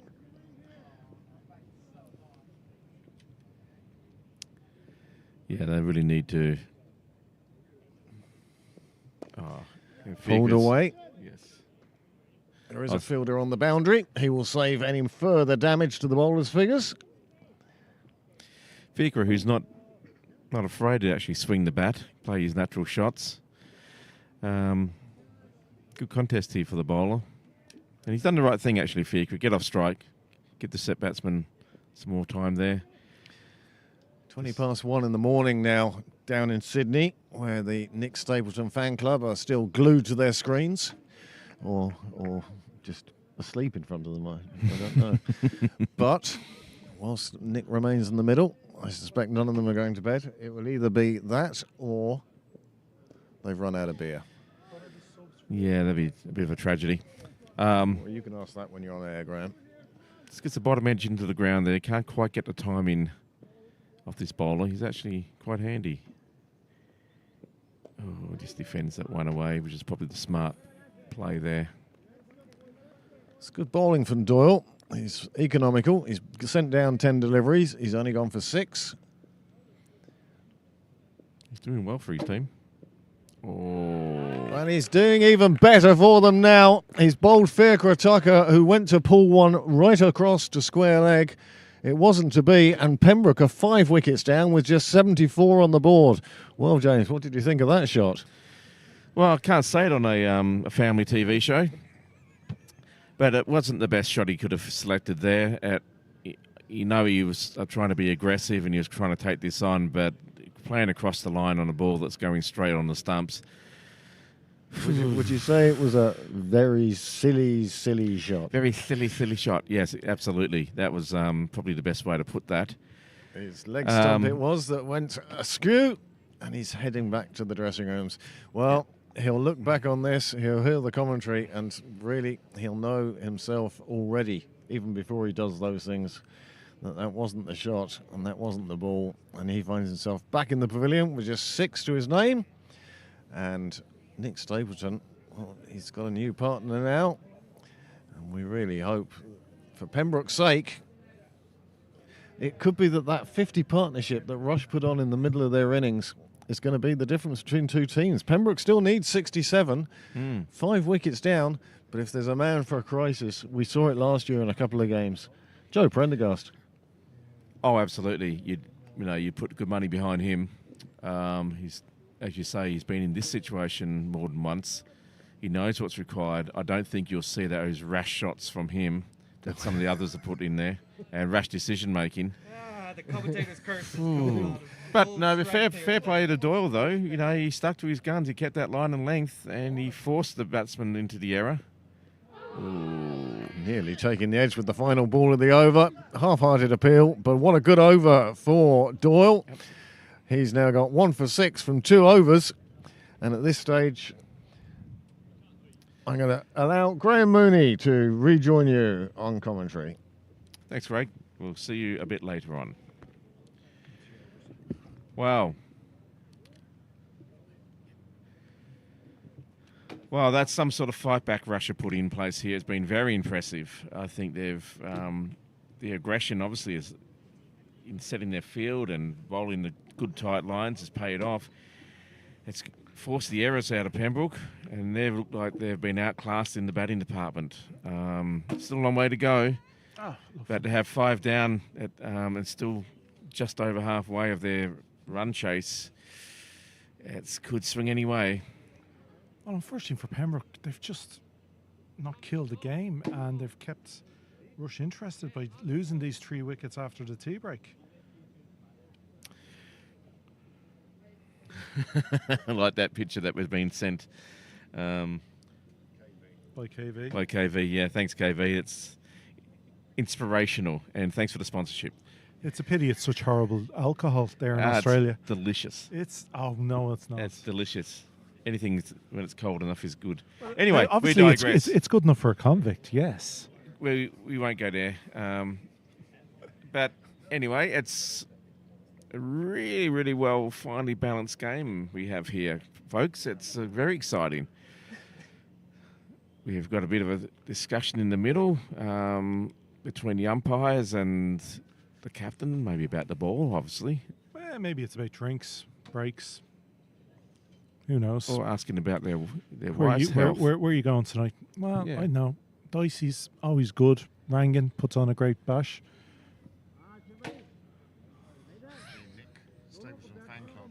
We got some messages from Kate from the.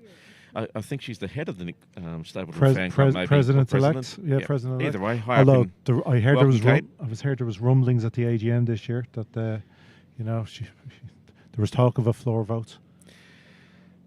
Anyway, Kate, nice that you're sticking with us, and thank you for your patronage. We just got a bit of an intermission happening here for some particular reason. I'm sure it's all very important down the other end, and maybe the ball's gone square, who knows. But we speculate.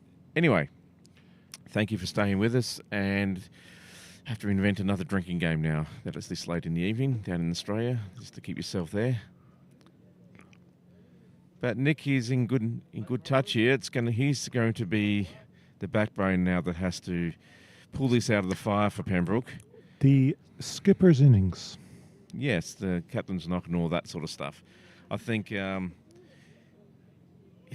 to put a curse on it, but if Nick was to go, then that's going to be a bit of a mountain. You're doing your best, though, aren't you? You know. Yeah, he's better than that. You're He's better than commentator's curse. You're better than that. Stop doing it.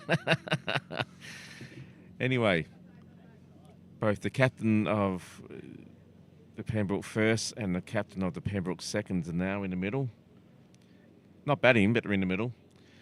And there's a whole team discussion from Rush happening at the moment, as you can see. Wow, they really can't decide on where to go out tonight after the game. Whose Like, shout it is and what the drink order is. Do we stay south side? Do we go back to the north side? Head back to Rush? I wouldn't recommend it. Well, I think that's lost on our international viewers, but Yeah. anyway. Speaking as a north sider. Anyway, they're not happy about something. There's something going on there. And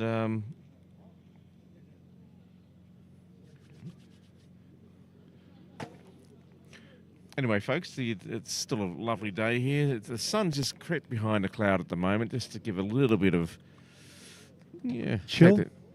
Chill's probably Probably the same temperature as Sydney and Queensland right now at midnight. Possibly. Well, my time there, even in the winter, I didn't get out of shorts and a t-shirt. It was still a lot warmer.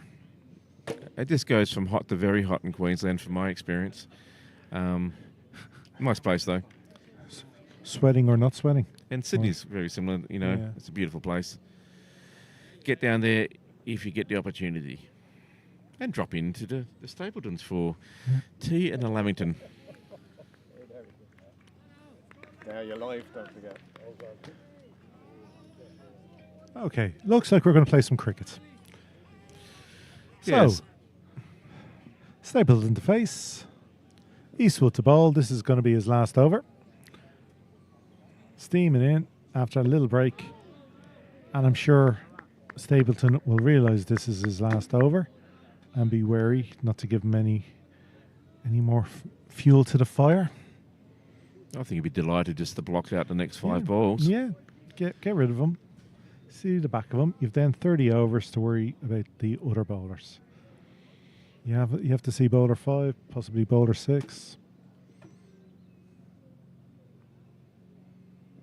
Oh, he pitches that one up and he defends it nicely. Just keeps that one out. Yeah, but good foot movement. Good trigger there on Stapleton's part. Nice straight bat. Well, Playing us. You weren't here for the first innings, but I have to say, even though Pembroke have lost the 5 wickets, the foot movement and intent from the Pembroke batters has been a lot better. A lot of the Rush batters weren't moving their feet, weren't going towards the ball, hanging the bat out. It's better to see this better movement, body in line. Just gets right behind that one, straight bat, push that ball back to mid-off. Absolutely no run, but not worried about that at all. Just wants to see off this over. 3 more to go. Yeah, obviously he'll go 6-6-6 here.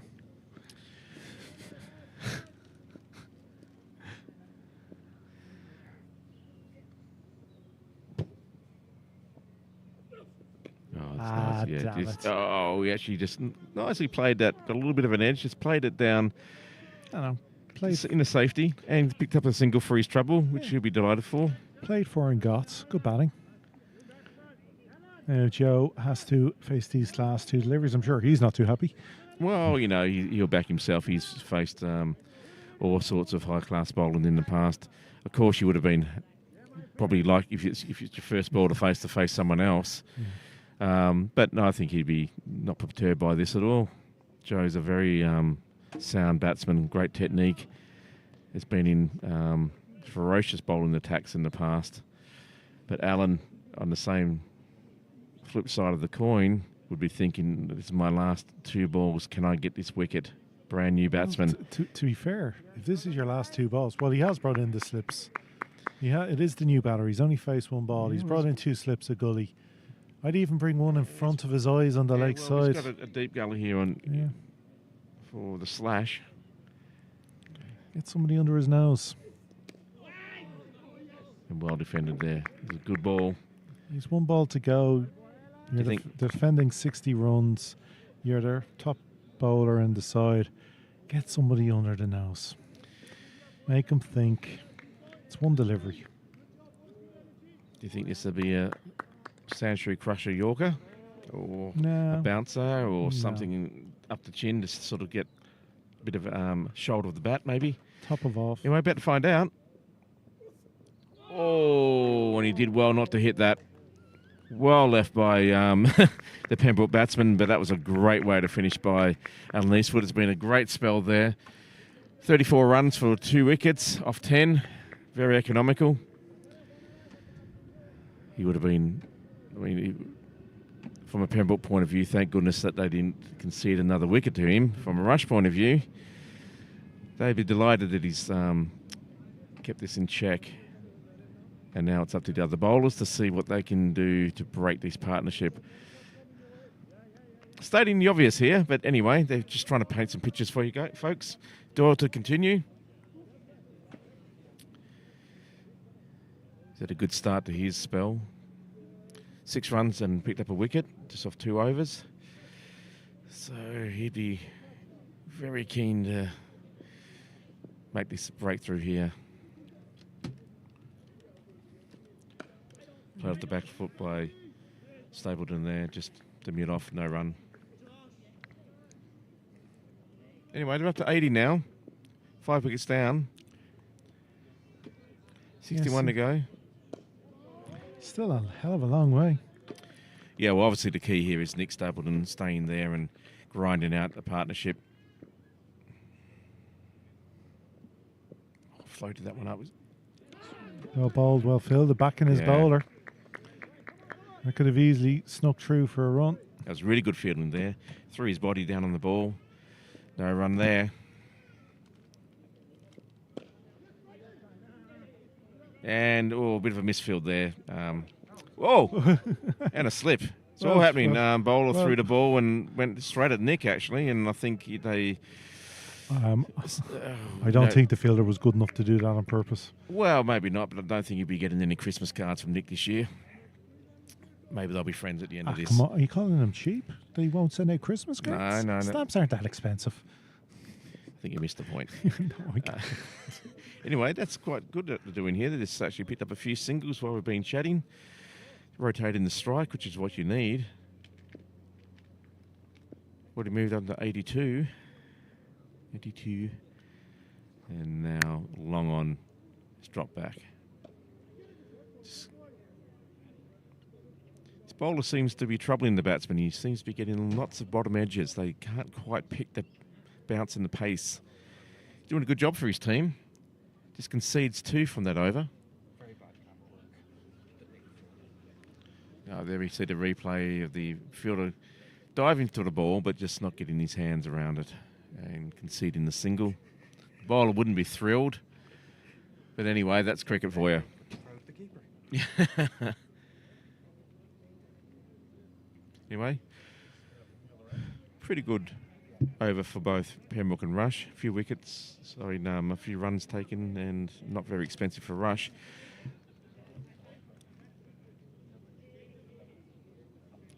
So change of bowler here. Yeah, bowler 3 coming back on. He had bowled a couple of overs from the St. John's Road ends. But obviously with Eastwood bowled out, they had to bring somebody on, and yes. It's up at the Karen Volker end. No. So it's not the Kieran Volker end? No, this is the Amanda Dunlop end. That end up there with the bowler is the Kieran Volker end, KV end. Waiting for just planning permission for that grandstand again before we break ground, but it's just taking a bit longer than anticipated. But anyway, back to the game. Oh, nice short ball for Joe. Cracks it through the covers there, but just there is defence down there on the boundary. It's a boundary rider there, so just picks up the single. Yeah, only the 2 deep.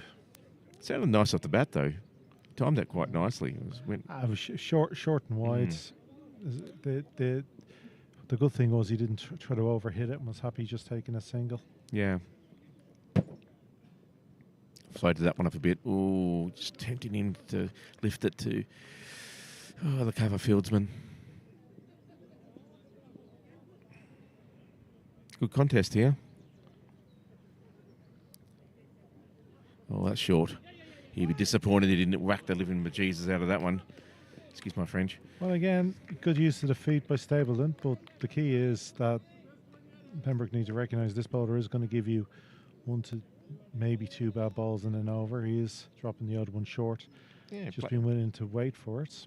He did place the ball in a good gap.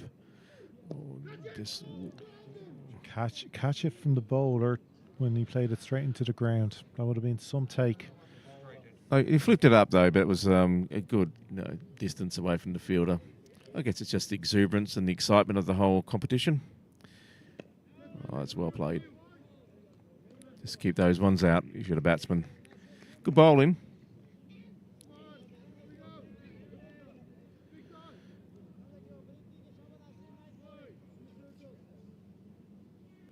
Just need to be patient here if you're Pembroke.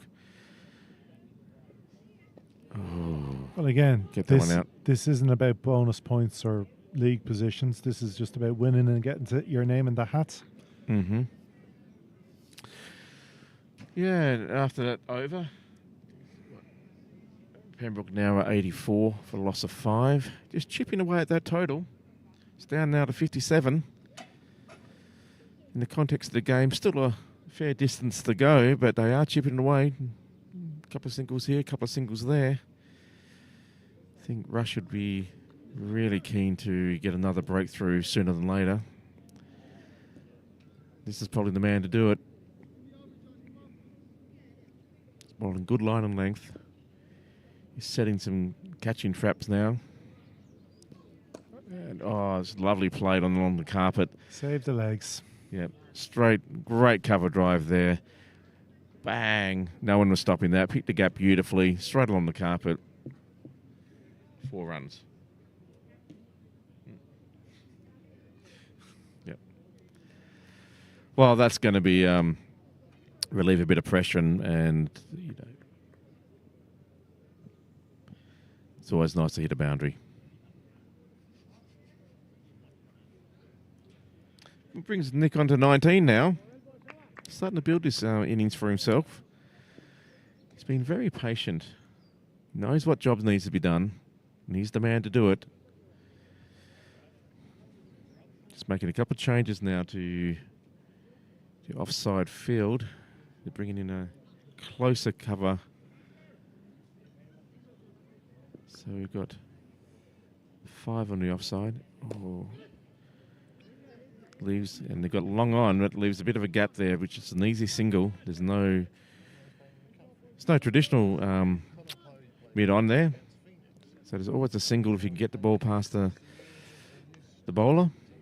And they were happy to pick that up. So good over so far for Pembroke, 5 from it. Oh. Nick wants Joe wanted a single there, and quite rightly sent back by Nick. 2 fielders converging on it.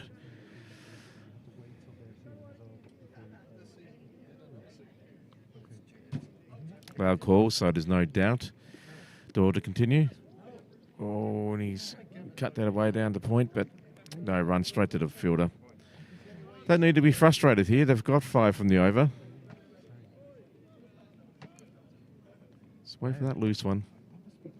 Oh, it's a bit short, but it's nicely on the stumps. So just defended the way. One more ball to come.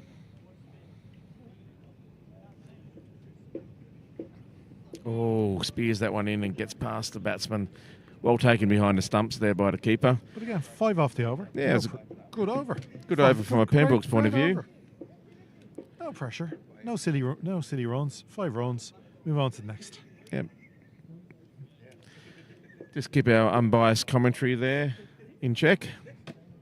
But no, it's before we know it. 89's on the board for 5. Loss of 5 wickets. 52 to go now. And just keep chipping away. That was a good over there from a Pembroke point of view. Rush are now spreading their field a little bit more, creating lots of gaps of singles here. There's no one behind the bat, behind the keeper, I should say. Oh, just pushes it up to mid-on there, no run. There's a big gap on the leg side there, just in front of on the square, in front of the square leg umpire. Well, pitches that one a bit faster ball. Hits straight back to the bowler who fields that well. No run.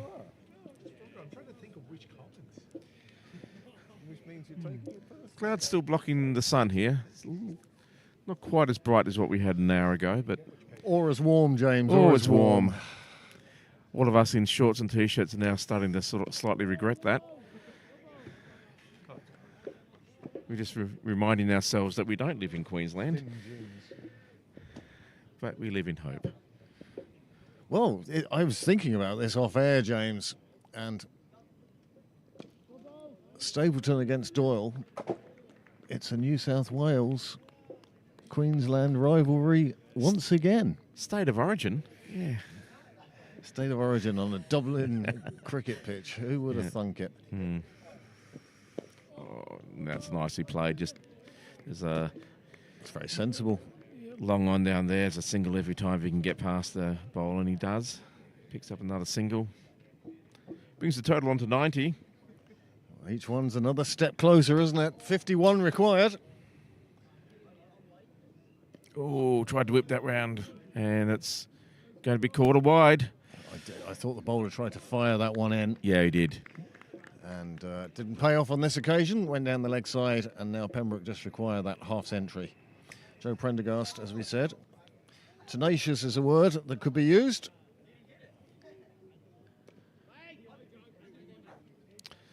Well watched. It's content to play that one away to the offside for no run. Well, they picked up a couple there. That was again, good over from a Pembroke point of view. Just keep chipping away, chipping away. As Craig said, it's down now to an even 50. How do you eat an elephant, isn't it? Pretty much.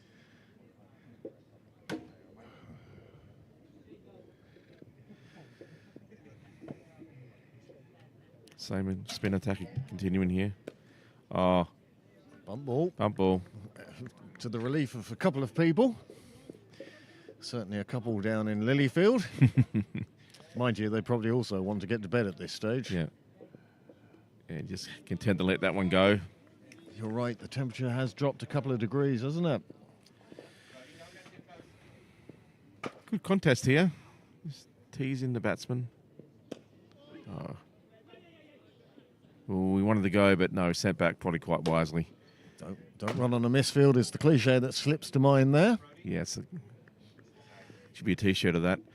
But, yeah, there's no need to take any risk. Still plenty of time. Oh, uses his feet well there, gets to the pitch of the ball and just defends that out to the cover. No run. It's good. Door's done well so far this over. 4 dot balls until finally one is squeezed out in the offside. It goes through the ring, but the boundary rider will keep it just to a single. Well, you're quite right, James. It's just about taking the runs on offer, just ticking it around. The longer you spend in the middle, the easier it gets. They're bored in the slip now, thinking that they're going to get the edge here. Oh, and he went big hoik to the cow corner. They've got a top edge and it's run all the way down. Oh, nice piece of fielding. Who is that masked man? Well, that's a fine piece of field, one-handed fielding, whilst pushing the probably. Here we see it again. That's a big hoik. We talked about Joe being responsible. On this occasion, it's taken the outside edge and flown away. You can see how quickly the spectator, he realised it was one for him. He could get there in time, and it hopped up nicely for the right hand. Nice take. He should join a club. Yeah, he seems to have a natural talent for the game. Yeah, I think he'd do all right. You know, give him a go. Yeah. Well, this game now is bubbling up into an absolute classic. We thought after the first innings that par was a lot higher than 140, and Pembroke with this batting lineup, well, they'd be looking to chase any total really today. Instead, we found ourselves with a low-scoring thriller. Every run has to be just beats the fielder there. He put a good effort, made some good ground, but just couldn't quite get to that. The timing was beautiful. Just sort of cut backward point there for 4 runs. Lovely little dab. Well, there's the replay of it. You can see just pushed through the gap on this occasion. Prendergast reaching double figures, deservedly so. I think that was Stapleton that hit that. All right, the score, Yeah, live score at the bottom, not quite up to date. No, Stapleton's got the maroon helmet. Being a Queenslander, is he a Queenslander? No, he's not. He's Nick's Sydney boy. Oh, he's defected to the dark side. It's the Queenslander is Joshua Doyle from Rush. That's right. That's it. Just well played. 100 up for Pembroke now. 41 more required. Once again, the run rate extremely immaterial. Clipped away on the leg side. That's a lovely shot behind square. The fielder will come for it. And, you know, having suffered 1 run out down in that corner, I think Pembroke were unwilling to try again. And wisely so. Yeah, well, no, it's a different fielder. There was never 2 runs there. But they started off hard. I just wonder if this is if Rush is letting this slip away from them here. They were quite on top when they had, 4 or 5 for 60, but now it's 5 for 101. Still a long way to go, as we keep saying, but it's not quite as far to go. And if they can just chip away at these singles, and especially with the batsman now seeing the ball better and better each time, floated that one up, and he's just worked that around the corner. That's a lovely little shot. And sent back. This occasion, Prendergast taking that one on the full and just playing it round the corner. They take the single wisely, didn't even think about the second. Direct hit. And good bit of fielding there, picks it up, and great shot back in. Good accuracy. Bang into the stumps there. Bang. No. They didn't have to. It was direct hit. It was yeah. Big front foot shot. Stapleton looking for the gap through the covers. Not there on this occasion. The over is done. And Pembroke will be happier of the 2. 102 for 5. I like to look at this slightly differently, James. Rush needs to take 5 wickets for less than 39 runs. And 39 for 5 would be a bit of a collapse at this stage. Yeah. And as that gets down to the low 30s, if they haven't taken a wicket, that's going to be, again, their own mountain they have to try and climb. This becomes more and more difficult from a fielding point of view. The less runs you have to defend. It shouldn't really. Each ball is each ball, but just the whole game situation imposes. And that's when you see things like run-outs and misfields and drop catches or brilliant catches. It's really bubbling up at the exciting part of the game now. Oh, absolutely. No, this is Pembroke's to lose and Rush's opportunity to snatch victory from the jaws of defeat. Both good teams.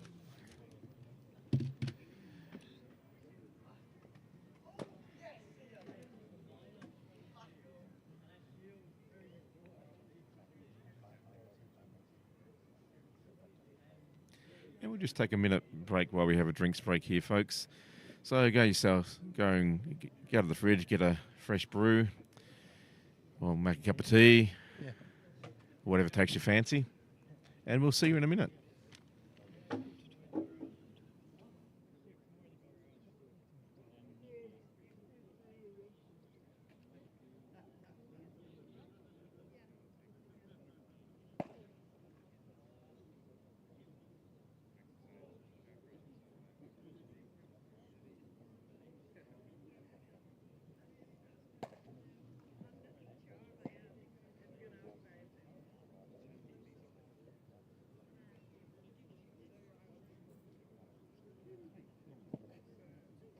I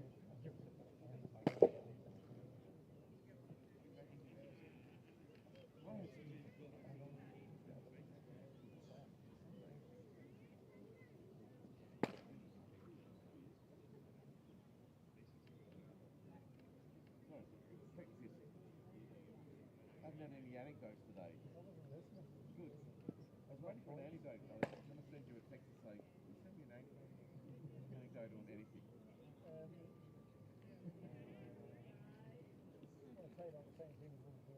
There you go.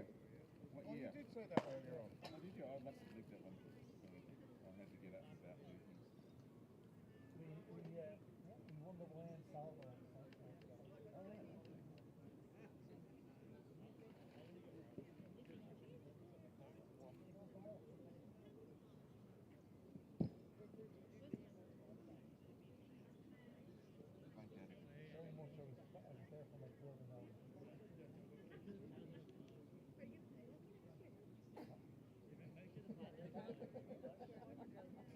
Too many things to say. Only one now.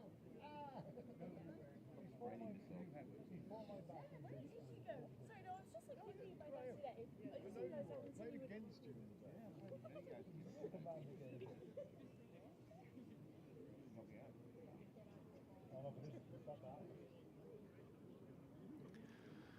Well, welcome back for the commentary box for the 17th time today. Pembroke find themselves needing another 39 runs. They only have 5 wickets in hand and they have more overs than you can shake a stick at. Yeah, nice little vodka and orange at half-time there. Family show, James. Family show, sorry. Well, you know. Well, But what they had was probably just a straightforward cordial. That's all sponsorship goes. This is fabulous from a Rush point of view. Look how they've closed the gap in the worm. Really have pegged Pembroke back a bit here. It has been a great contest. However, has been now, from their point of view, from a Rush point of view, quite a few overs since they took the last wicket. And Pembroke have crossed that into triple figures. As a result, they're going to make a bowling change. Doyle's going to be taken off. Do you think there's going to be any change of pace from the batsmen here, or are they just going to tick these off nice and slowly? Well, I think they're going to tick it off nice and slowly. But if anyone's remotely loose, I think you're going to hit a decent old whack. Very watchful there from Joe. Quite rightly so. Good ball. No room there. Just defend that one away. These two starting to put a bit of a partnership together, and Pembroke, how they've needed that. But now they need to push on another 20 runs, get it under 20 required, I think, psychologically.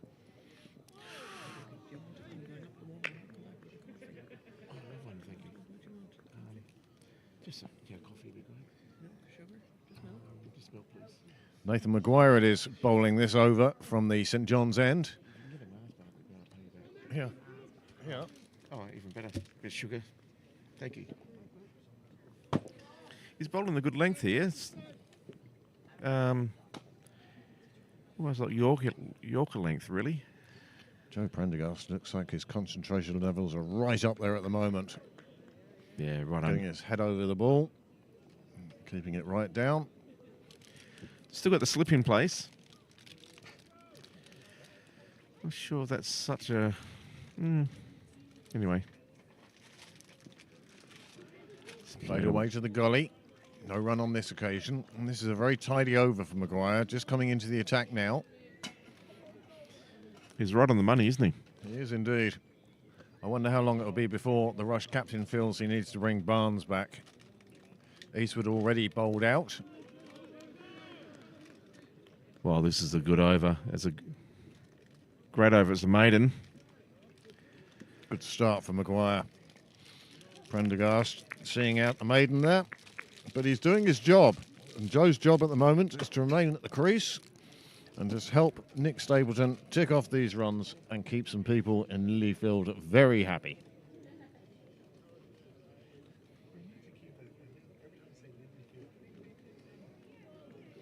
that would be on the sound effects desk. I love the baseball movies when they're commentating on a game from, you've heard it obviously.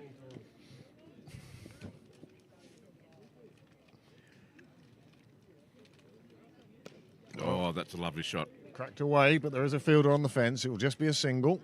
That'll bring Prendergast back on strike.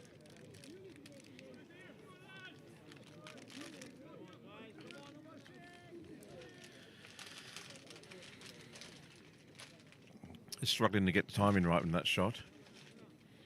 Imagine if he had done that, would have just gone like a rocket, but just a single. We'll pitch it right up, flicks it around the leg side there. Just going to be one run, wrist protection out there in the deep. You don't want to take him on, as we've seen. But this is better from Pembroke, just rotating the strike. It's important now about this bowler, just keep his line in length, hold his nerve. Well, we've had our latest viewer checking in from around the globe, and I'm proud to say today's latest viewer to get in touch is in Kimmage. Max and Caroline there. Hope all is well. I hope you're enjoying our coverage of this game. And I hope you're in touch with KV, who's also, I hope, not quite fallen asleep, although he may have run out of beer by now.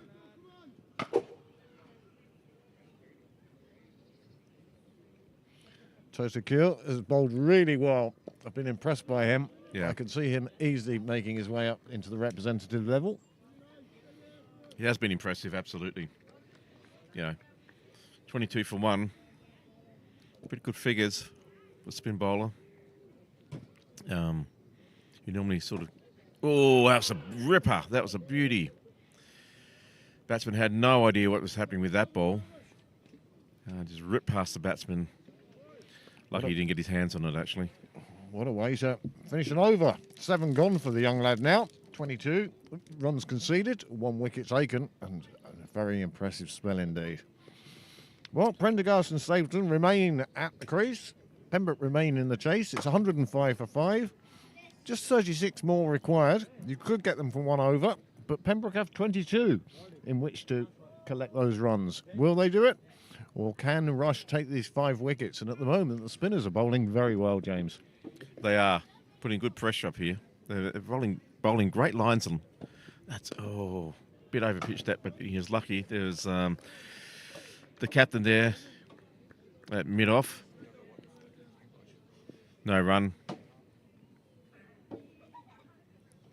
Slightly overpitched that one, but he got away with it. That's a bit better. Oh, that was quick, getting his bat down there. Well, it's pushed through by the bowler. Very good delivery. He's looking to challenge these batsmen. There's no doubt of that anyway.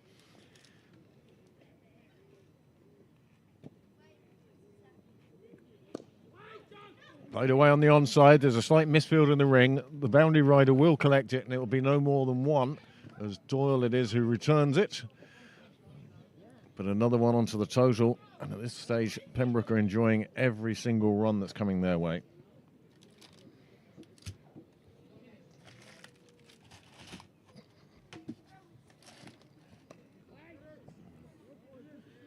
Bit of a slower ball, that one, I think. He seems to be darting the ball in a little bit every now and again, which is good variation.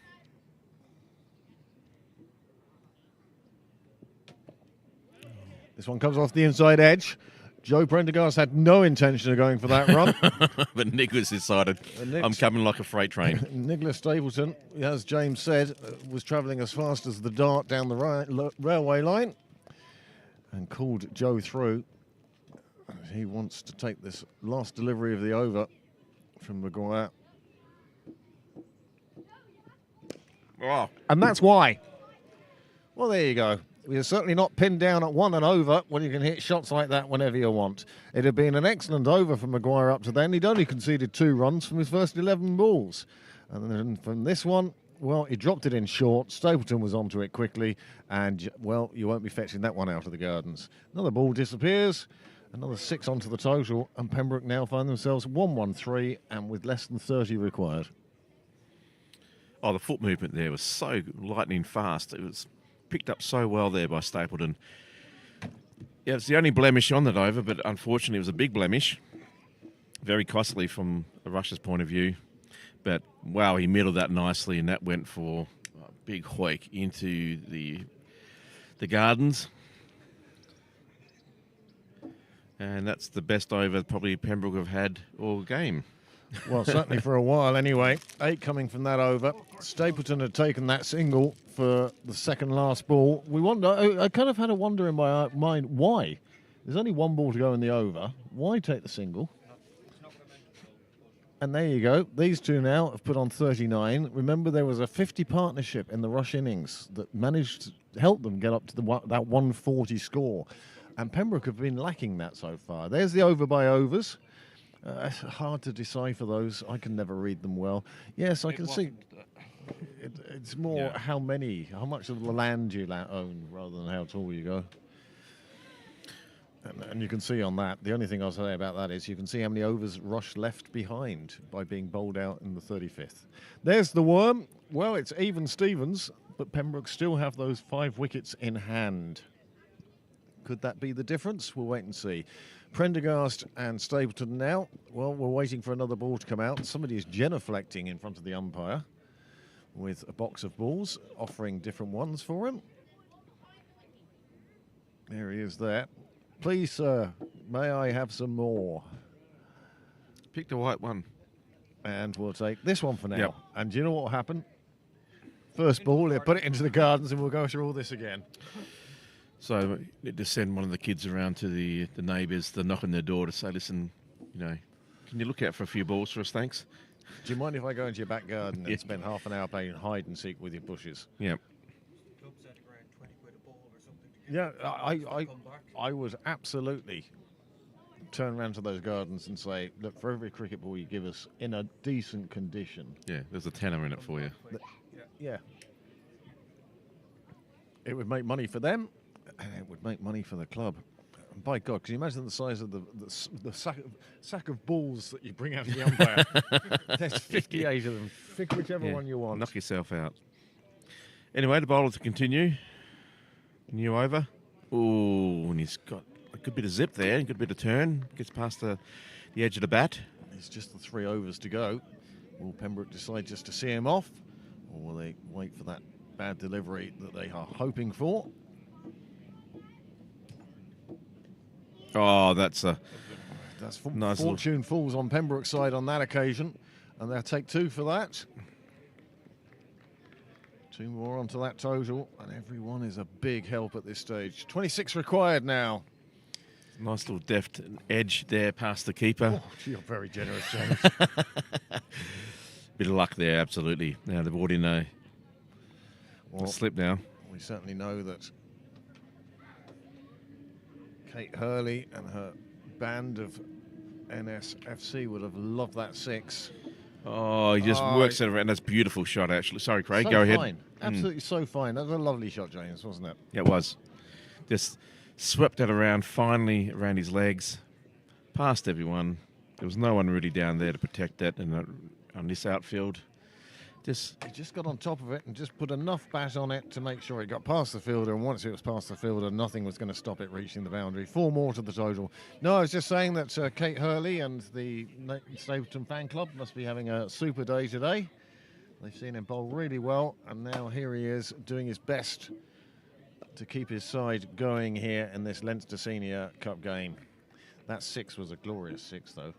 It's not like nothing else we've seen for ages and ages. It was such a surprise, almost, that finally we saw someone go large. Oh, that's a nice shot, Joe. That is a cracking shot from Joe Prendergast. He's cut it away to the boundary. It's another 4 onto the total, and another over that I would say is going Pembroke's way. And suddenly that total required. Here is the shot, just played away beautifully. And again, once it beat the fielder in the ring, that fielder on the boundary was never going to make that distance to that ball crossing that line. That was a lovely deft shot that time. 1, 2, nice 3 on the board. And we're down into the teens. 18 now. Defended that last ball well. Give thumbs up from Nick. Thank you very much indeed.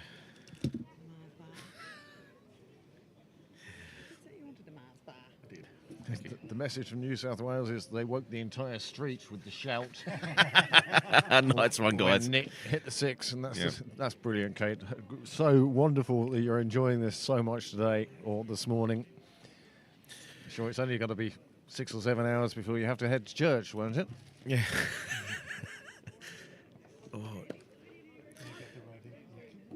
Tried to get that in the block hole, but just played out nicely there by Nick.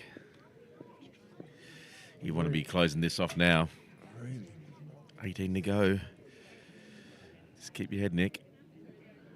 Plays nicely forward to that one. There's a solid defence behind those attacking shots. He's just waiting for that wrong one from Maguire again.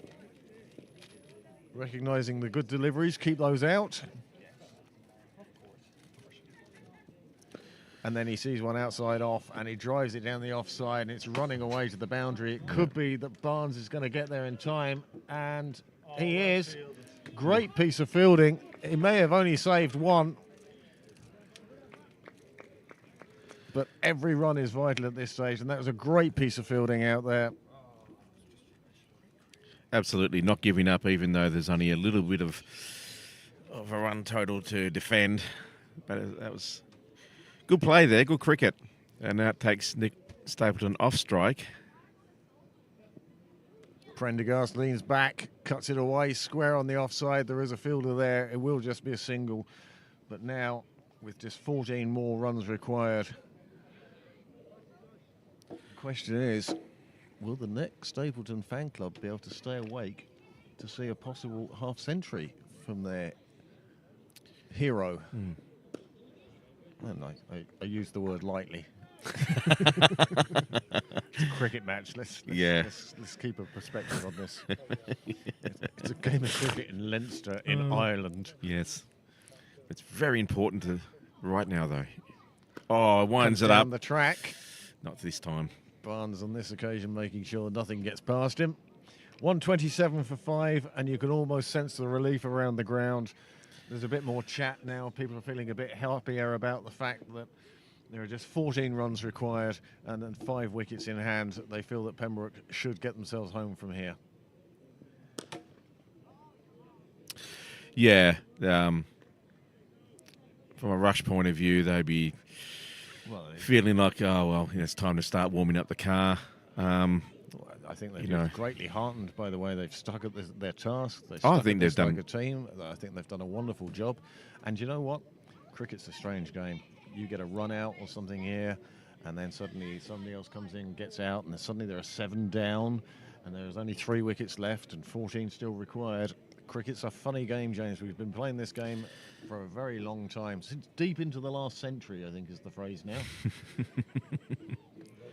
Yeah, it's never over until it's over. But one would sense that it's over. It's over. Rush really needed to break this partnership and break it early. And the key man, Nick Stapleton, haven't been able to get out. And not taking anything away from Joe, who's been an excellent foil for him. Immense. But exactly what Pembroke needed, Joe Prendergast today. Yes, he's been immense. He was promoted up the order to number 7 today, and he's justifying his skipper's faith in him entirely. He's batting with Stapleton. And it's A. Neary in a change of bowling as Rush throw what is perhaps their final card on the table. Well, it is the last throw of the dice, one would feel. Trying to get out of spin and get into some pace attack here. Last clutch of the straw. Mm-hmm.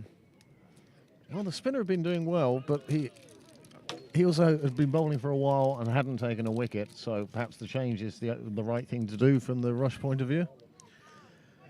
Well, it was just cruising along and Pembroke were chipping away. I think that was when you only got a little bit of total to defend. You've really got to start. I think that 6 made a big difference. Oh yeah, absolutely. I think they changed it. But they have made a change. Maybe a bit too little, too late, and he's happy just to see that through. But it's a wide. Oh, that's an expense that they don't need at this stage with 13 now, well, was 14, is now 13. You don't want to be giving away extras. But it is what it is. Joda to face the next ball. Just drops it down to third. Fielder right in front of us, saving us from the onslaught. And that's an easy single. And the game just has almost gone flat now. The sense of relief, the big outpouring of one single breath held by the crowd. And slowly but surely, these two have done the job that Pembroke needed them to do. Well behind that. No, at the end, would you stick up that partnership again? Just wants not happy with the sight screen here, Nick. Well, it's the only one he's got. Yeah. We're not changing it. I don't think we even have the receipt for it anymore. Designed by Kevin Ryan. Really? Yeah. He designed those, I think, back in 2002, 2005, that sort of period. Okay, so it wasn't in the olden days. No, it was just not in the very olden days. The ones they replaced, my goodness, they were We have a cohort of school children running past. Anyway, we're back into the game now. Squirts off the bat there. Just played away to mid-on. The only thing I'd ask Mid-off, sorry. The only thing I'd ask for... Well, Monkstown are playing in the RDS tonight. Monkstown Minis, I hasten to add. Monkstown Minis are playing at half-time in the Leinster game. That game kicking off at 7:30 tonight. For those of you in Australia, that will be the time that you're fast asleep.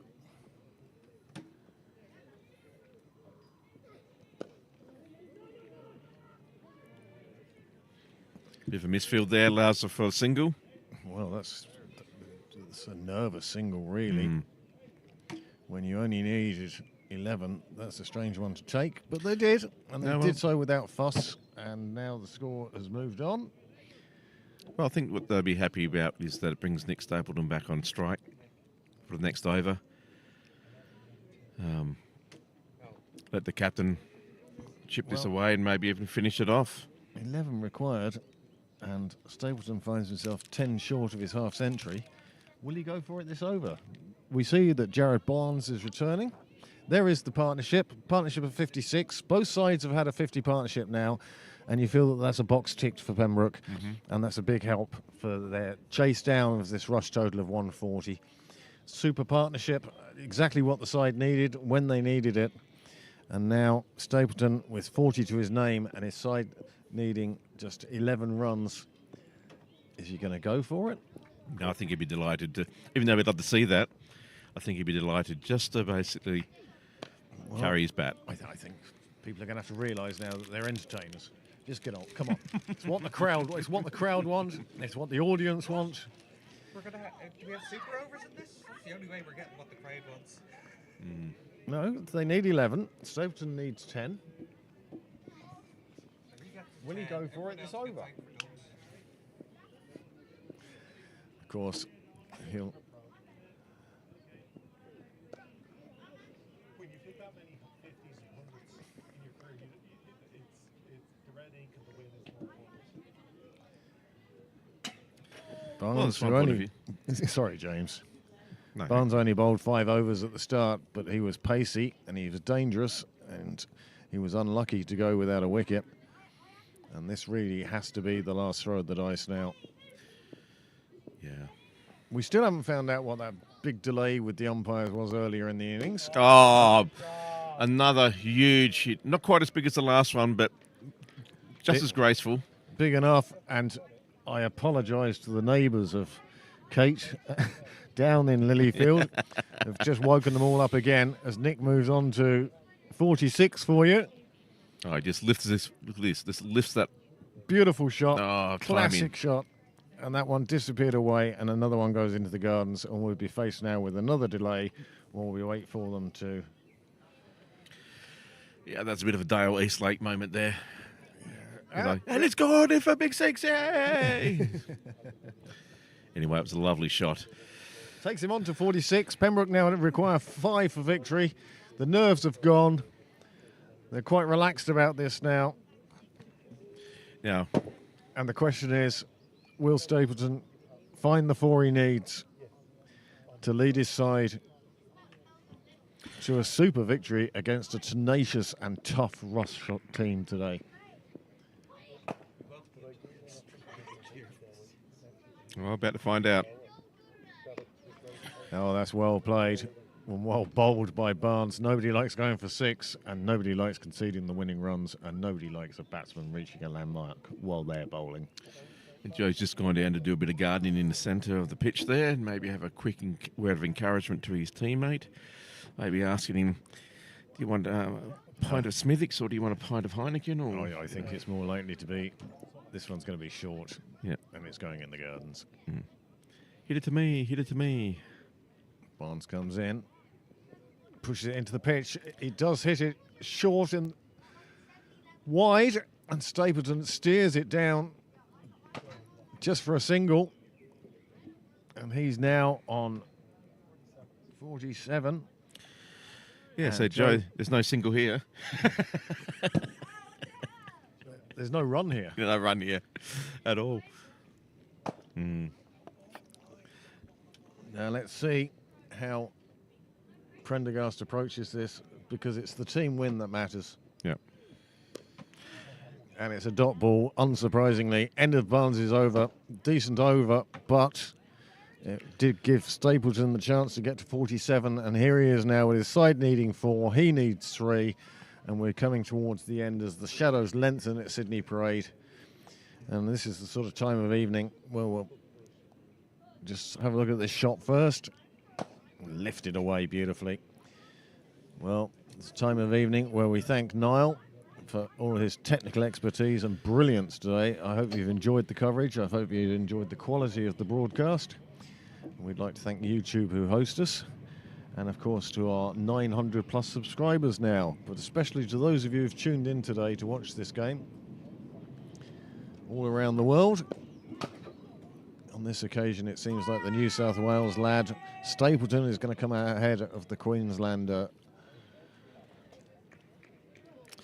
Yeah, so thanks for Kate and the Stapleton cheer squad, support crew, fan base, for sticking with us. Very late over there in Sydney now. Yeah, I'm sure my daughters have disconnected and gone to bed at this stage. Sincerely hope they have. Oh, Ted the slow ball. He's going to be signalled wide as well. Well, that's one more off the total. It doesn't change the equation, though. Stapleton still needs 3. Pembroke needs 3. He's just looking for one to push through the gap. I suspect the covers is the favoured area here now. If you can get it through, it will run away. And maybe Rush can get home and avoid the traffic.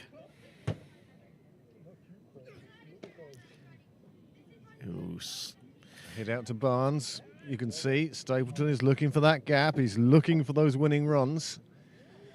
And now just 4 balls left in this over. He's not under any pressure as regards overs. It's more at which end he is. Yeah. Let's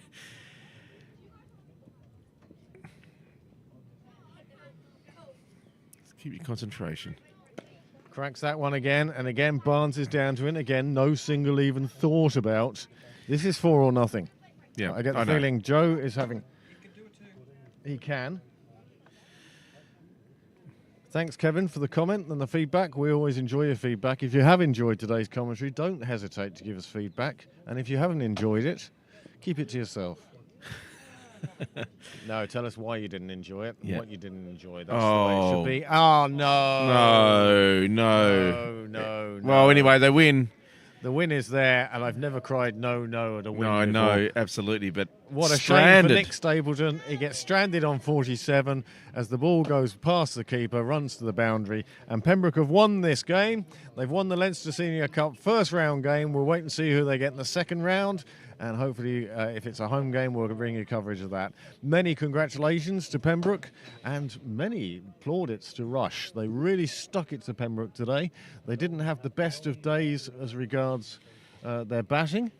They were all bundled out for 140, but they did have a 50 partnership in there, and the bowlers and the fielders made it tough for Pembroke today. Pembroke ended up winning by 5 wickets, but my goodness, at one stage it wasn't looking good for Pembroke. Well, there's a lot of positives for Rush, as you say. To actually have Pembroke down by 5 wickets, chasing such a perceived small total, is a minor win from their point of view, I would think. But they did stick with it, and they were tenacious, and they didn't give any quarter. And here we have the Rush batting card. Not the prettiest of reading, but there was a good shake of the tail down the end there with Finn McGee and Alan Eastwood, Nasha Tucker Hill, and who else there? Jared Barnes, 11 not out. So there was a good wag in the tail, showed the top order how to do it. So again, positive signs there. They just need to do something, I mean, it's a good bowling attack that Pembroke have, to be perfectly honest. But anyway, it just wasn't enough. Sorry. Oh, are you putting up the bowling figures? Just the bowling figures due to come up now. And here they come. Well, Stapleton was the pick of the bowlers, 3 for 18. But Ollie Riley, I was most pleased with him, 2 for 38. Doesn't reflect the fact that he had 2 catches put down behind in the slip cordon, and he could very easily have ended up with a 5 for today. Mark Berry, he picked up wicket, as did Joe and Paul, and it was Fia Tucker who was wicketless this game. Paul Lawson was the most generous of the bowlers, but even he only went for a runner ball. So a total of 140 for 10, bowled out in the 35th over. Rush will have felt that they were very much below par. Oh, absolutely, especially in the 50-over game on a ground like this, on a day like this. This is the type of day that you want to go out there and score big, both as a player and also as a team, and that's the... You just missed something here? Here we go, the Pembroke card. This is a bit better reading. Tim Tector opened out for 10. He would have been disappointed on that. He has high expectations, no doubt, of himself. Jay Garth, 20. It's a pretty good knock. Everyone got starts, but it was Nick Stapleton and Joe Prendergast. That partnership just dug them out of the fire. It was that run out of Jack Tector. It was such a fine decision. Either way, the umpire's given it out. I happen to agree with the umpire. However, it was that, and then Fia Tucker came and went, and suddenly there was a little jingle of nerves. They were 5 down. They were only on 50-odd. Yep. And at that stage, you wondered how they were going to get to the finishing line. As you can see, there was still plenty of batting to come. Pembroke batting all the way down, in my opinion, today. But it was Nick Stapleton's 47 and Joe Prendergast with 21, and a 50 partnership between the two of them. Whatever you want. And that was the making of the game. There are the Rush bowling figures. Well, Alan Eastwood rolling back the years again. The fittest 44-year-old in Leinster cricket. Amazing. 2 for 34 off 10 overs. He bowled those 10 overs in one spell as well. And the final ball, I'd say, was the same pace as the first ball. Rush did throw the ball around a bit, just in the hope of breaking various partnerships. But overall, Pembroke had plenty of overs, and in fact took less overs to get to the same total as Rush did. They go into the second round now of the Skellig 18 Leinster Senior Cup. Yeah, but you've got all those overs to go. You only have to reach. They both did it at the same rate. Yes, they both batted at the same rate, is what that graph shows. There's no doubt about that. But Pembroke did have another 10 overs or so that they could have used or taken up. There is the match summary. Rush 140 all out, and Pembroke 142 for 5. This has been a Pembroke Cricket live production on YouTube. We'd love to thank personally everyone who tuned in, but that would take us another hour. That's the great news. Our high figures today were up over 50 odd. And we're delighted and thank every one of you for tuning in. It really does make it worthwhile, and I have to say it's a great way of watching a game of cricket, is bringing it to you. So the next game is tomorrow, when Joe Prendergast will actually be the captain. It's the Pembroke Seconds are at home against Merion, And we hope that some of you, if you don't join us, will at least spread the word or like and subscribe to Pembroke Cricket Live. I'd like to thank James and Graham for their commentary today. I'd like to thank Amanda for her constant support and Nikki Bell just for turning up. Niall, of course, does all the technical work, and we'll see you tomorrow on Pembroke Cricket Live. Good night.